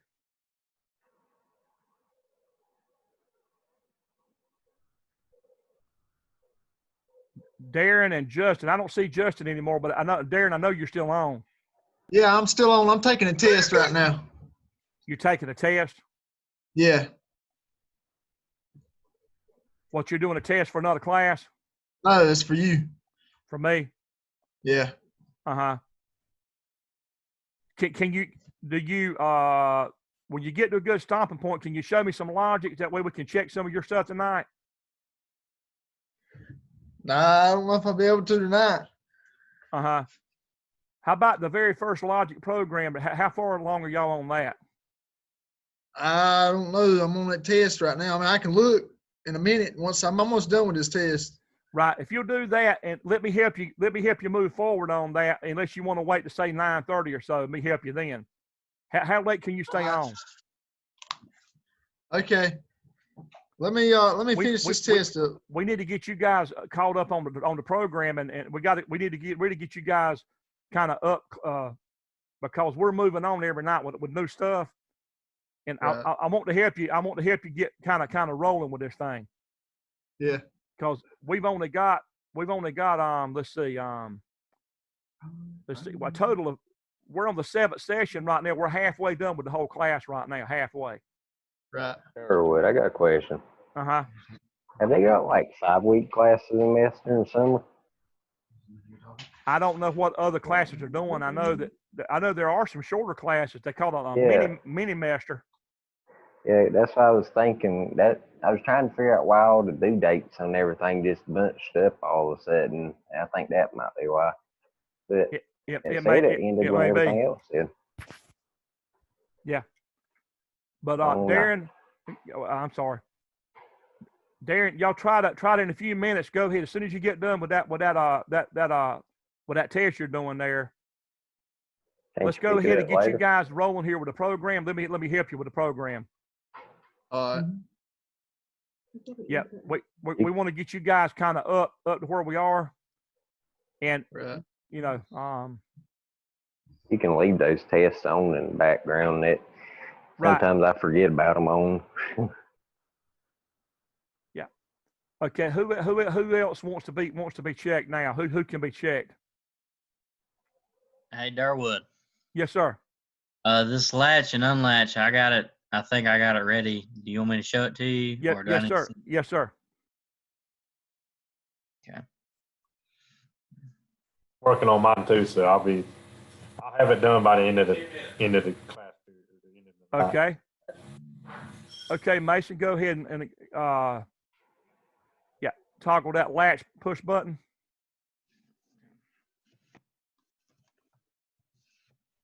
Very good. Very, very good. Now, toggle. That's it. That's it. Very, very good. Let me get you down here. Do I need to send that to you, or is that good? No, Lord, no. All right. You need to send the real one. Okay. And on the sump pump, I don't know if I don't think I've seen your sump pump on the emulator either. I haven't done it yet. I'm going to do it now. Okay. All right. But I just want to get that checked off. That's good. Yeah, I got you checked off right there. Yep, sure do. And anybody else just ready, just speak up and how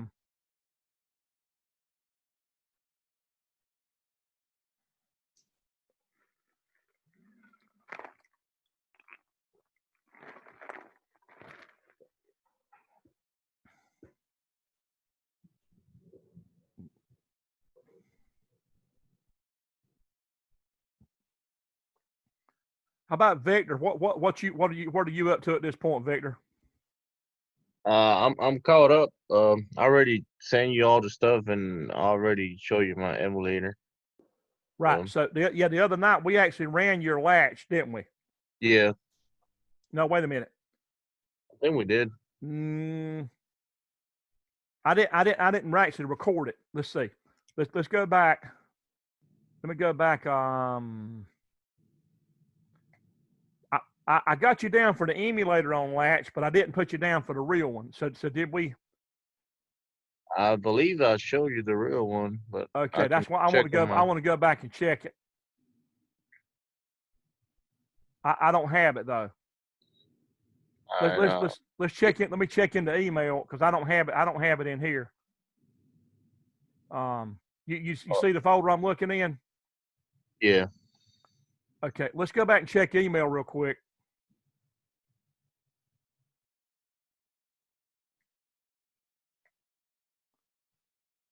Let's see. Let me just type in to search Victor.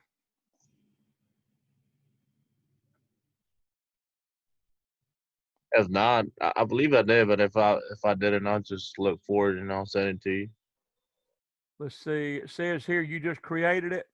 The last one I have, Victor, is the sump pump. Sump pump.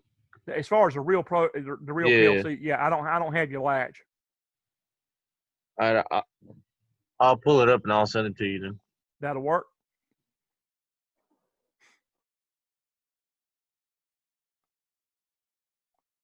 Okay. Anybody else?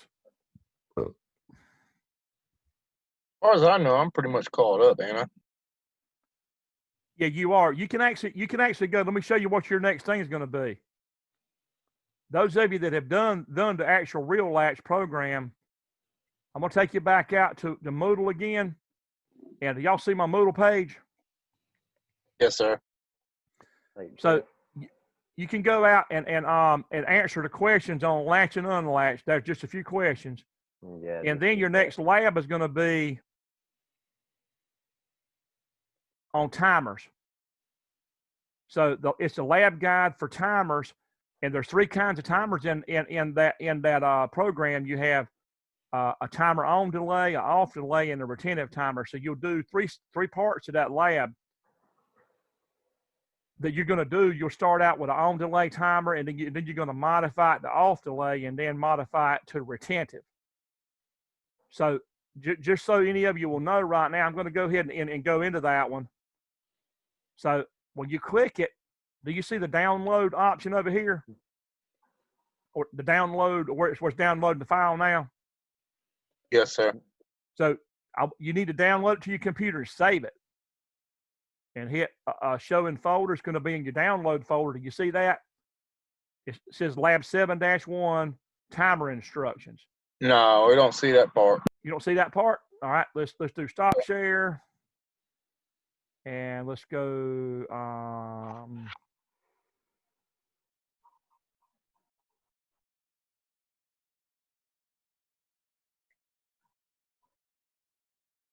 hold on. That ain't what I want. It's closed.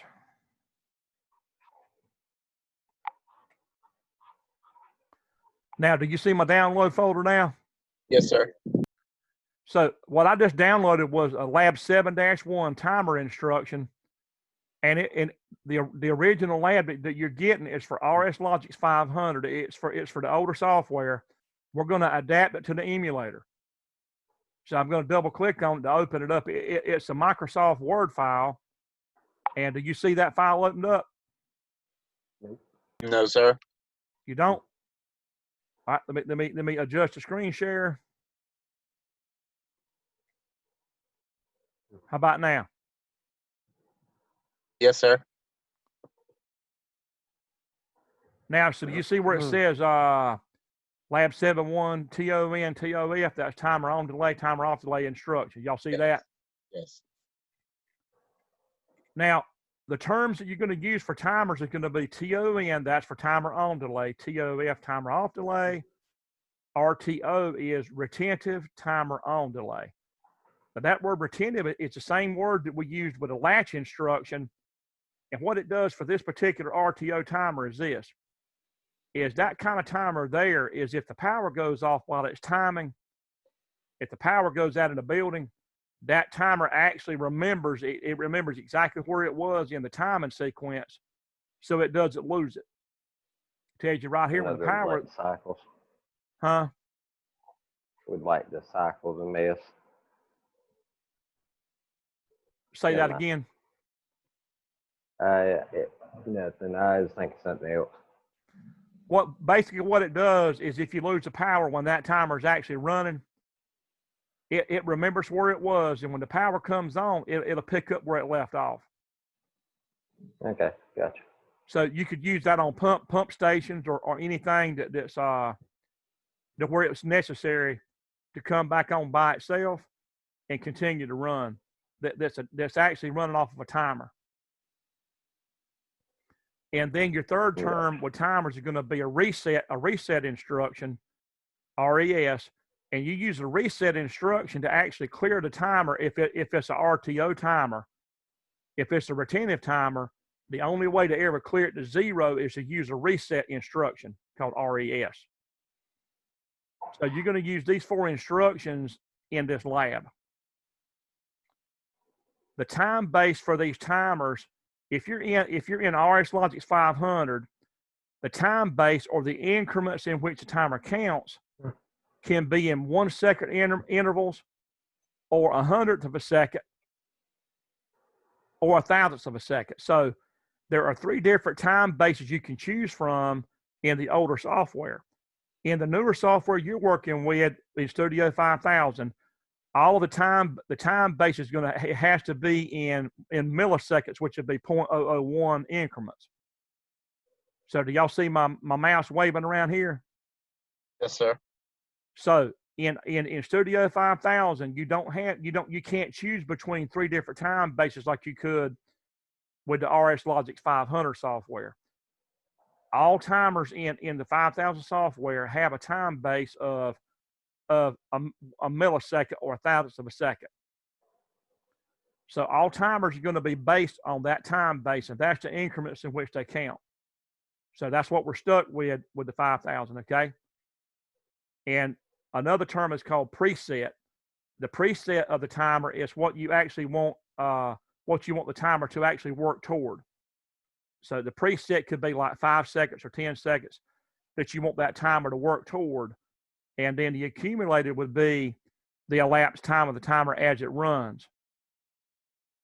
And then there's some status bits in there that the timer controls this within the timer instruction, called the enabled bit and the done bit, the DN bit for done. When the timer finishes, that bit comes on. And then a timer timing bit, that's one that's actually on or true while the timer's actually in motion. So we're going to use these bits here that are built into a timer. That's what the timer looks like, that the timer instruction that you're going to use in your logic. But it's not going to say T4. In the older software, in the 500 software, all the timers started with a T4, and then it was a :0 or :1 or :2. Here, you're gonna give it a tag name of whatever you want to call it, like motor starter 1, motor starter 2. It's not going to say T anything. And so you're going to specify the name of the timer, and the time base is not anything you can change. It's a built-in 1 millisecond base, and you'll set the preset and you'll give it a name, and that's all. So you pick the timer name with a tag, and then you give it a preset, like maybe 10 seconds or however long you want to count. The accumulator is going to be something that it keeps up with by itself. Okay, now, so a timer on delay says TON. A timer off delay says TOF. Do y'all see me scrolling through? Yes, sir. So TOF is timer off delay. Again, you give it a name in here. It's not going to say T4 anything. You're going to say motor starter or whatever, fan or heater, and then you're going to set a preset. That's all, preset and the name. And then RTO, retentives, just says RTO in the instruction. This is what it looks like actually in the program. That's your timer block that you're going to call up. And so these 3 timers is what you're getting ready to program in this lab. Now, this is what it would look like if you didn't have no PLC at all. If you had a plug-in timer that was like a hardwired timer that you plug it into a relay base, then you'd have a timer plugged into an 8-pin base like in motor controls. That y'all remember in motor controls wiring timers?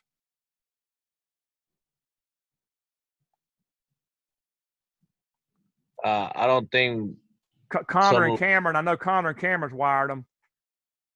And other people in the class, do y'all remember wiring timers? Yeah, we remember wiring timers. Right. Yeah, right.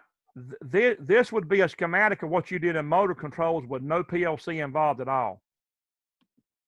So you had a stop button, start button, a control relay coil, and that control relay coil had a holding contact over here. Do y'all see me moving my mouse?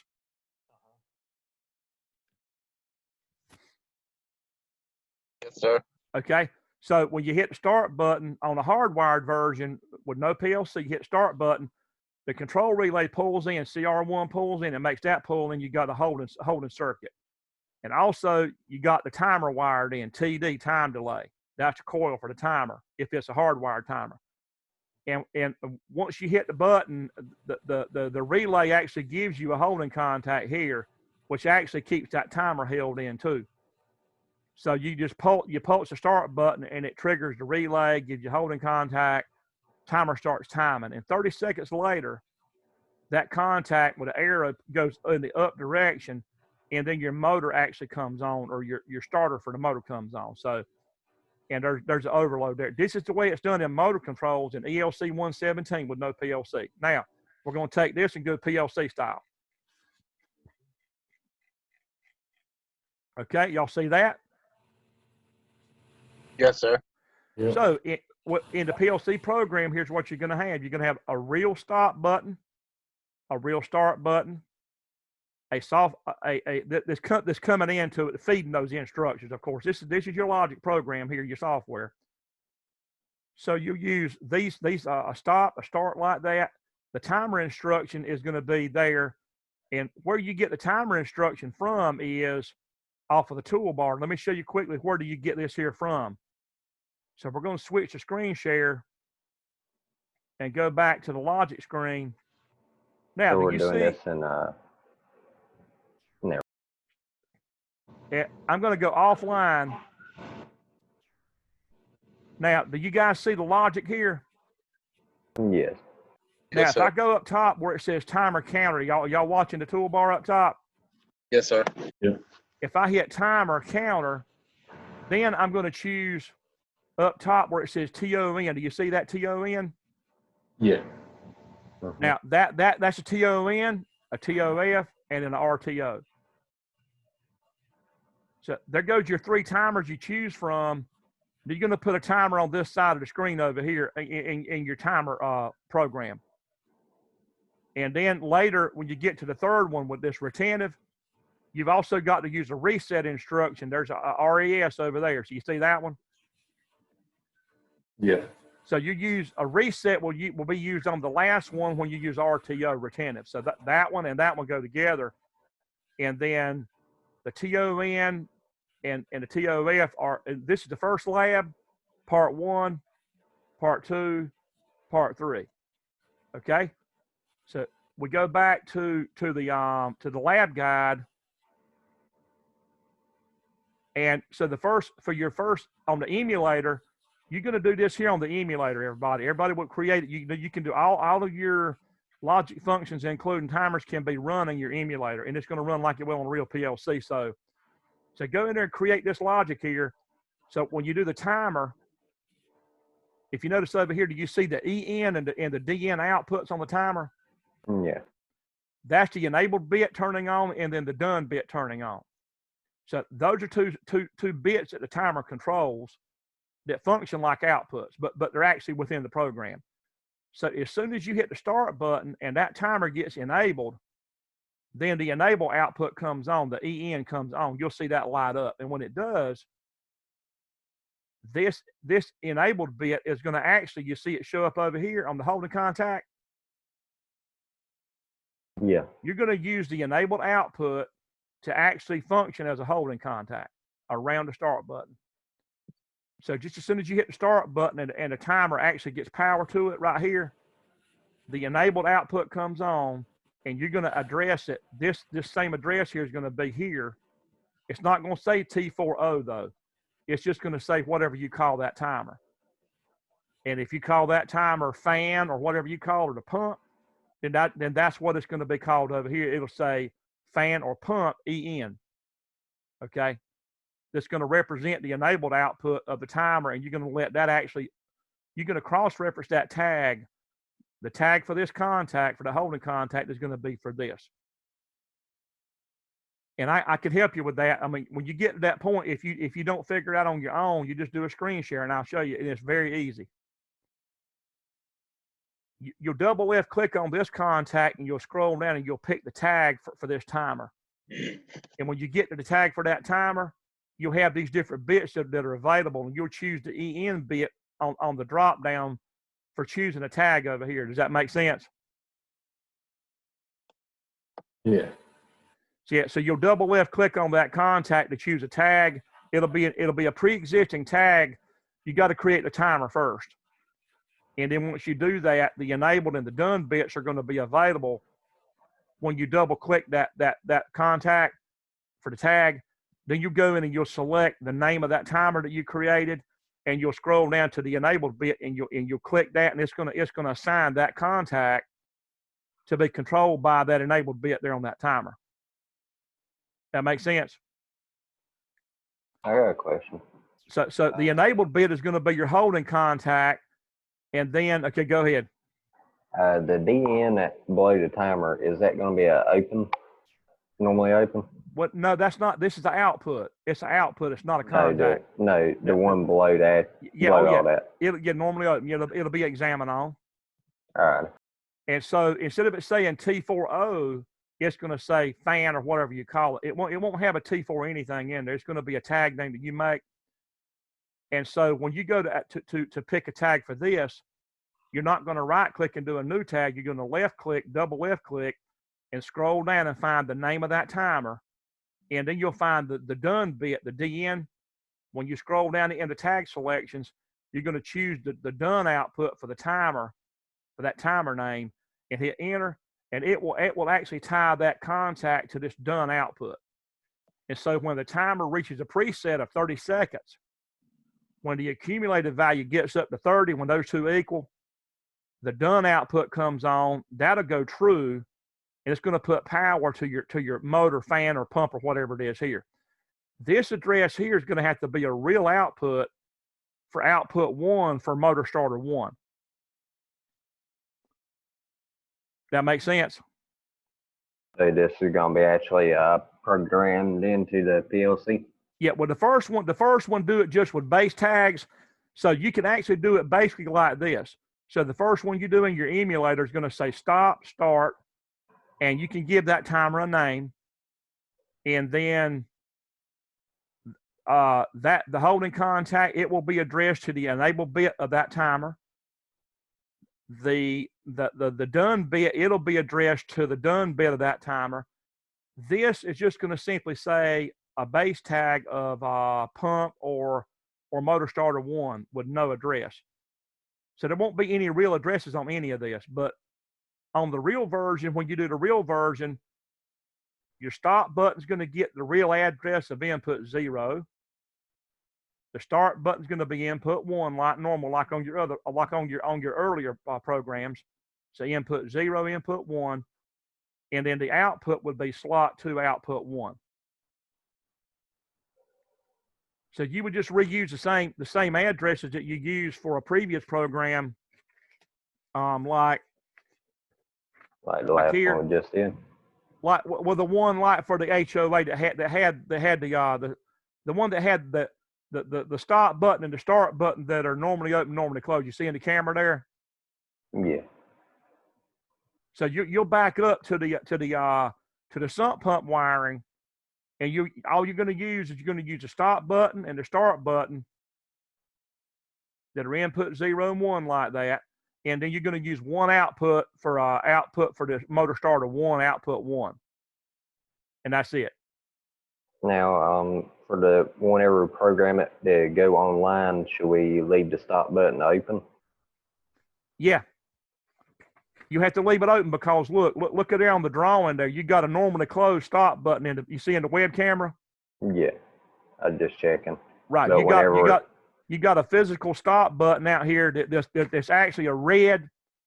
Down here where I'm pointing at in the camera, you've got a normally closed here in the red and a normally open in the green. So we're going to go back to these. We're not going to do latch unlatch. We're going to back up and do start stop. All right. Okay. Gotcha. So all you're going to wire is a start, a stop, and then your output is going to be this motor starter down here, motor starter 1, and that's it. And if you want to put some lights in there, you can. If you want to get creative with it and figure out how to make the green and the red come on, I'm just going to let you kind of try to figure that out on your own if you want to.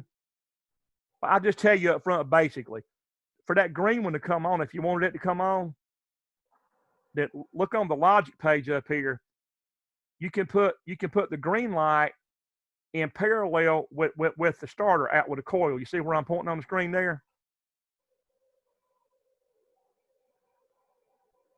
Do y'all see where I'm moving my mouse at? Hang on. Yeah, I see. So motor 1, look, you can put a parallel branch right here, a parallel branch around motor 1, and let that be the green light. So anytime that's on, the green light would be on. And then you can create another whole line, another line come out way out here to the left, and create a new line, and have an examine off contact that's based off of this. and say that when this is not running, an examine off would be on, and let it come over here to a red light. Does that make sense? Yeah. So you can add that logic in there and have lights, and it'd be pretty simple. And as far as your addresses for the lights, use the same diagram that I given you earlier. Shows output 4 and 6 for your lights. Hey, Durwood. Uh-huh. All right, I'm already starting to try to make this. Yep. All right, can I share screen? Sure. All right, because I got a question here. All right, this is where I'm at. So now I got to put like 30 seconds in timer. Is that what I need to do? You got to give it a name first. You're going to right click and say new tag. Okay. So first do that. You got to give it a name. Whatever you want that device to be, give it a name. Okay. Fan's good. And now on the preset, now listen, guys, if the time basis is automatically in milliseconds, which means how many milliseconds is in 1 second? 1,000. Right. So if it was going to be 1 second, it would be 1,000. Now let's make it say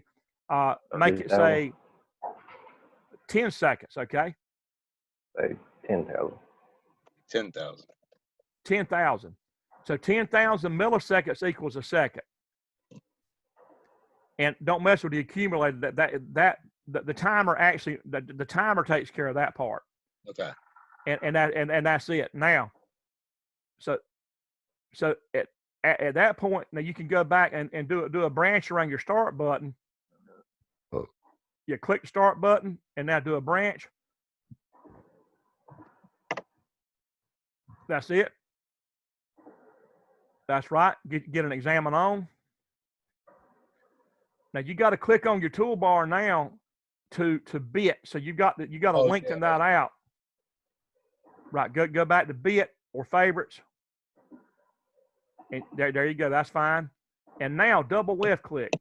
Right. I gotta remember. Now, don't do new tag. Do now. What everybody watching, because you're gonna save you a lot of time if you watch what he's doing. I gotta go to fan right here. So now expand that timer. Expand it by hitting the arrow to the left of fan. You're gonna expand now. Look at the status bits that are in there, guys. Watch closely. Everybody watching. I want the EN, right? Right. You have the preset, the accumulated, the enabled, the timer time, and then if you scroll down one more time, you'll see done. That all of this data, this is all of the data that timer manages is available in there, and you're going to choose the enable bit there. So just double click that and hit enter. And now hit enter. And now so it's got that contact address to the enable bit output of the timer. Okay, now click the timer itself. And now choose a branch to branch around the timer. Okay, now bring it around the timer. That's good. That's right. Now get another examine on. Okay, double left click. And now go down, and now you want to get, which bit do you want to get now? Now we want to go to the DN. Right, you want to get the DN bit for the timer. So it's called fan.dn. That's the done bit. And hit enter. That's it. And now get an output, a regular output energize. You got to scroll over. Yeah. There you go. That's it. And now that's going to be fan. That's going to be called, well, you can't say fan. You got to give it a different tag name like blower fan or whatever you want to call it. You can't say fan. Yeah. I see what you're saying. I don't think it's going to let you reuse that same name. Motor. You can say fan motor. Yeah. That's a good idea because it's still fan, you know. Or fan motor starter. Let's say fan motor starter. Okay. Because it's not really the motor, it's the starter that runs the motor. So you're not really running a motor directly off that timer, but you're running a starter. Okay. Perfect. Right. Perfect. So we do need to make a new tag for the fan. Now you want to save it, and you can download and you can actually run it. All right, let's do that. Make sure I got it all right. Right, you guys can watch it run, and this is gonna give you guys. You can actually be working on this if you're kind of if you're done with the latch. You're getting a good heads up now. How do you run it? I ain't got no errors. So That's fine. That's great. Yeah, I say go ahead and download it and run it, and this is going to help everybody. Yeah. So do you need to make a new tag for the fan or just rename it? It has to be a new tag. Okay, gotcha. I think I switched it over to emulate, so I might be all right now. Right. Yep, I'm good. Right, you got the emulator processor now. Yeah. Yeah. I remember to switch over this time, Durwood. Right, that's good.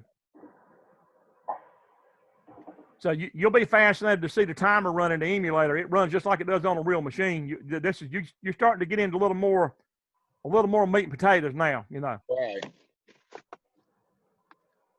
You can do a lot with the emulator. You'll be surprised at how it mimics the real thing.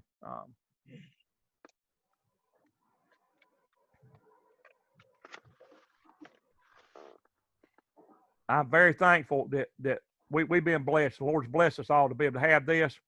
Go ahead. All right, she's up. Now you want to now normally that stop button would be on right now, wouldn't it? Because it's normally closed. Right. So go ahead and toggle that because it's going to be on because the physical device is actually closed. And now toggle on and toggle off right there real quick. So toggle on and then let go of it. Perfect. Now, you see it timing? Yep.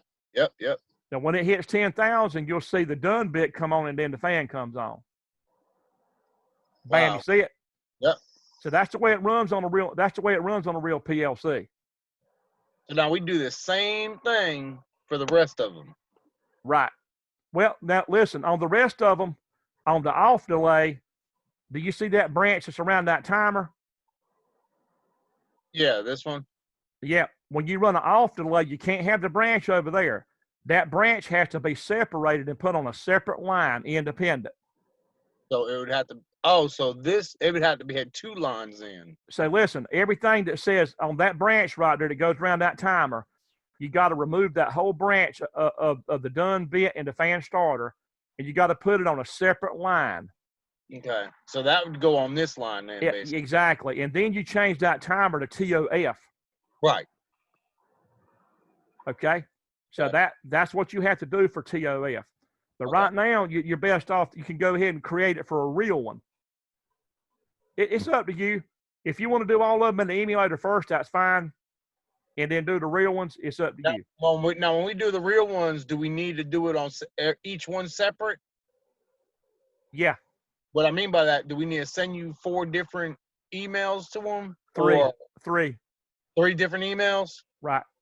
Okay. It'll be a TON for one, a TOF for another one, then an RTO for another one. Yeah, that's right. The RTO. Now, the RTO, I have to explain that. Let's don't get into that right now. We want other people to be able to do some things tonight. Okay. So just worry about this one and the TOF. Right. Just use the real inputs for stop, start, and then fan starter. Okay. Yeah. I would focus on just do this one real, and see it run on the real thing here, and then move on to TOF. Okay. All right. So let me go ahead and document down here that you've done your TON.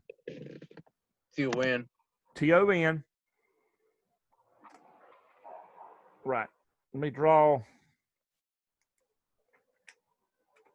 Ready to get checked too whenever you're right. Whoever's ready, get ready to speak up. And I'm adding some lines in the grade book here for these 3 timers, for the emulator portion of the timers. Okay, I'm doing that now. Okay. TOF and then RTO here.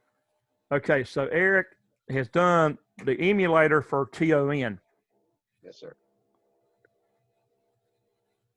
All right, I got you down. Okay, so hey, what are we using for the? Are we still using that 16? Yeah. 1769, 16, something. OW16 for slot 2. Yeah. Okay. Okay. It's going to be the same thing for everything you're doing for if you're doing the digital outputs or the discrete outputs for the starters, it's going to be the same thing. It'll be the same output until we hit analog. When we hit analog, it's going to change. I do go over under the Compact Logic 5370, right? That's right. I don't see it. 1769 OW. Well, look, 5370 is not in the same part number with the module, with the slot 2 module. Oh, really? Do a screen share. Let's see what you got. Okay, hold on. Got you covered. Colby, are you taking all this in? Oh, yes, sir. Hey, tell your daddy that Durwood is zooming. I will. He used to tell me in the plant all the time. He said, Durwood, we got to zoom, zoom, zoom. you couldn't hardly go fast enough for Rab, man. I swear you couldn't. He's long legged. He could one of his steps would be like 3 of mine, you know. And but we had a good time. Your daddy would design a machine, man. Your daddy was a darn good designer. Yes, sir. Well, he is a good designer. But he would design him and Alton Hall. Rab would design the machine. Him and Alton would make the tooling. Yes, sir. And then Rab would tell me, he says, Durwood, I want you to put a PLC on this thing, and here's what I want the machine to do. He said, first thing I want to do is to cut these 2 motors on. Next thing, index this thing around to get a wire out of the hopper. Next thing, I want the conditioners to come in and condition the wires, and I want them to go out and then index and throw the wire down into the tray. And he would tell me the steps he wanted the machine to run. I'd write the logic, and I'd run it, and he would say, "Well, it's just got to go faster." He said, the only thing, Durwood, it just ain't fast enough. He said, we got the zoom, zoom, zoom. That was his word, zoom, zoom. So now, here we are using Zoom software, and I had to tell him yesterday. I said, Rab, I said, man, you'd be happy to know that I am zooming, man. I am zooming literally. So, he told me I used to work together and everything. I was his programmer. I programmed for him. He was the plant engineer, and I wired. I designed wiring. I did all the wiring for machines that he designed. Yes, sir. Yes, sir. So I did the wiring. I picked the devices. I wired the machines, and I wrote logic for him. So we were a good team, man. We were rolling, man. I swear, me, your daddy and Alton Hall and me. Yes, sir. We were asking, weren't we on a roll for a while, man? I don't doubt it. We were, man. I ain't kidding. Your daddy would design stuff, and he'd have it on a CNC lathe, CNC mill. They'd be making parts and dies and stuff and things, and then they would build the machine. Yes, sir. And I'd mount the solenoid valves. I'd mount all the electrical stuff, and wire it. And then he'd sit down with a piece of paper, and he'd write down. He said, he'd tell me to get my paper. He's saying to Durwood, get your pencil out. Here's what I want the machine to do. And I'd write down step 1 through 10 or 12 or whatever, exactly the way he said it, and that's how I wrote the logic. And then he would tell me how to speed this up, slow that down, whatever. We would tweak it like what we're doing here tonight with the logic. And so we would use what you're seeing tonight to make machines run. So, okay. That's it, Eric. All right. And then you got to give it a name. So that's going to be called. It'll be, you got to have your name in there and say timer or TON for timer on delay.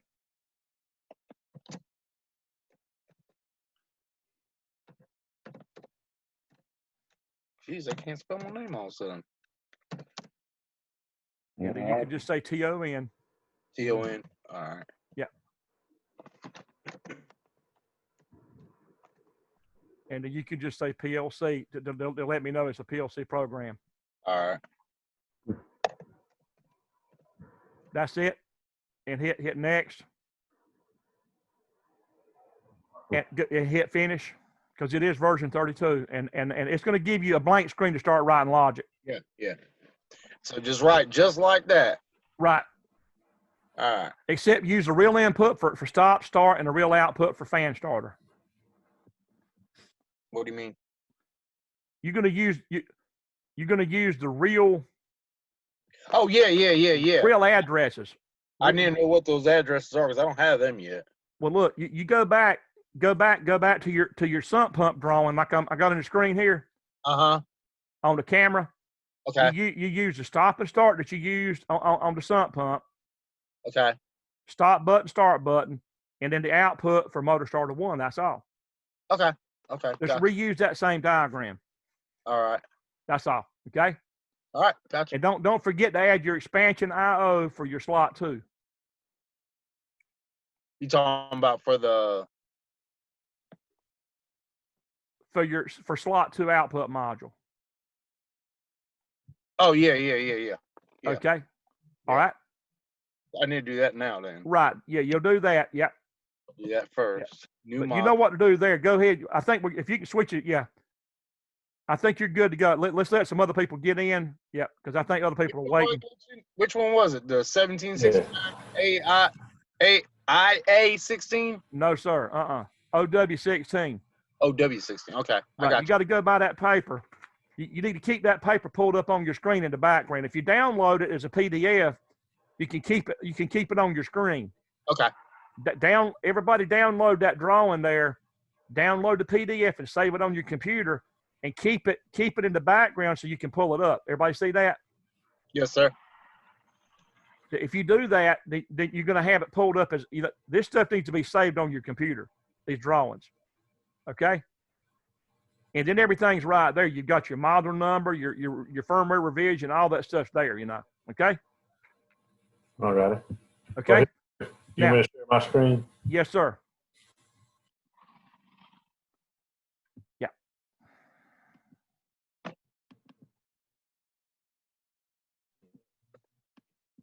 And on the name, we just put relay output, right? Yeah, for that module. Yep. Right. Yep. You could call it anything you wanted to. You could call it press. You could call it whatever it's related to a part of a machine. It could be, you could name it something with the machine,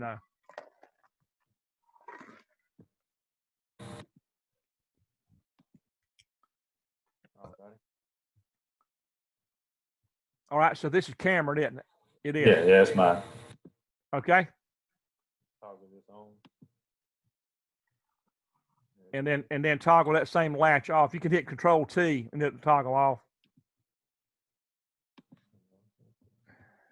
Yeah.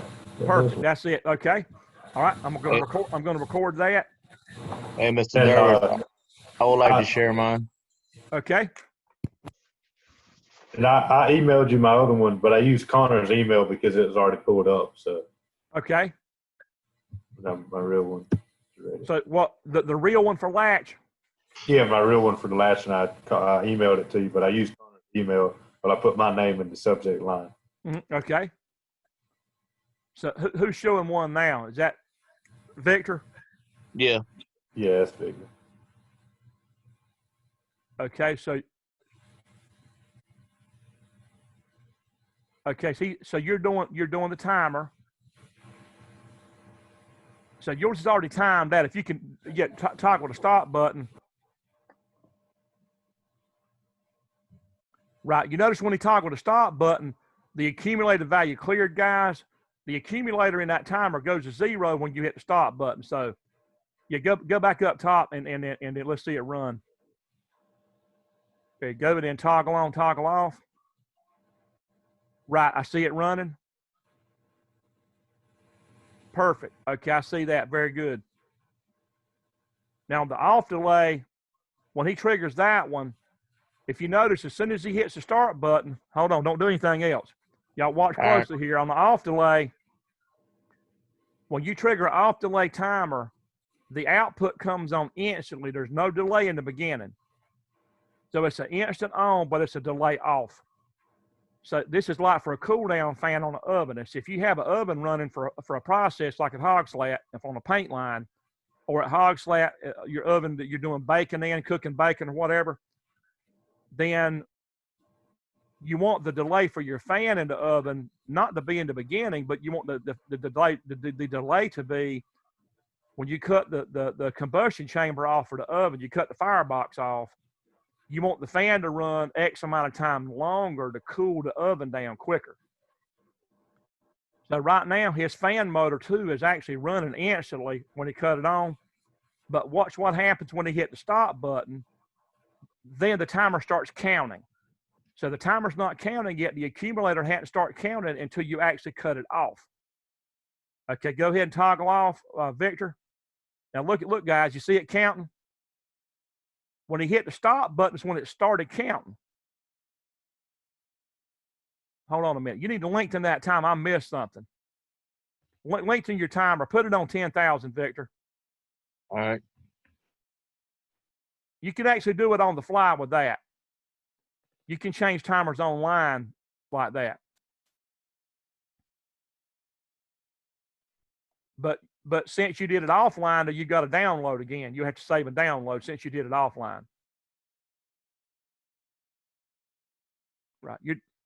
Victor, you're getting pretty slick on this stuff, man. Trying to, man. Yeah. I heard that. You're getting like a pro there, man. Trying to. You need to be showing them big dogs that stuff out there, letting them see what you can do, man.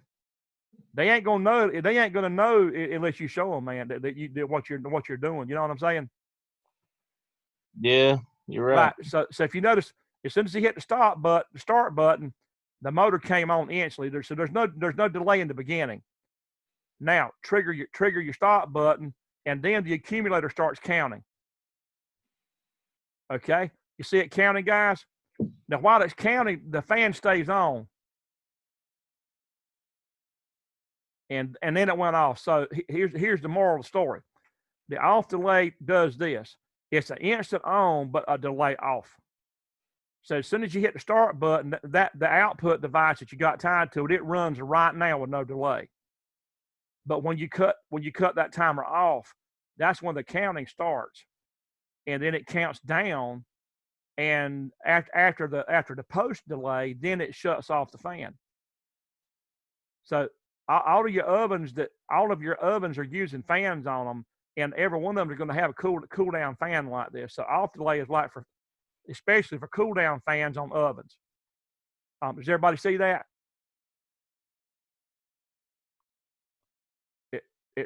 Does everybody see his program? Or is everybody gone? I see it. I was sitting there working on that. Do y'all see what's going on there? Yes, sir. Okay. He went on ahead and did his off delay in the emulator so you can see the difference between the two. So that's very good. Let me go ahead and check you off, Victor, for both of them. All right. So I got you for TON and TOF. Now, let me just tell you up front on the retentive, here's what you got to do so you'll know you can go ahead and do it. On the RTO, basically do this. You can use the same logic like you did here on your TOF. You do the same exact thing, but just create it on another set of lines, and it's going to say RTO up here, and then everything's going to look the same except you're going to add another line of logic down there where it says end. Put another rung down there, and you got to have a reset command, another examine on, that's going to come from another push button, and then the output is going to be a RES command from up top on the timer tab. So when you go to the timer tab, then your output is going to say reset. It's going to be on the right side of your new rung. It's going to be on the right side of it, RES, and the address is going to be the tag of the timer. So the address, the tag for the reset, you're going to double left click on that reset command when you get it on that line, and you're going to scroll down and you're going to find the TO. You're going to find the RTO timer in there, the ACC, the accumulated value. You're going to reset that timer. It's going to clear it. Actually, all you have to do is you just find the tag name for the timer of the RTO, that whatever you're going to call it, and you just on the reset command, You double left click on it for the tag when you get it down there, and you just simply go down to the name of the timer and click it and hit enter. And then that reset command, when you hit your reset button on the left, it's going to reset the timer of accumulated value. It's going to clear it to 0. Okay. All right. So you can do that. Okay. All right. Whoever else is in.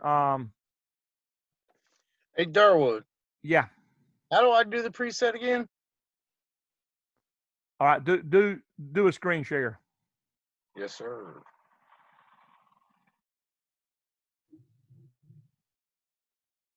Colby, you're hanging with us, ain't you, man? Yes, sir, I am. That's good. You must be Ken to Rab Pope. I believe you're Ken to Rab. Rab can hang, man. He can hang with the best of them, man. Or it won't let me do my preset till I do my what's the name, right? Branch. No, the preset. Go ahead and do a preset. Double left click it. Double left click. No, you just you want to click in that question mark and you got to put a decimal value in there. Well, that's what I'm trying to do, and it won't let me. Oh, it ain't gonna let you? No, it won't let me for some reason. Well, hold on now. Right click it. Let's see. I haven't done a timer in. Well, I have done a timer in emulator, but I hadn't done it in 5000. See, I'm doing right click and it won't let me do that neither. Well, hold on now. Hold. Here's what's wrong. Okay. Do I got my locals right? Look, you can't put a local address in a timer. Okay. That's what's wrong. You can't do that. Okay. So look, you can't have a timer doesn't have a physical address. It doesn't have it's not. Look, go under. Look, it's actually a base tag. Okay. And look, no, hold on. Go under data type. Instead of it saying bool, it's going to say timer. Go under there, and you want to find timer. The data type is a timer data type. That's something new I didn't tell y'all. When you do it for a real program, the data type changes. It's not a Boolean data type. That's a digital BOOL, but it's a timer. Okay. Right, and hit OK. So y'all notice there under data type, everything you've done so far has been a single digital binary or a bool, BOOL for Boolean. But this time it has to be, the data type has to be for a timer. So you should be able to double click him. Now to let you put a number in now. Oh, didn't want to do that. No, don't put an O in front of nothing. That's what I said. I didn't want to do that. No, just say 10,000. Yeah. That's fine. That'll be 10 seconds. And just hit enter. That's all. And that's all you have to have. Now we come here. Right, you're doing fine there. Now I gotta go back to here. There you go. That's right. And then I gotta go here. Nope. No, you'll double left click. Yep. Don't want to do that. So you want to expand the fan and then go down and choose your EN. That's it right there. That's it. Perfect. And then we want to go here. That's right. And then here. That's exactly right. You're getting mighty good at that, Eric. I'm trying. Oh. That's it. Well, nope. You got to be careful where the cursor is. Oh yeah. Oh my bad. Yep. Right. There you go. The cursor has There you go. That's right. Yeah. Now we do that. Well, no, not yet. You got to have a contact in there for your done bit. Oh, that's right. Okay. But you can still leave that alone. I mean, you could have left it, but it'd been okay. Keep forgetting this thing don't go back where I want it to go. Right. Yeah, you're learning. No, not a no tag. Oh, what do I do then? You double left click and you want to find the done bit. Oh, that's right. You're gonna use a bit out of a pre-existing timer, a timer you've already made. You've already created one. So we go to fan. Right. Go to come on. We go to done. Right. You got to go down to done. That's it. Bam.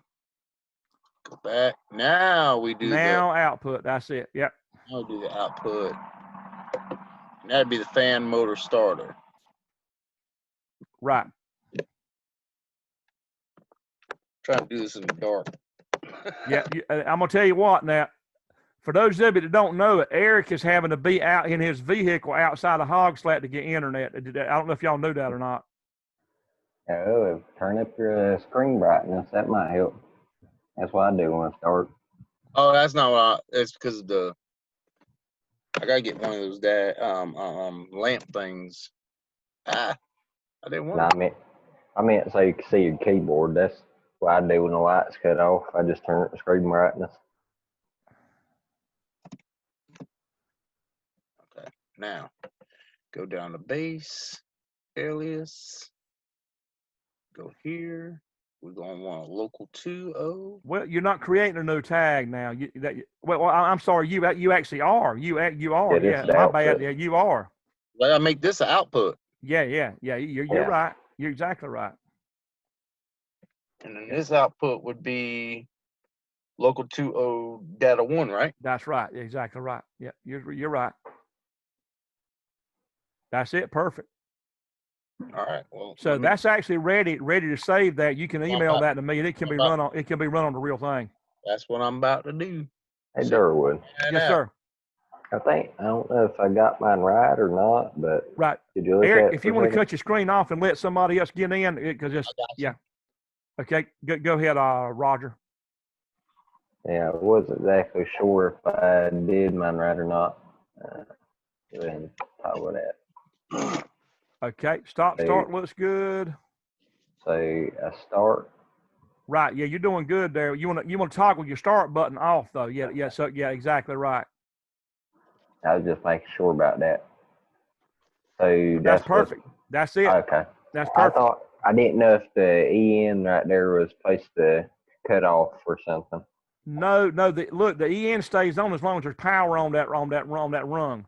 Okay, so this is like a one, then it stays powered the whole time, right? Say it again. So in other words, after the delay, this one stays powered the whole time.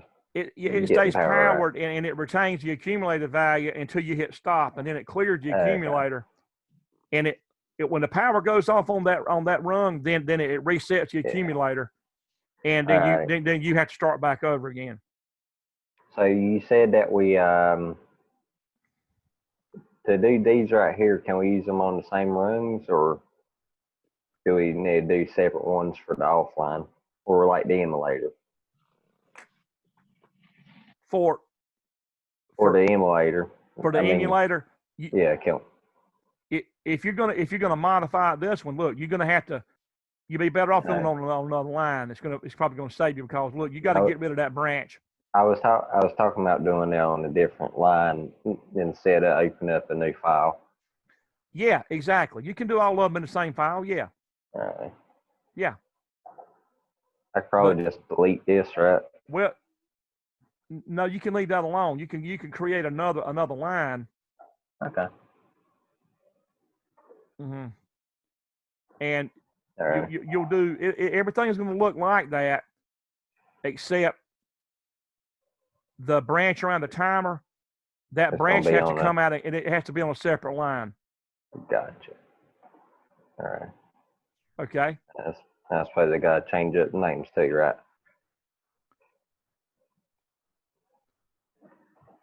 So we got one right there.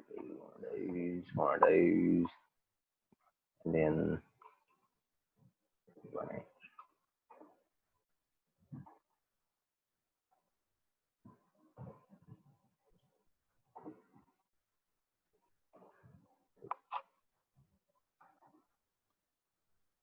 And for this one, it's TOF. TOF, yeah, that's right. Mm-hmm. TOF. And so. And you might call that cool down timer. or a fan Hey. oven cool down, or So does this right here, that's how that's supposed to be, right? it is. All right. So this only different spot.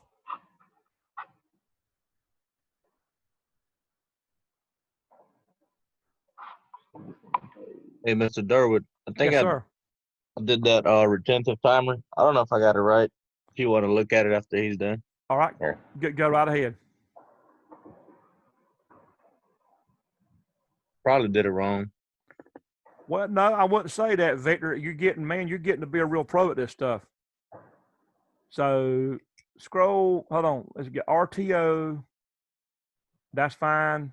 No, that's exactly right. Let's see. You got stop, start. You got the timer 3 enable. Right. So now hit your stop button up top. Toggle your stop button and stop it. Bam. You see there? Now look over there to the right. See it remembered? It didn't lose it. Yeah. You see that? Yeah. You kind of if you can get to it before it finishes, you can see how it does it even before it finishes. So now, if you notice there, reset. You've actually got to hit reset for it to ever clear. Yeah. And then look, you got now let go of the reset. Now toggle on, toggle off. And then while it's timing, that's it. Now hit stop button. You see that? Now y'all look closely over there. Y'all see where it kept the accumulated value didn't go away? Mm-hmm. So that's the beauty of the RTO. And RTOs can be used for things like this. Let's say if you're keeping up with the a timer on a machine that says after so many hours of running, it's time to change a filter or change the oil or change whatever, like replace a part after so many hours. Let's say on an air compressor, you would use a timer. You could use a timer like that on an air compressor to say, after so many hours of running, that we want that to turn a light on that says it's time to service and change the air filter on this air compressor, or change oil and change filter. So RTO timers they're typically used to keep up with maintenance functions, preventive maintenance functions, the scheduled maintenance. Cool. Yeah. Does that make sense? Yes, sir. So that timer, listen, will do this. If you ran so many hours a day and then you power the machine off, then that timer remembers it even when the power goes off, like a latch does. So it keeps up even though you power the machine off, it still knows how many hours you ran yesterday and the day before, and it keeps up with all of that. And when it reaches the preset, which will be a really high number, then you could have it turn on a yellow light that says it's time to service the machine. You need to schedule servicing soon to replace the oil and the filter, like on an air compressor, for instance. Right. Or on anything that needs periodic. Oh, yeah. Periodic scheduled maintenance. That's what them timers are typically used for. Okay. Basically, most of the time they use it for oil lubrication and stuff like that. So yeah, lubrication. You got automatic lubricators. I've seen stuff down in Rayford to where they've got automatic lubricators that come on after so many hours, and they got give you a warning. And they've got lubrication lines that run from an automatic pump, and it actually lubricates bearings through some small lubrication lines. And I've seen machines that do it automatically on a timer like this. Okay, so that's Victor on RTO. That's good, man. I just sent the real TON to you. Okay, that was Eric. Mm-hmm. Okay. All right, so let's see what we got here. Let's go back out. And then I'll work on the rest before Thursday. Okay. Yeah, I'll try to send you the real ones tomorrow, Mr. Durwood, if I have time. Who was that? Victor. Okay, good. I see here that Justin Sokolowski and Jamie. So are those guys are not really in the session, are they? No, they ain't even here tonight. They're not even here, but they've just sent me some emails. Yeah.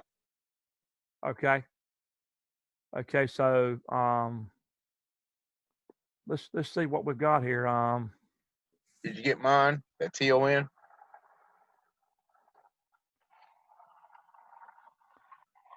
McGill just sent something. I've had a lot of emails. Nathan McKee. Wait a minute. That's last week, man. That's old email. Good gosh. Lord have mercy. I'm looking at old email here, man. Hey, Mr. Durwood, I'll let you know if I get that Micrologics tomorrow. I was busy today, so I didn't get a chance to. Oh yeah, you got time to do that, man. Let's see. But I'll talk to you tomorrow. I'll text you tomorrow. I'm about to go to sleep. I got you. You better get some sleep, man. Don't be unsafe, out there in that plant. Have you ever heard of this PLC? Hold on, the name brand. Hold on. Lence, LENCE. LENCE. Yeah, LENCE.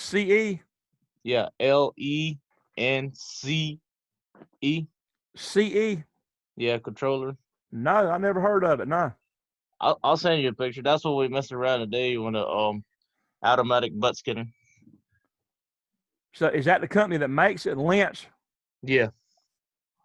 So they got their own software then. Yeah, they got like servo drives, a servo power supply that distributes power to the servo drives. Okay. That servo power supply was bad, but I'll text you tomorrow. Okay. All right, man. That sounds good. You get some good rest, man. All right. Did you find that email, Durwood? Well, I'm looking for it right now. I've got, I do see it. Yeah. All right. Hey, Durwood. Yes, Got a sir. question about my stuff. Mm-hmm. Let's see. I think I had it online by accident. Then I went offline and saved it and downloaded it, and it still isn't getting power. Is there anything I can do for it? What you've done? Look, you've actually made edits when you're online. Yeah, I know. That's so. Look, you got to go under where it says edits up top, where it says no edits, and do a drop down where the lock is, and you got to hit accept edits. Accept pending edits. Accept, yeah. Yeah. You're actually doing online editing, which is kind of dangerous. Yeah, I know. I did that, then I took it offline and saved it, then downloaded it. Hold on. You're not done yet. You're still online. Yeah. You got to go under edits again and hit finalize. Okay. Under the edits present and hit finalize.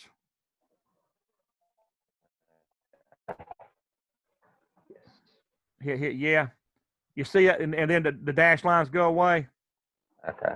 But see, here's one thing: I wouldn't do that in real life. Yeah, I didn't mean to. Yeah, because it's it ain't gonna hurt nothing on the emulator, but in real life, if you do it, you got a real chance. You know, a real chance of let's just say that there's a possibility of something could get something could go wrong.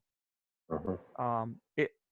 Doing online edits make me nervous because you're way much better off. You're way much better off testing it in the emulator first, and then even if you edit the actual real PLC program, you're better off editing it offline. Yeah. And then downloading. Gotcha. Because some people that are pretty brave and pretty confident about what they're doing, they may have a machine that's actually in production running, and they're sitting there editing logic online with the machine running. Yeah, so there's a real chance you could jam something up and tear something up on the machine. You could really get yourself in an expensive situation that it'd be hard to explain why you did it, because you could get a glitch that could jam something up and break something on the machine. You could have a cylinder extended in a press coming down. You could actually bust something, tear something all to pieces. And then you got to explain that to your boss and say, well, he'll say, well, why in the world did you do that? Why did you crush that cylinder with that press, And you would have to just tell him, well, I don't know how that happened, and he would be saying, well, I'm not sure if I want to have you writing logic or not. So it's, but in the emulator, there's no harm. There's no harm with the emulator, but Yeah. But hey, this one starts whenever you cut it off. Gotcha. When you cut it on, it starts. Yeah, it's instant. It's instant starting, but it's a delay on cutting off. Gotcha. Right. So they use these on cool down fans for ovens, for instance. Yeah. Where when you cut an oven off, if you've been running it for 8 hours, with parts going through it to heat them up, then when you cut it off, you may have that fan to run for 30 minutes, to cool the chamber down quicker. Yeah. You would do that to get the heat out of the firebox quicker and to go ahead and dissipate the heat quick with a cool down fan. And that's just the way you do. Oven chambers have to be, they're going to be cooled down with fans. Yeah, I use light just because that was the first thing I thought of. And that's fine. As long as you know how the timer works. The goal, what we're doing right now is that you understand what those timers do. And when you get a chance to see it in a plant somewhere and you get into a program, you're going to be able to understand what that logic's doing. I sort of kind of wish whenever we went to Mount Olive Pickle Plant, I wish I'd took this class before then, so I knew what I was looking at when I went there.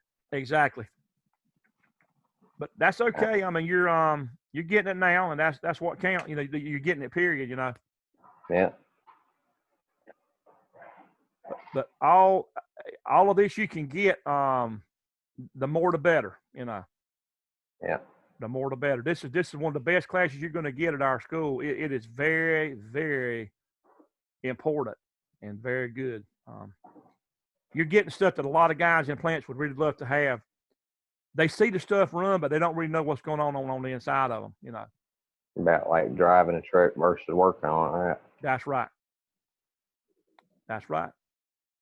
It's like being a machine operator, knowing how to run, and maybe even being able to fix it from the outside. But if you get anything really unusual going on, that a lot of folks wouldn't be able to solve the problem without really being able to read the logic in the program. Hey, Durwood. On the real one, was I supposed to put lights on there too? You don't have to, but if you want to, I'd give that as an option. I was just wondering, did I have to do that on the TON? Say it again. Because the one I sent you on the TON, I didn't put no lights to it. That's fine. Okay. You didn't have to. I was just telling people that if you wanted to, you could. Okay. If you wanted to, you can. So what was TON again? I think my mom came in and talked to me or something when you were explaining it. Timer on delay. Okay, so that's the last one. No, you got timer on delay, timer off delay, and then you got RTO retentive. Okay, so I got to do the RTO. Look at that paper. I'm going to try to see if I can work for Andy, maybe Thursday or Friday, but got to get caught up on that schoolwork. Yep. Okay. So Eric, did you see your program? Yep. And also, I'm going to get let me get the camera back where you can actually see everything. Does that look right? Hold on a minute. What view do you guys want to see with the camera? Do you want to see a close up of the starter or do you want to see the whole thing with the PLC and everything?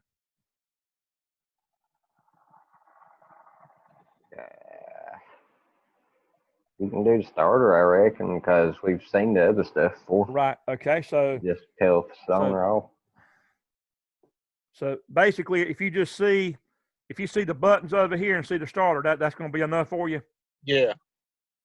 And I'll leave it like that with the lights in there. That way, if somebody adds lights, you'll see the starter and the buttons and the lights. Yeah, that'll work. See if I can add some sparks to mine. Right. Colby, I'm at home doing this stuff. I'm using my parents' old room before my dad passed, and when he passed away, then my mother don't want to be back in here, so she's moved into my sister's old bedroom. Yes, And sir. so this room, this is my recording studio for music and for teaching. So Okay, I got you. yep. So let's see, go back to there. All right, Eric. So let's see, you got input 0. That's good. The physical input and the 1 for start. That's your fan. That's your enable for the fan. You're done for the fan, and then your output for the starter. That's good. That's good. All right. So Colby, the physical inputs are I got them in the webcam. Yes, sir. You see a stop button is input slot 1, input 0, and then the start button normally open is slot 1, input 1. Yes, sir. And then the output is going to be output local slot 2. O is output, and then data dot 1 is that motor starter coil with an overload to the right of it, normally closed overload. Okay, I got you. M1. So that's a coil for the starter. This starter's got a coil on it. Let's go back. The coil leads are where I'm pointing at with my 2 fingers. There's a coil leads there that's A1 and A2. And when you energize those 2 where my fingers is, it actually pulls in. And then the thing that's under there is the overload protection that's shown just to the right of it in the drawing. Yes, sir. I see it. That normally closed contact that says OL or overload relay. Yeah. That normally closed is actually under the starter. So Okay. it's down here at the bottom, if you can see that. Okay, I got you. So those 2 white wires are the 95, 96 normally closed, NC normally closed. These 2 is A1 and A2 for the coil, and that's what actually pulls it in. Okay. There's a coil in the back of that starter that acts like a magnet. When you put power on it, it draws the armature in, it pulls it in. So it actually pulls the contacts in with a magnetic field. Okay. So it's an electromechanical. The starter, if you see right here, that starter, when I'm pushing in like that, it actually pulls in. When you put power on that coil here, there's a coil in the back of it that acts like a magnet. And what it does is it draws the contacts toward the back of it. You put power on it, it actually draws them in like I'm pushing my finger in like that. Okay. And then when it does, you get 3-phase power up here on them 3. It runs through it, comes out the bottom in them 3, and it goes to a 3-phase motor. Okay. So when it pulls in, it's going to run a motor like over here. Yeah, that's I got you.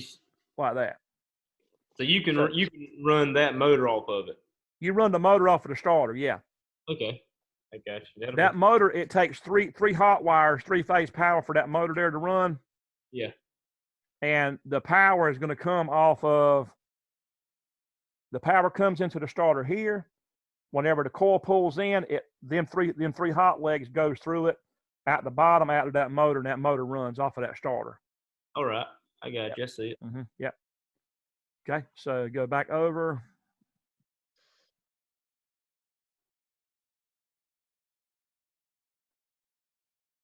I think you can see everything again. Yes, sir. But if you take a motor control class and this one here, you learn about the starters and all in motor controls. That's a class that starts in January. Okay. So you learn about all the motor control devices, the buttons, and all that stuff in there, and then you apply it more to how you interface it with a PLC in this class. I got you. Okay. Okay. I need to look into those classes, especially because at ECU it's like that we're doing that block schedule. So like the first semester we'll have, if I'm taking 5 classes, I'll take 2 in the first 8 weeks and 3 in the second 8 weeks. And if they're doing that spring semester too, then it's kind of like if I have 2 classes for 8 weeks and I'm gonna have time to figure out some stuff to do. So I might have to look in and see if any classes are available. What you can do is when you see what your schedule is going to be, you can shoot me an email, Yes, sir. or text, and I can tell you what the schedule coming up will be. Okay. And then if it fits, then you could do it. Yeah, I'd be all for it. I mean, online or whatever we can do, because I'll be in Greenville. If that's available, we just have to wait and see. Yeah, we'll have to see it, and when the time comes, is it going to be completely online? Right now they're telling me starting in August we're going to go hybrid. We're going to do the lecture online. Yeah. Through Zoom, like we're doing, and then the physical part would be in person. Okay, I got so that's what they're wanting to do, but time will tell. We'll see. Yeah, we'll just see how this pans out. Right, we don't know how everything's going to play out. So one day at a time. So for the was it RTO? You said, yeah. What was the example of it? You said an example of RTO. Yeah. Like a preventive maintenance timer. So that'd be something like hours ran on something. Hours ran. It could be hours ran on something for oil change, filter change. Time ran. Time ran. Yeah, before you're going to do some type of service, and it could be. Okay, service. Okay. Right, Kobe. Where we were at the plant, your daddy wanted me to have. He wanted a timer on the machine to say, after it runs X number of hours, it's time to change the electrodes on some of the welding guns. Yes, sir. We had welding guns that were welding wheel brackets on dishwasher racks. Oh yeah. And the electrodes that would get banged up after so many hits going in, banging on the wires, welding them. Yeah, yeah. And he knew how many hours that after so many hours that they would be really no good. Yeah, yeah. So he'd back it up and say, if it's going to be, whatever 5,000 hours running and the electrodes are shot, back it up and change them maybe at 4,000 hours or 3,500 hours or whatever it is. And so we went in there and put a timer in that program, and after X number of hours that he wanted, it turned a yellow light on, like over here, yellow light, and then the operator would call us, and they would say it's time to change the electrodes. Okay. So we would take some electrodes and pop the ones off of the guns and pop new ones on. They keep going, and then we would hit a reset button that would clear that RTO timer. And then we manually would acknowledge with a reset button that we had done the maintenance, and it would clear that yellow light, and then the operator would go back to run. I got you. Okay. So that's just one way you can do it. That's the best thing I can think of would be for maintenance reasons. Yeah.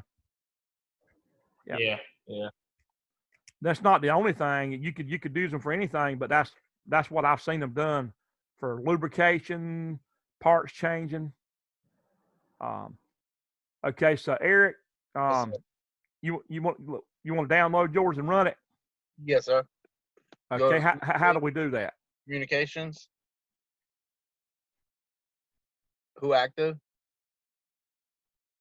Ethernet. 130. Download. Then download again. When it pulls up. There you go. Download.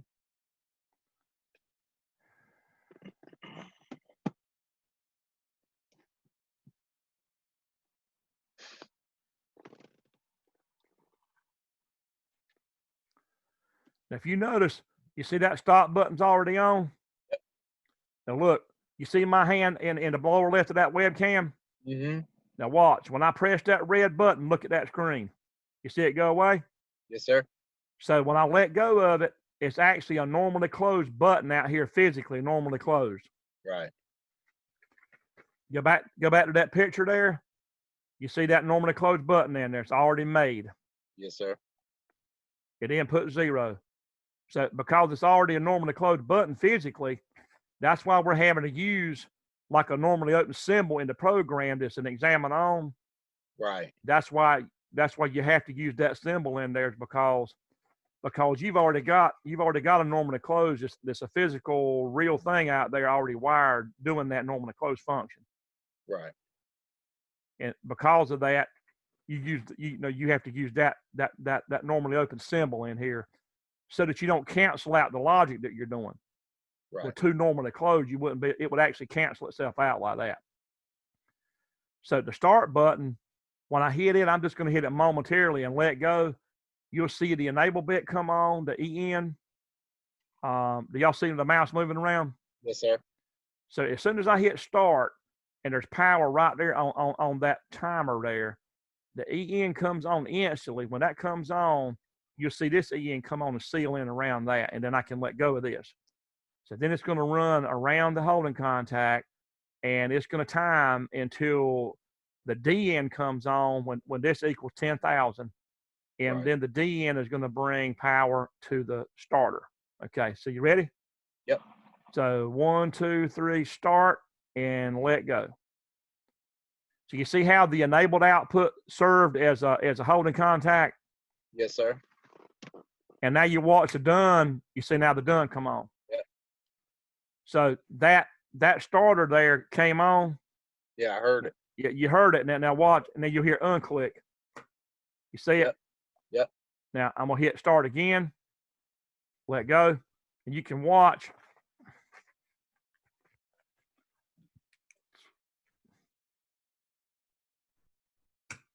Yep. Yep. That light's kind of bright, and if I hit that, you'll see it come back out. Watch it. Watch the red thing come out. See it? Yep. Yep. If I go full screen with it, so do you see a better view of the starter now? Yes, sir. I'm gonna hit start. So I hit start, and of course I don't have the logic up now, but after 10 seconds you'll see that pull in. See it pull in? Yep. Now it's going to kick out when I hit stop. There it went. So I put red tape on the armatures in there so you can see them move in and out. Yeah. So that helps a whole lot too. Yeah, it does. Yeah, Thomas had a suggestion about putting red tapes, and I did that, and it works out really good. You can get down real close to it if you want to and see. So I'm gonna hit start again, and after 10 seconds you'll see that pull in.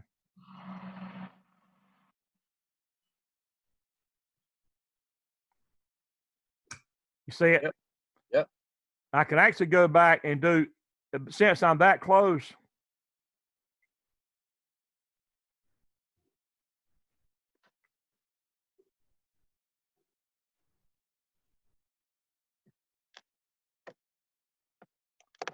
Get like really close to it like that. And now I'm gonna hit stop. See it pull out. Mm-hmm. And now I'm gonna hit start again. So now you're gonna get a real close view of the starter. And as soon as it hits that 10,000, you'll see that pull in, so you watch it. Yeah. 8,009, bam, there it went. Yeah.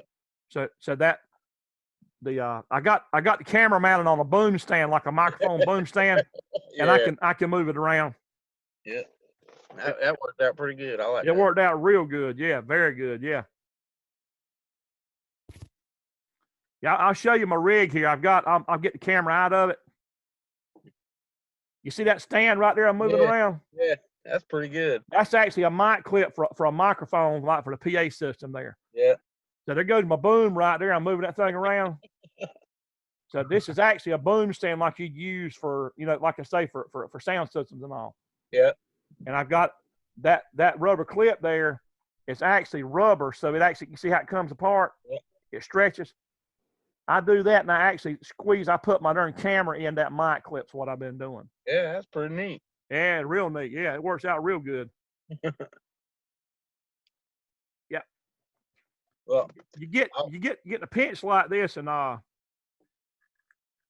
told Barney when when we first found out about the virus hitting and all, he said they said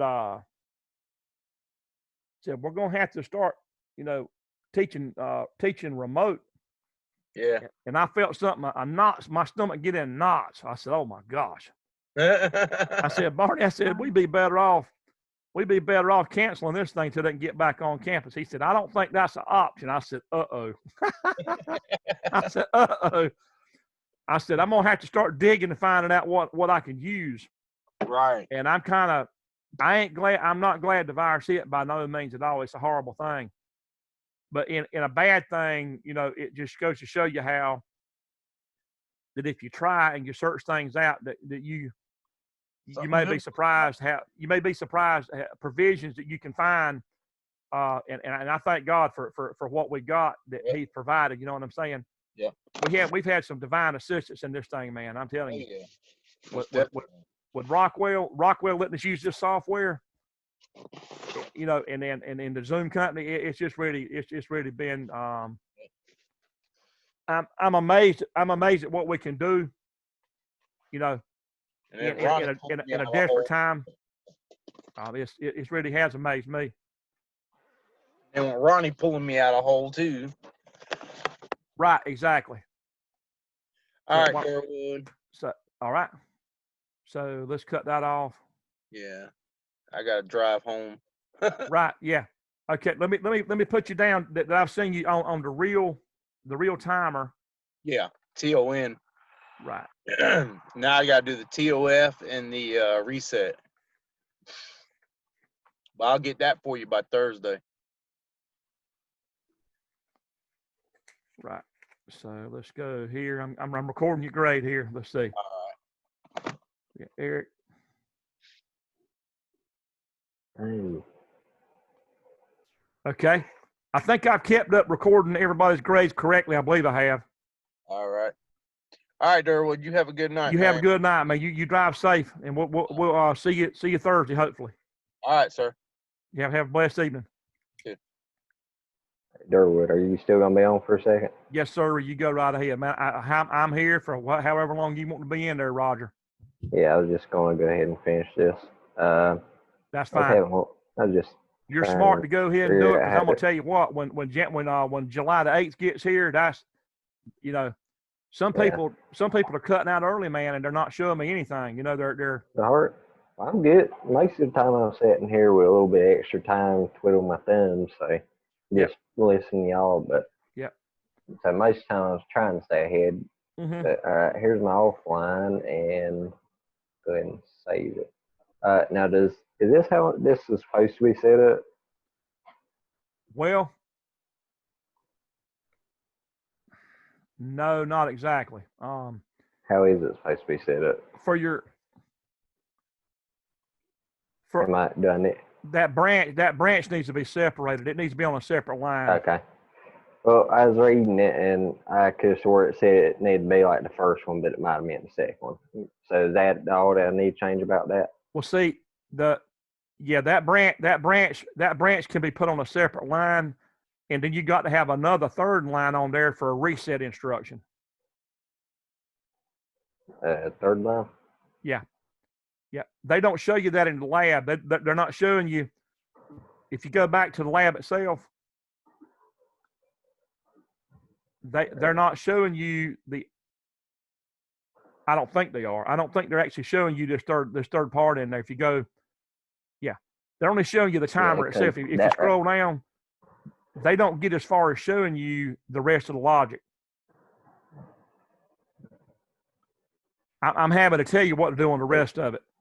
Okay, yeah, that's why I was that's why I was normally waiting on the class. Yeah, they did not show you how to do all the rest of it, but it's again, for the only way that you can clear a RTO is to do it with a reset instruction. It's got to be a third line that you add.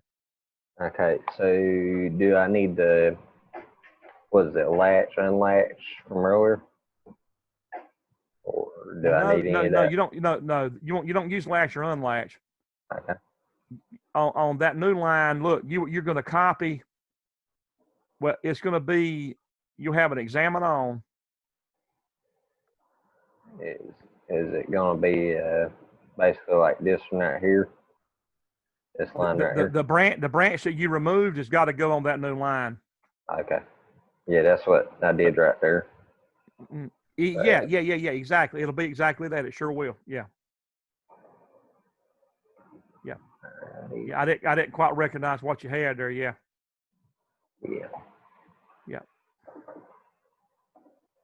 Yeah, so whenever it said it was like that one, it must have meant the other one. All right, so service timer.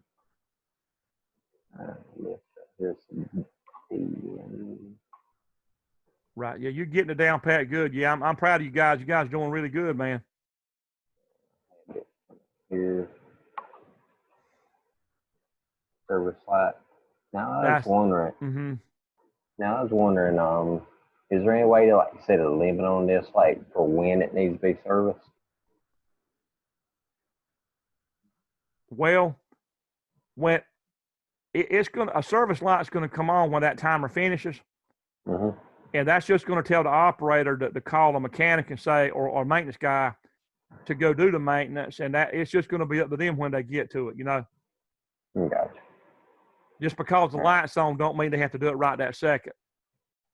So Gotcha. like at the plant, whenever they had the wheel bracket welding machine that Rab had designed, then Colby's daddy, then they would say, well, the yellow light's on. And what we do is we tell them go ahead and run it to break time, and we change the electrodes when they're on break, you know. Mm-hmm.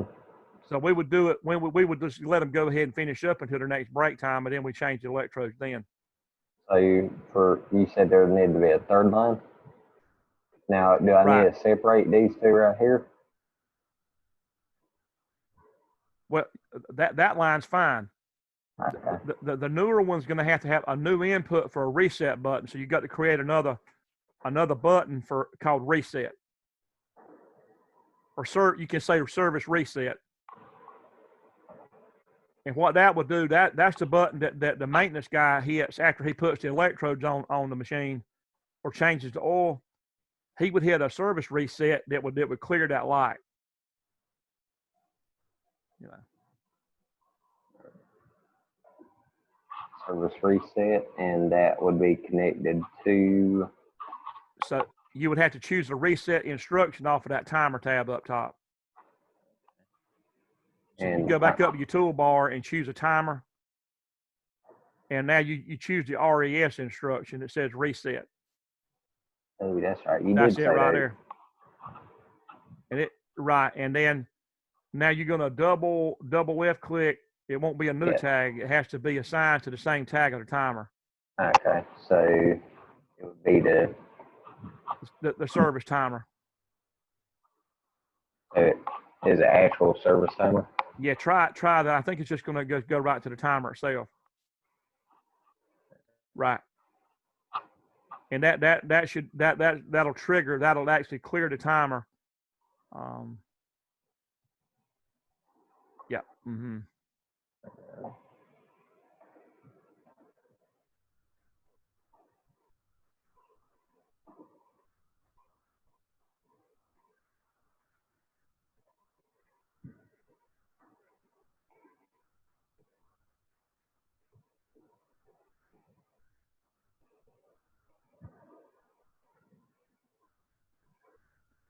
Colby, the Rockwell Automation let everybody download and use this software for 90 days for free.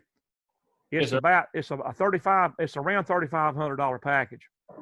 Okay. Somewhere in that range. And your dad knows he knows about this software and all. It's pretty expensive stuff. And I am very thankful that they let us use it this way. Right. So you toggle that on and toggle off now. So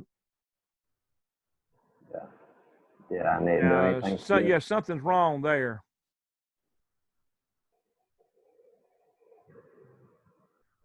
Yeah, that timer ain't running. That timer's not doing anything. Did I need to hit anything for here? Because I think I messed with this just a little bit. I think something's wrong in the actual setup of that timer because it's not doing anything. If you go offline, right click and let's look at the properties of that tag. Now you'll have to actually go down to the tag name where it says service timer and right click that and hit edit properties. Yeah. Now here's what's wrong. No, I'm sorry. The actual you've actually got that timer data type is right. Let me try to figure out what's wrong. Something's wrong.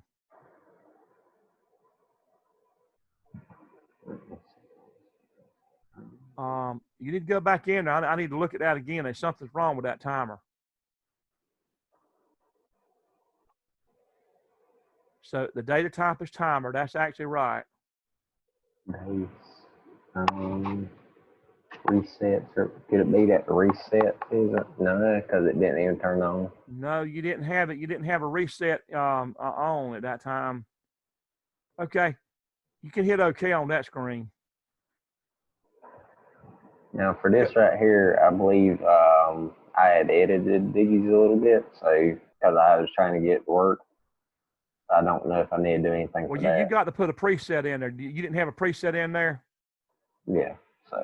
You got to put a preset. I reckon I'm getting so tired. My brain's getting so tired. I didn't realize you didn't have a preset in there. Yeah, because I had seen that and I put it in there and it still wasn't working because I didn't you didn't have these anything down. for it to count to. You didn't have anything for it to count to is what was wrong. Alrighty. So you have to you have to save it and download again. You know something I'd hate to have. How high can that countdown go to? Like is like 32,000 something or million something, I guess. Well, actually, for those timers, if you go if you hover your mouse over go to where it says service timer. No, over your tag there. Okay. Gotcha. And right click and hit go to instruction help down at the bottom. And it's going to tell you about how high you can go with them. So if you scroll down, see if it's going to tell you about the data. Okay, now the data type is a DINT. It's a double integer, so it's a 32-bit. A DINT data type is a double integer. An integer 16-bit. A double integer is 32 bits. So a 32-bit would be extremely high. Go on down, and it'll tell you how high that it can count to.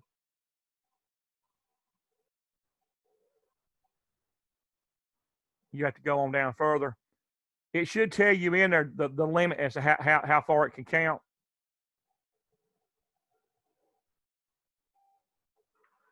No, it's not telling you there. You have to scroll back. Yeah. Hey, that's the example diagram right there. Right, it's close to what basically what you're doing here, pretty close to it. So if we have questions about the timers, we should have just clicked on that. You can hit the help. You can right click and hit help, and there's a lot of stuff. There's a lot of stuff in there already. Yeah, I'm telling you how things are done.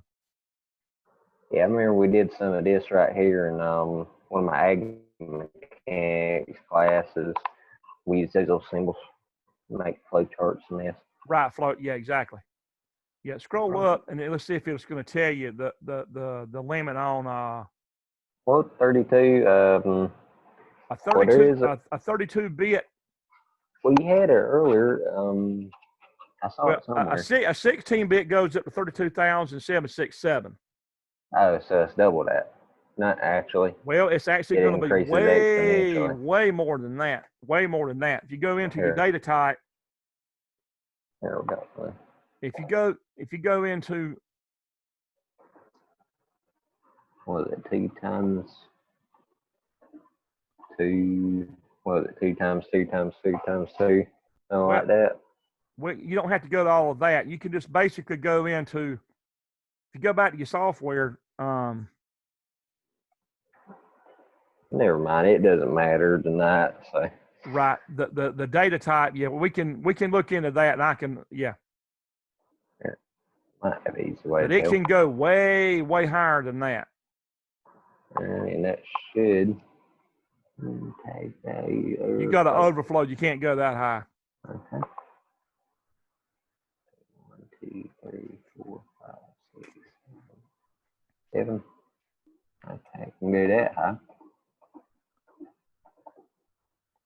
Basically, if you wanted to open up the kind of try to find it quick, you can open a browser and say, what's the highest count for a DINT? Yeah. And it will tell you. You could find that pretty quick. Well, that will be fine for right now. Mm-hmm. Yeah, you got 20 seconds, and that's good for right now. Save. Not trying to hold you up too much tonight. Right. Yeah. Yeah. We can find that information. That's a good thing. We can kind of save for maybe for next time. Or when you finish with this, we can actually find it pretty quick if you wanted to.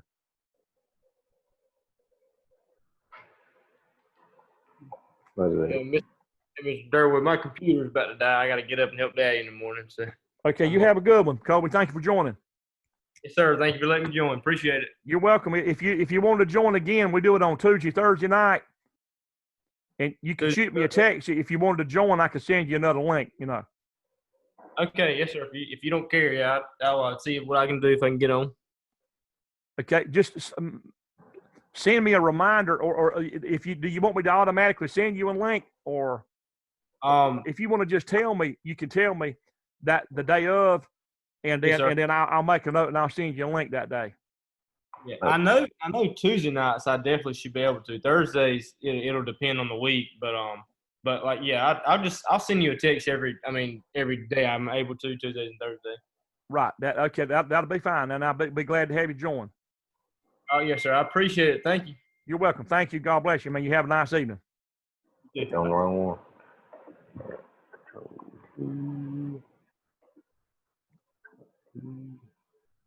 All right. Right. So it's counting. And if you actually hit the stop button, it's going to remember where it was. You see that? It keeps where it was. Mm-hmm. And it'll actually keep it if the power goes off, too. Yeah, because it mirrors in the code, right? Right. Okay, that's where it kicks on. All right, now. So now, even if you hit the stop button, like you could go ahead and hit the stop button, and now you got to hit service reset for it to actually clear that timer. See that? Yeah. That's it. That you did good on that. But if it was going to be for maintenance purposes, then you would be manually resetting it that way. A maintenance guy would be manually doing it. So would you actually have to go into the code, or would it be a button that you'd have like we do at the school? A physical button on the machine. Okay, gotcha. Yeah, it'll be a button, or it might be on a panel view screen with a touch screen with buttons on the touch screen. Yeah. So let's see. So I've got you checked off on all three of the emulator, and that's good. Now I just need to do them individually, right? Right. You do them individually for the real PLC. Yep. All righty, Durwood. I reckon I'll see you next Thursday. Okay. I know the answer to your question there. If you can flip over, let's see the number of systems. If you go up to, hold on a second, memory organization. In chapter, the answer's in our book. It's in there. It's in chapter. Let's see what it is. It's called Memory Organization. Chapter 4. And when you flip over, when you get into the Studio 5000 type data types, it actually tells you in there for a 32-bit. I'm flipping over there because it'll actually tell you right in there. So let's see.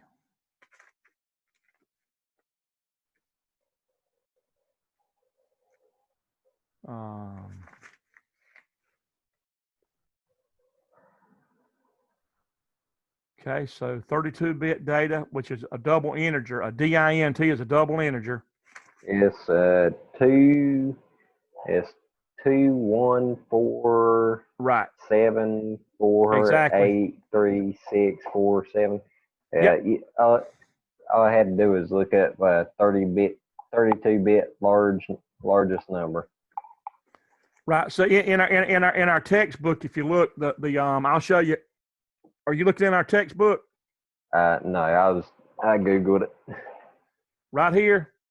Mm-hmm. This is on our book, and it's page 86 in the textbook. Do you have the book? No, I still need to get it. I haven't even got an Amazon account because I hate ordering stuff. Right, but if you look down in here, the bool type is a single bit, one bit. a INT, an integer is 16, then in a DINT, a double integer is 32-bit. And it ranges from the two, let's see, that would be million, billion. Quadrillion? 2 billion. Yeah, 2 2 billion. billion and 147,483,648. That's a negative number up to the positive 2,147,000,000 and so on. So that's the highest count. Well, you divide that by 1,000, that's going to tell you how many seconds that it would do. And then you can divide it again and figure out how many hours would that be. But it boils down to roughly, I think, about 30 days. Something like that. So do you reckon that'd be the longest timer you'd have on there? Well, what you would do, you would stack timers like that. You would stack them. You would put them. You would cascade timers to get a longer amount of time. Hey, Durwood, tell you something funny I was thinking about. I didn't want to say it in middle class, but I used to play a game called Minecraft in this. They got redstone in it. And you could program logic and mess in it. I was just sitting there thinking that, what was it? It was the one where I just had it. It was what was the one we did right before this? Latch? Yeah, Latch. I actually remember doing a circuit in the game that did that exact thing. Same thing. Yeah. That's funny. I mean, you sit there and play games and you're sitting there doing the same thing. It's just like, oh, yeah, I've done that before, but not in this format. Right. Yeah. That's amazing. Yeah. You won't believe it, but people take small concepts like that and build a whole computer in a game that isn't meant to have something like that. You know, it's crazy. Really? Yeah. Yeah. All right.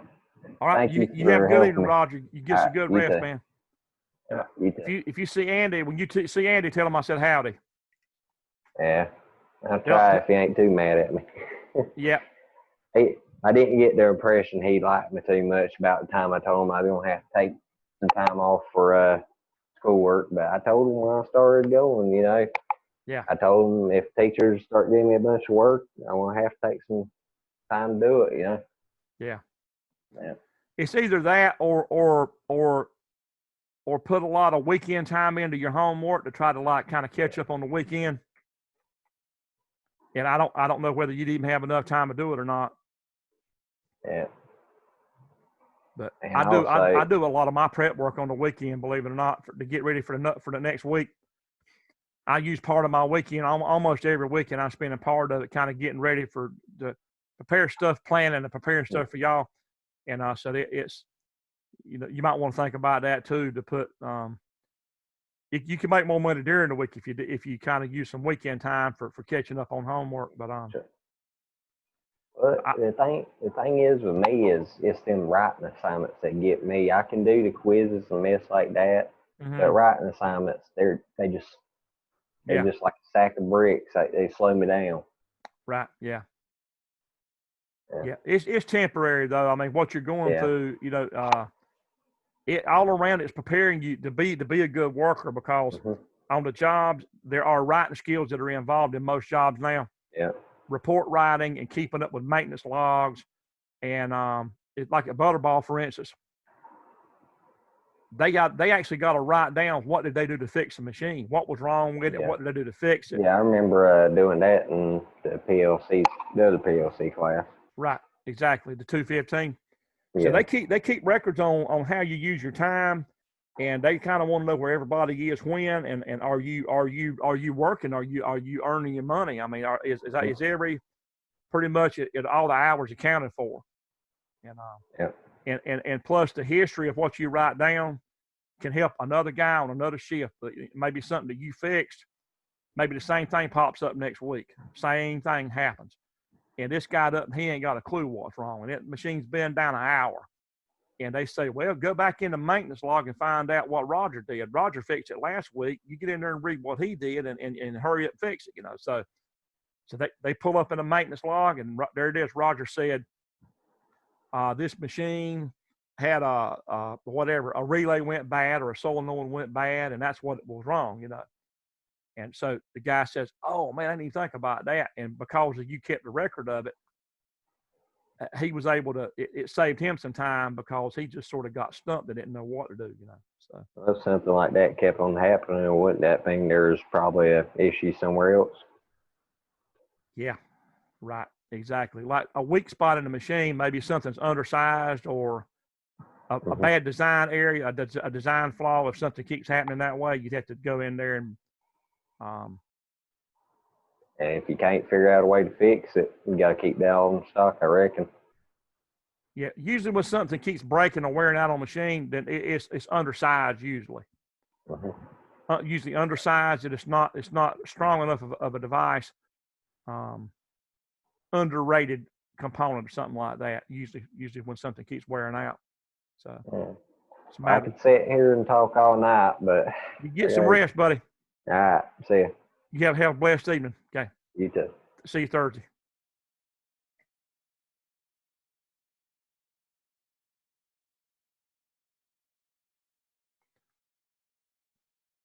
And again, if you're watching the recording, if you're not connected with our college, Sampson Community College in Clinton, North Carolina, you can contact me, Durwood King, at dking@sampsoncc.edu, and I can give you information about our classes.